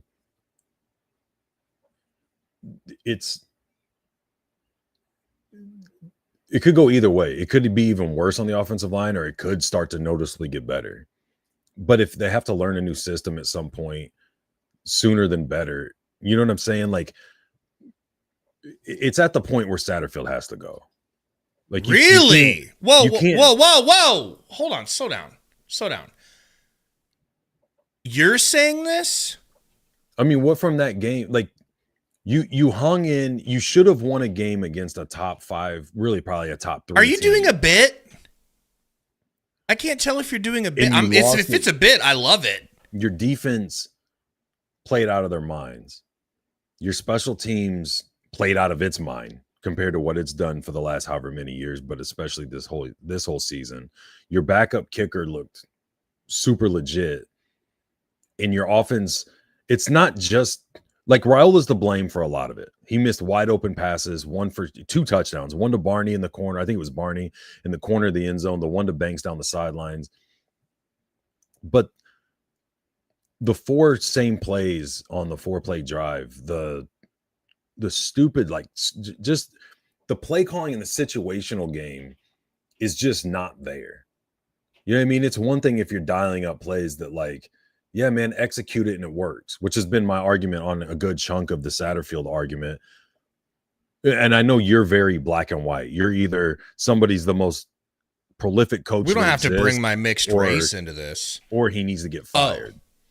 There's no in between. There's no like, yeah, he makes some bad decisions, but also nobody's executing, or this injury is causing the whatever. Like, there's a lot of factors that go in, but this game,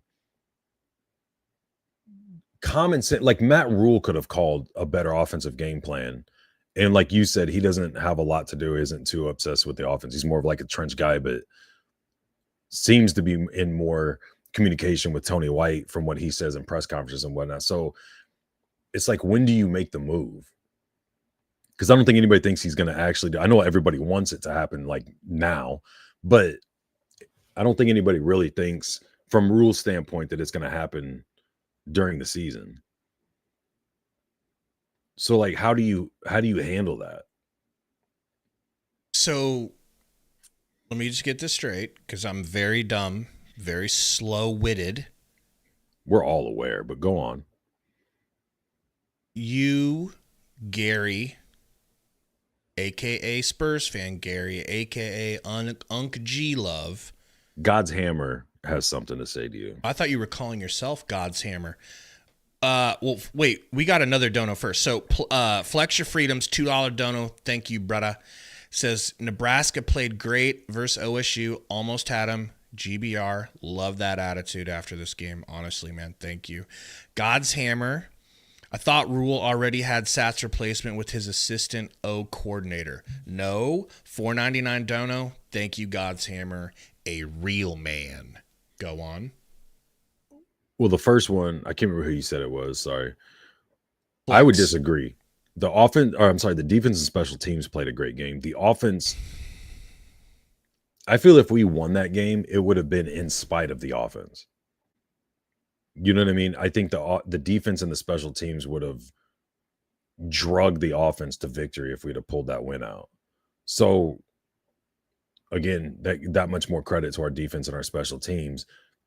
Also goes to my point I'm talking about with Satterfield. And for God's Hammer's question, that's what I'm asking. I don't know. I don't know who it is on the staff that you would go to for the offensive play calling. Would it be like Bartle, the running back coach that's been with Rule for a while? Does he have enough faith in him to have him do it? Would he just take it over and dial up stuff for a while? I mean, I don't think it would be McGuire. I don't think it would be what's the quarterback coach's name? This is his first year. I doubt it would be him. Satterfield's your tight ends coach, so it's not going to be a tight maybe you bring in coach. that little prepubescent wide receivers coach we got. That's McGuire. That's what I said. Mm-hmm. Try to keep up. Sorry, sir. Just try. Just give it a shot. I already said I'm a dum-dum. You're the Marcus Satterfield of this channel. You know it? So you love me and you'd never fire me? I'd never let you go. No, I'm just saying, like, if you wait till the end of the year, I'm not like a lot of the chat. I'm like you. I think we lose 1, maybe 2 of the next 4 games. And I don't want to go to a bowl game and have like this feel-good thing at the end. And then it's like, well, maybe we'll give Satterfield 1 more year. And then when you have a chance to really make another leap next year, because you're going to lose a lot of the studs you got on defense next year. So maybe your defense isn't able to carry you through a lot of these games like it has this season. We got the post game, but keep going. They're not showing it yet. Oh, here's Rule. Never mind. Shut the hell up. I'm going to practice in the fourth quarter. Made the plays on defense they needed to do to win the game. I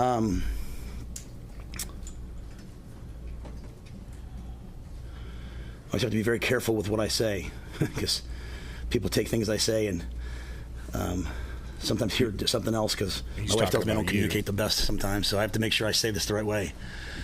As you go through this, the hardest part of what we did when we went to Temple and what we did when we went to Baylor was getting guys not to say, oh, here we go again, and getting guys not to expect to lose.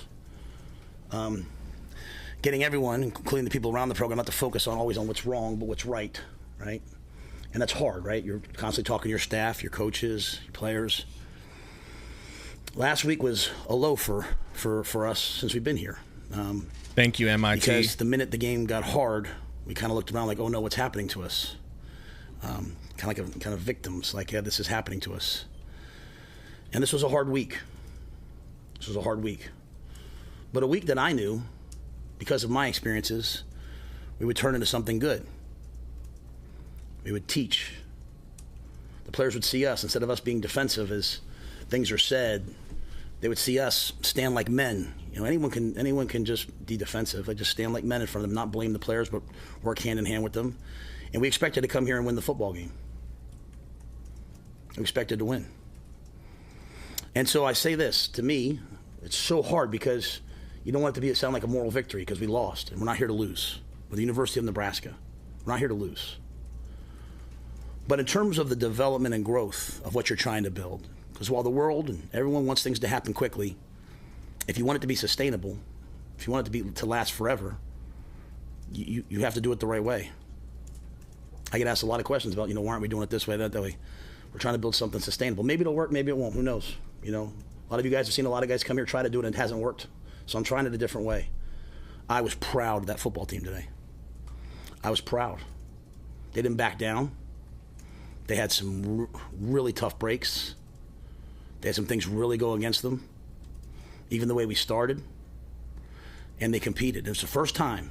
It's the first time since I've been here that I felt a championship mindset in the locker room. Along with the championship mindset, as those who compete know, comes utter disappointment when you lose. So that part's hard. It's hard for the guys. But I saw a group of guys, even at the very end, take the field, going out there to make one more play, have a chance to compete against one of the best teams in the country. So I thought they grew up.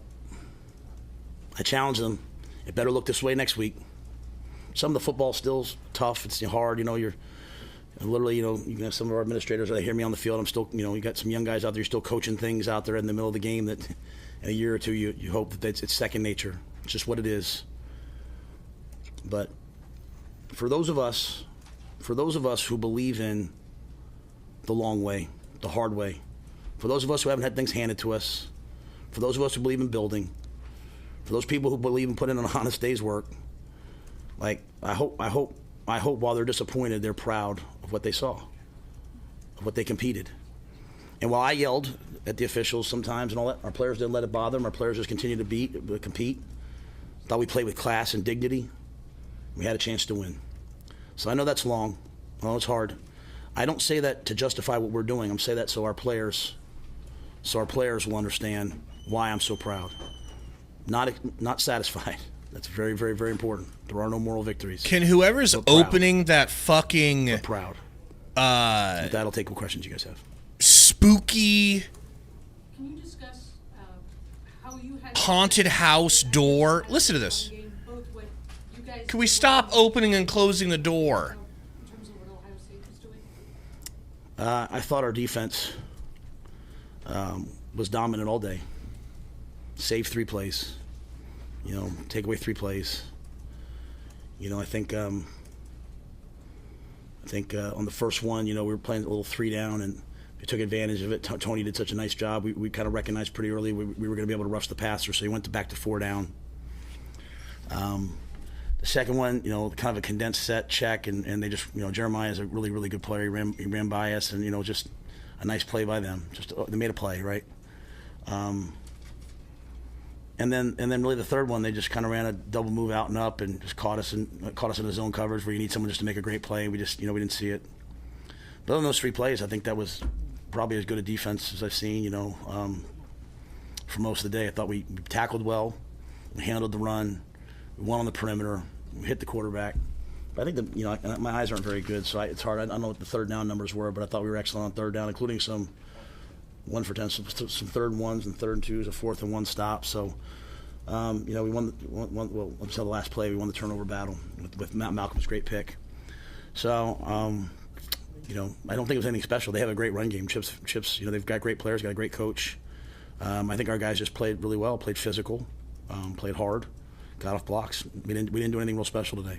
Ohio State's defense is obviously really good. There's moments, obviously, I'm sure you're thinking about is in the goal line situation. There's 4 plays from the 7, all of them runs. Can you maybe just walk us through the process of those play calls and how you feel like that can seriously? Yeah, I think you have the ball down there, you need to score a touchdown. I can only really probably talk about the last one. We had them set up to run the speed sweep. We thought we'd get in. When Jalen went down, we thought Jalen went down inside the 1. As the official came out, he's coming down like on the 1 yard line, and then as he runs out, that's how you spot balls, right? Kind of goes to the 2. He did. We lost Barrett, our fullback, last week, so we had to use defensive players. So we send them out, thinking the ball's in the 1. As the ball gets respotted back to the 2, and you probably saw me pretty animated about it. Now you're calling that play from the 1.5, 2 yard line. I think the same play happened right before the half, right? Like we thought we had a first down, so then we had to burn it. So, and I'm not complaining about the officiating. I'm just telling you the impact. And when you're on the road in this environment with the noise and all the things that are happening, credit to the Ohio State fans. What a great environment. I mean, the red coats, from the minute you get here, they're nice and friendly to you, and the game starts, and they're here to make that hard. A ball you think spotted somewhere that gets moved back really affects the play calls that you have. I do think, you can't. It's hard in life, you have to find, at the end when you look at the results, if they don't work, they don't work. But you're also saying to yourself, the best things we did today were also Dante on some big runs, and so. If you want to run the ball, you have to sometimes be willing to have a 2 yard gain, a 3 yard gain, which sets up now a ball outside, which we thought maybe Jay Lloyd would score on. And if not, we said we'll get the ball down inside the 1 and we'll pound it. If it's 4th and 3, then we'll throw the ball in. I think the spot got us. And again, I didn't want to use a timeout there in the second half. Maybe I should have. But I knew the game would come down to the end. We need the timeouts. He wanted to use them when they were hurt. The thought process being, if we run the ball, if we pound it in there, we run the ball at the 1, score. If we don't get it, we'll get the ball right back, which we did. And that's kind of the thought process down there. Matt, can you detail that championship mindset that you saw and just when and how that came through to you in the locker room? Was it through the week and when did you see it? I think I've been pretty consistent in saying, to you guys, I think the guys do a great job during the week. It's getting to these moments and saying, here we go again. I'm just, again, I don't want anyone to take anything I say the wrong way, because everything I say is with peace and love. But when they haven't won, and then the commentary around them is always pretty like, hey, this isn't good enough. They're in a culture where all they hear is like, this isn't good enough. And so how do you get them through that? You push them through that. It's just what it is. Like, you push them through that. And so we always work hard. I've never had a time where I thought the guys didn't work hard. But I thought they went out there. I mean, the game couldn't have started any worse. I mean, it's like, holy smokes. And the defense took the field, like last year, and said, let's go get a stop. They got to stop. But I thought it was before the game, and I thought it was at halftime. Really, at halftime, I told them. Because last week I said some different things to them at halftime. And this week at halftime, I said, this is what it's supposed to look like. If I start worrying about the results only, and you had a coach. You had Coach Osborne, who all he talked about was the process and not the results. I mean, everybody knows what it's supposed to look like. Coach Osborne taught us. He showed us. Like, worry about the process. And so, to me, the way it felt at halftime was the process. Like, they were excited to get back out there and play. They were not like, oh man, I can't believe I can't believe they called OP offensive pass interference on that play. They aren't worried about that, which a lot of times our guys have worried about. And you always got me saying, like, just play. What's next? Just play. What's next? And so I felt like a lot of the things we talk about took hold today. And that to me is something I feel relieved. I feel despondent that we lost the game. I thought we were going to win the game. I feel beat up for the guys. But I know when I say these things, a lot of people are probably going to take them the wrong way. I also know, like, across the country, I tell Troy, like, I got college coaches who text me sometimes, like, hey, Matt, I listen to your press conferences every week, because I'm really, honestly, doing my best for people who want to hear it, not pick it apart, but want to hear it, trying to give everyone a step-by-step picture of what we're trying to do. It's easy to pick apart. But, like, I'm just trying to, like, lay it out there for people who love coaching and love kids. Do you know how hard it is to, like, come up here every week and talk about what went wrong without ever making a kid look bad?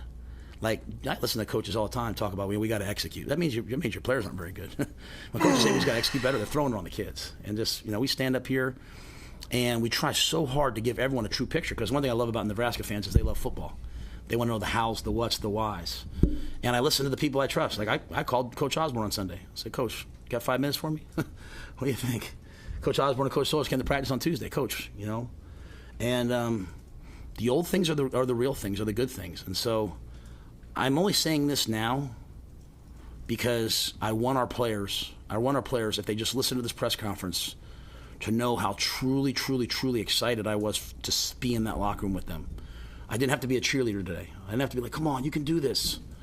Like, they were like, get out of the way. And we've had moments like that. That was 60 minutes of that today. Dylan went into the tent before the last drive. I'm like, hey, Heine, get ready to go. And Dylan comes back out. He's like, let's go. And, Dylan didn't want to just be in the game. He wanted to go win the game, right? And it got really, really, really loud. So we had the false start. Then we missed a play. But so the football will get better. The football will continue to get better. But make no mistake, the hardest thing is building a culture of championship caliber expectations without winning. There's a lot of guys that have taken a lot of jobs that are already winning and they keep it going. I should probably try that sometime. But this to me is why the Lord put me on this earth. Like, to work with young people and to have them raise their expectations. And it's why these guys are here. I mean, that's Dylan, Jacory. They could have gone somewhere where they were already winning. They came here to build it. So I'm proud of them. And I say all this because I hope fans are disappointed, but I hope they're proud of them. Now, if we don't do it again next week, Mitch, to your point, if we go out there next week and we're front runners again, then it was all for naught. Like, this is a step, and it has to be where we are now, that we play this way every week. Yes, sir. Yeah, football has to be better, but anyway, my take. How much did you see John make those kicks and how it lifted the team, maybe even in the locker room against that 54-yard? Well, I'm so fired up for him. And again, on the same vein, on the same point, because even last week, I think Mitch asked me, like, hey, did you not kick it because of, and I said, hey, I think he's going to make these kicks. And it was a great question. I'm not saying that, Mitch, to you, please. I think it's the right question, right? But if you go back to my answers, I was like, hey, I think he's going to be a great kicker someday. I've said that on record. Like, I think he's going to be a great kicker someday. It's just, things take time. But now you have him for what? How many years do you have him for? You have him for 4 years? So you have that kid who makes those kicks in those moments. Like, if you want to know why I feel fulfilled, not satisfied, but fulfilled, it's because if you go back to my press conference a couple weeks ago, I told him, I said, yea, though I walk through the valley of shadow of death, I will fear no evil, man. Like, you're walking through the valley of the shadow of death. But in this program, you don't have to walk there alone, right? Like, you walk there arm in arm with the guys. Like, every day he kicks field goals. You know who's standing right next to him cheering him on? Jacory. Jacory. Screaming. That's our starting freshman wideout, screaming. And he made those kicks. I was like, man. I said to Mar before the game, like, hey, if it's a long kick, should I put him out there, his confidence? Brett was like, don't worry about his confidence. Put him out there. So I think some of our guys are really getting better. Last one. I'll answer them all today. I spent a lot of time philosophizing. They have some football questions. Well, I was going to ask, how satisfied were you with your physicality today? Because it looked like you owned the line of scrimmage. Yeah, and you go back last week. I don't. It's going to sound weird. I don't know that like our guys weren't willing to be physical. We were just really out of whack. Like, we were expecting one type of game, and it was another type of game. Now, we didn't tackle well. Today, I think the guys squeezed blocks and ran the ball together. And sometimes you give up. You're playing really good run defense like that, and all of a sudden you give up a big play, and all of a sudden guys start to panic a little bit. But they didn't. And we played a lot of guys. We didn't have Tommy today. Sierra played. Malcolm moved to corner for us. Malcolm played corner. Keys played safety. Deshaun played safety. Jeremiah finished the game at corner when Malcolm went down. So, we want to be a physical team. We wanted to be the most physical team on the field today. We wanted to win the turnover battle. We wanted to have a culture of execution, do our job. But more importantly, we wanted to be the more physical team. That's a physical team too. Like, they play defense. And one of the tough things we're going on is 4 straight games of us going into a team off a bye. A team off a bye has 2 weeks to study you, 2 weeks to prepare for you. So we came out early on, corners over man, and they run to cover 2, and so we lose a play there. And Dylan did a great job. The little things Dylan does, no one will see, but did a good job of getting us in the right plays after a while. Sorry, Brian. How would you sum up the last offensive series? As you mentioned, Dylan, you didn't know if you were going to have him maybe, and it was chaotic because there was a break in the action while they were figuring out the penalty and all that stuff. Well, it was a break in the action, too, because they told us to come in the middle of the field because they were throwing balls, right? Let's talk about, and that was there's water bottles, and hey, trust me, I'm all for all. I'm from Philly. I'm all for all of that. That doesn't bother me. I just got the guys in the middle, so let's go. But we had the penalty, right? And there's 3:45 left, and so we always expect something good to happen.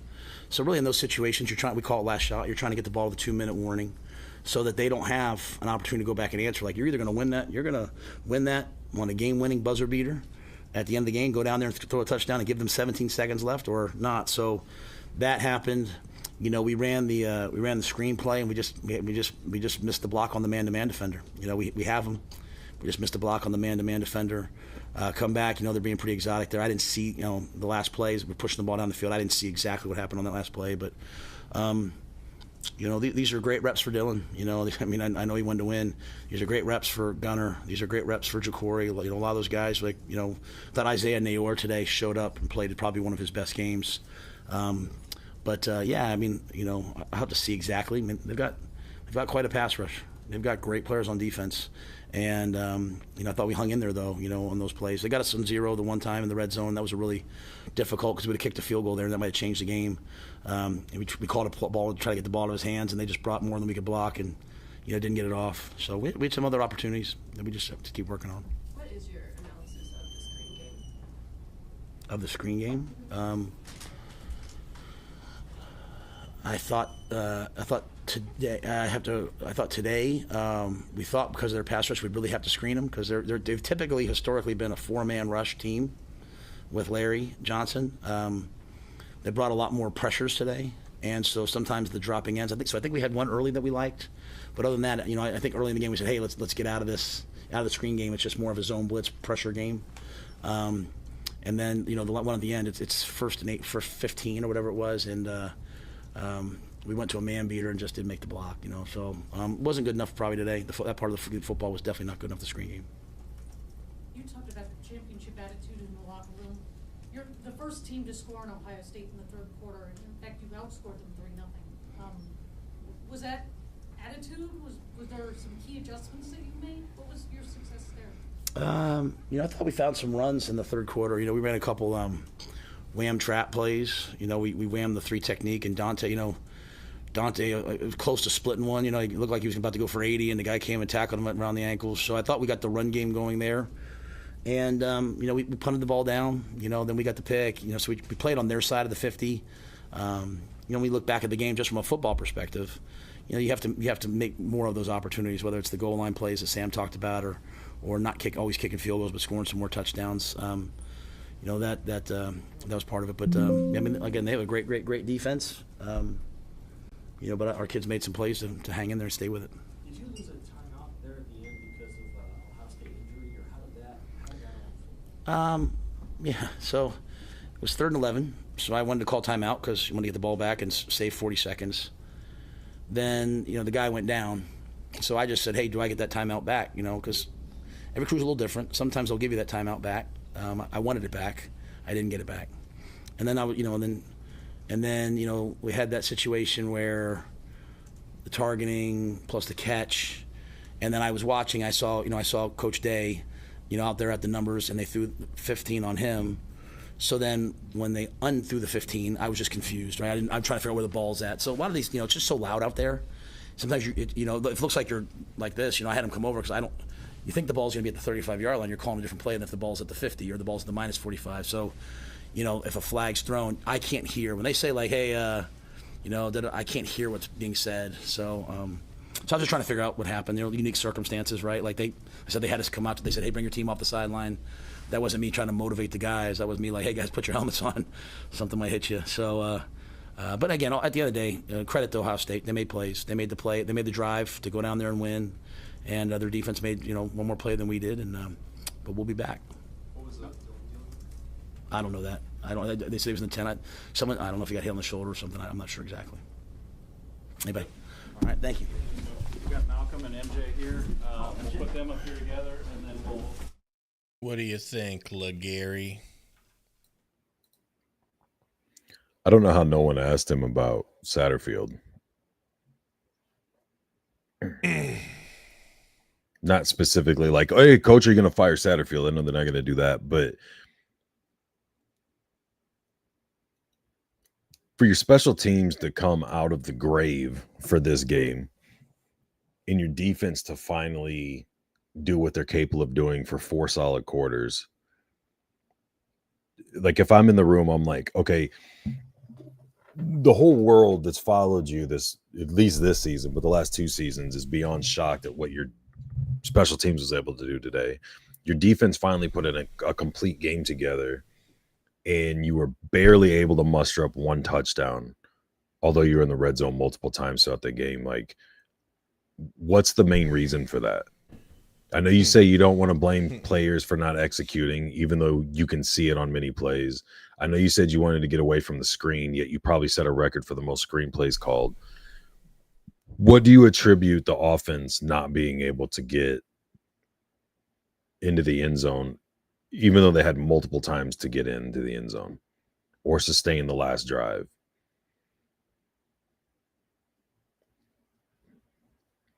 Like, he can't. I agree with almost everything he's saying, and I'm not an anti-rule guy by any stretch, but you can't say all the things you said about how these guys are playing their hearts out. They're playing with championship mindset and mentality, the aggressiveness. They just want to win this and that, and then be okay with play calling that doesn't give them the chance to do that. Or imagine if you're on that defensive side and you played the majority of the snaps of the game, or you're the kicker who is under scrutiny every week and people want thrown off the team and all this other shit, and you come out and play a game like that, and then you don't have a legit chance to win down the stretch because your offense is not capable of getting you over that hump. Like, you get a turnover and you put the ball inside the 10 and you get no points out of it. Then you hold a 3 and out. Your special teams doesn't mess up on the punt. You get them back on your side of the 50 and you get no points out of it. Then you finally get a touchdown later. Like I've said multiple times, I don't know how many different videos or whatever, how much it's just been when like you and I or I'm talking with other people. Our offense needs like 10 possessions to get 2 touchdowns. Like, that's not a good percentage. That's a 4 to 6 yards type percentage response if you said that. So what do you attribute that to? If you think the play calling in your coordinator is good, okay, tell us what needs to happen then. Do you need another year or 2 with these freshmen? Do you need to bring more guys in?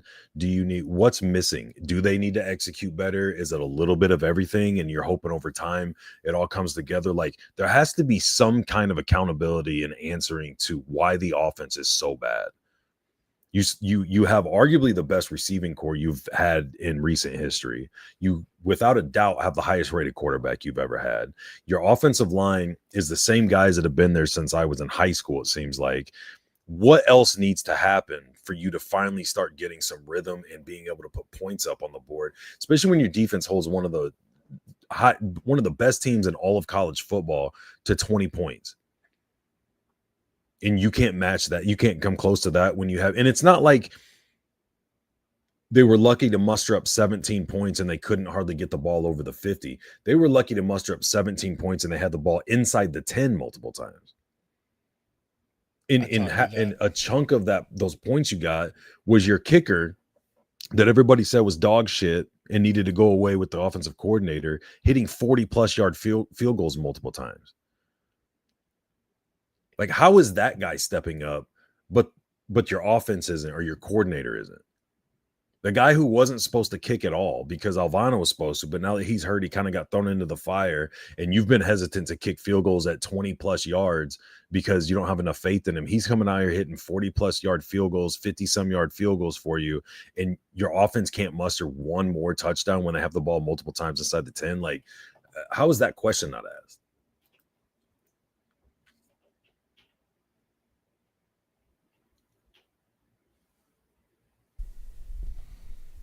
feel like you've forgotten more football than Shitterfield's ever known.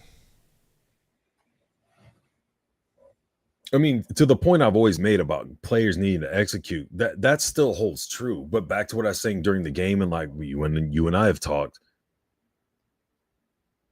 when Rule first started that press conference, he talks about people want to talk about what's wrong and he wants to focus on what's working. Okay, I agree. So you have a couple speedsters at wide receiver. You have a very, when in rhythm and not being flushed out of the pocket, a very high IQ, accurate, strong arm quarterback.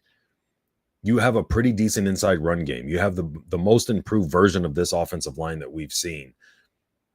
Okay, we've established the good things. Why aren't we focusing and exploiting and exposing and feeding that fire, as opposed to, like, if you don't want to hear us talking about how bad the perimeter blocking is and how the screenplays don't go, that's fine. But why are you still trying to force those issues when you know it's a weakness? Play to your strengths. Like, you can't have it both ways. You can't say, I want to focus on the good things we're doing, and then come out on game day and try to focus on the bad things you do and just thinking they're magically going to work out for you this game. Folks, I want to get Gary into the recording studio while he's all lathered up. All right. So thank you guys for hanging out. We'll have a lot more to say on this game. Be looking out. I'm hoping to get our video out inside 2 hours. Good one. I said out. I won't be done rambling in 2 hours. Yeah, we're going to need to keep it short. Dylan Raiola is speaking right now. If you guys want to switch back over to that, I don't blame you. But thank you guys for hanging out with us, man. Hit that like on your way out. Also, if you're subscribed, that's awesome. If not, subscribe, please. And ring that bell. You click that little bell next to subscribe, and it'll actually let you know every time we drop something. Love y'all. Go Big Red next week. Appreciate y'all.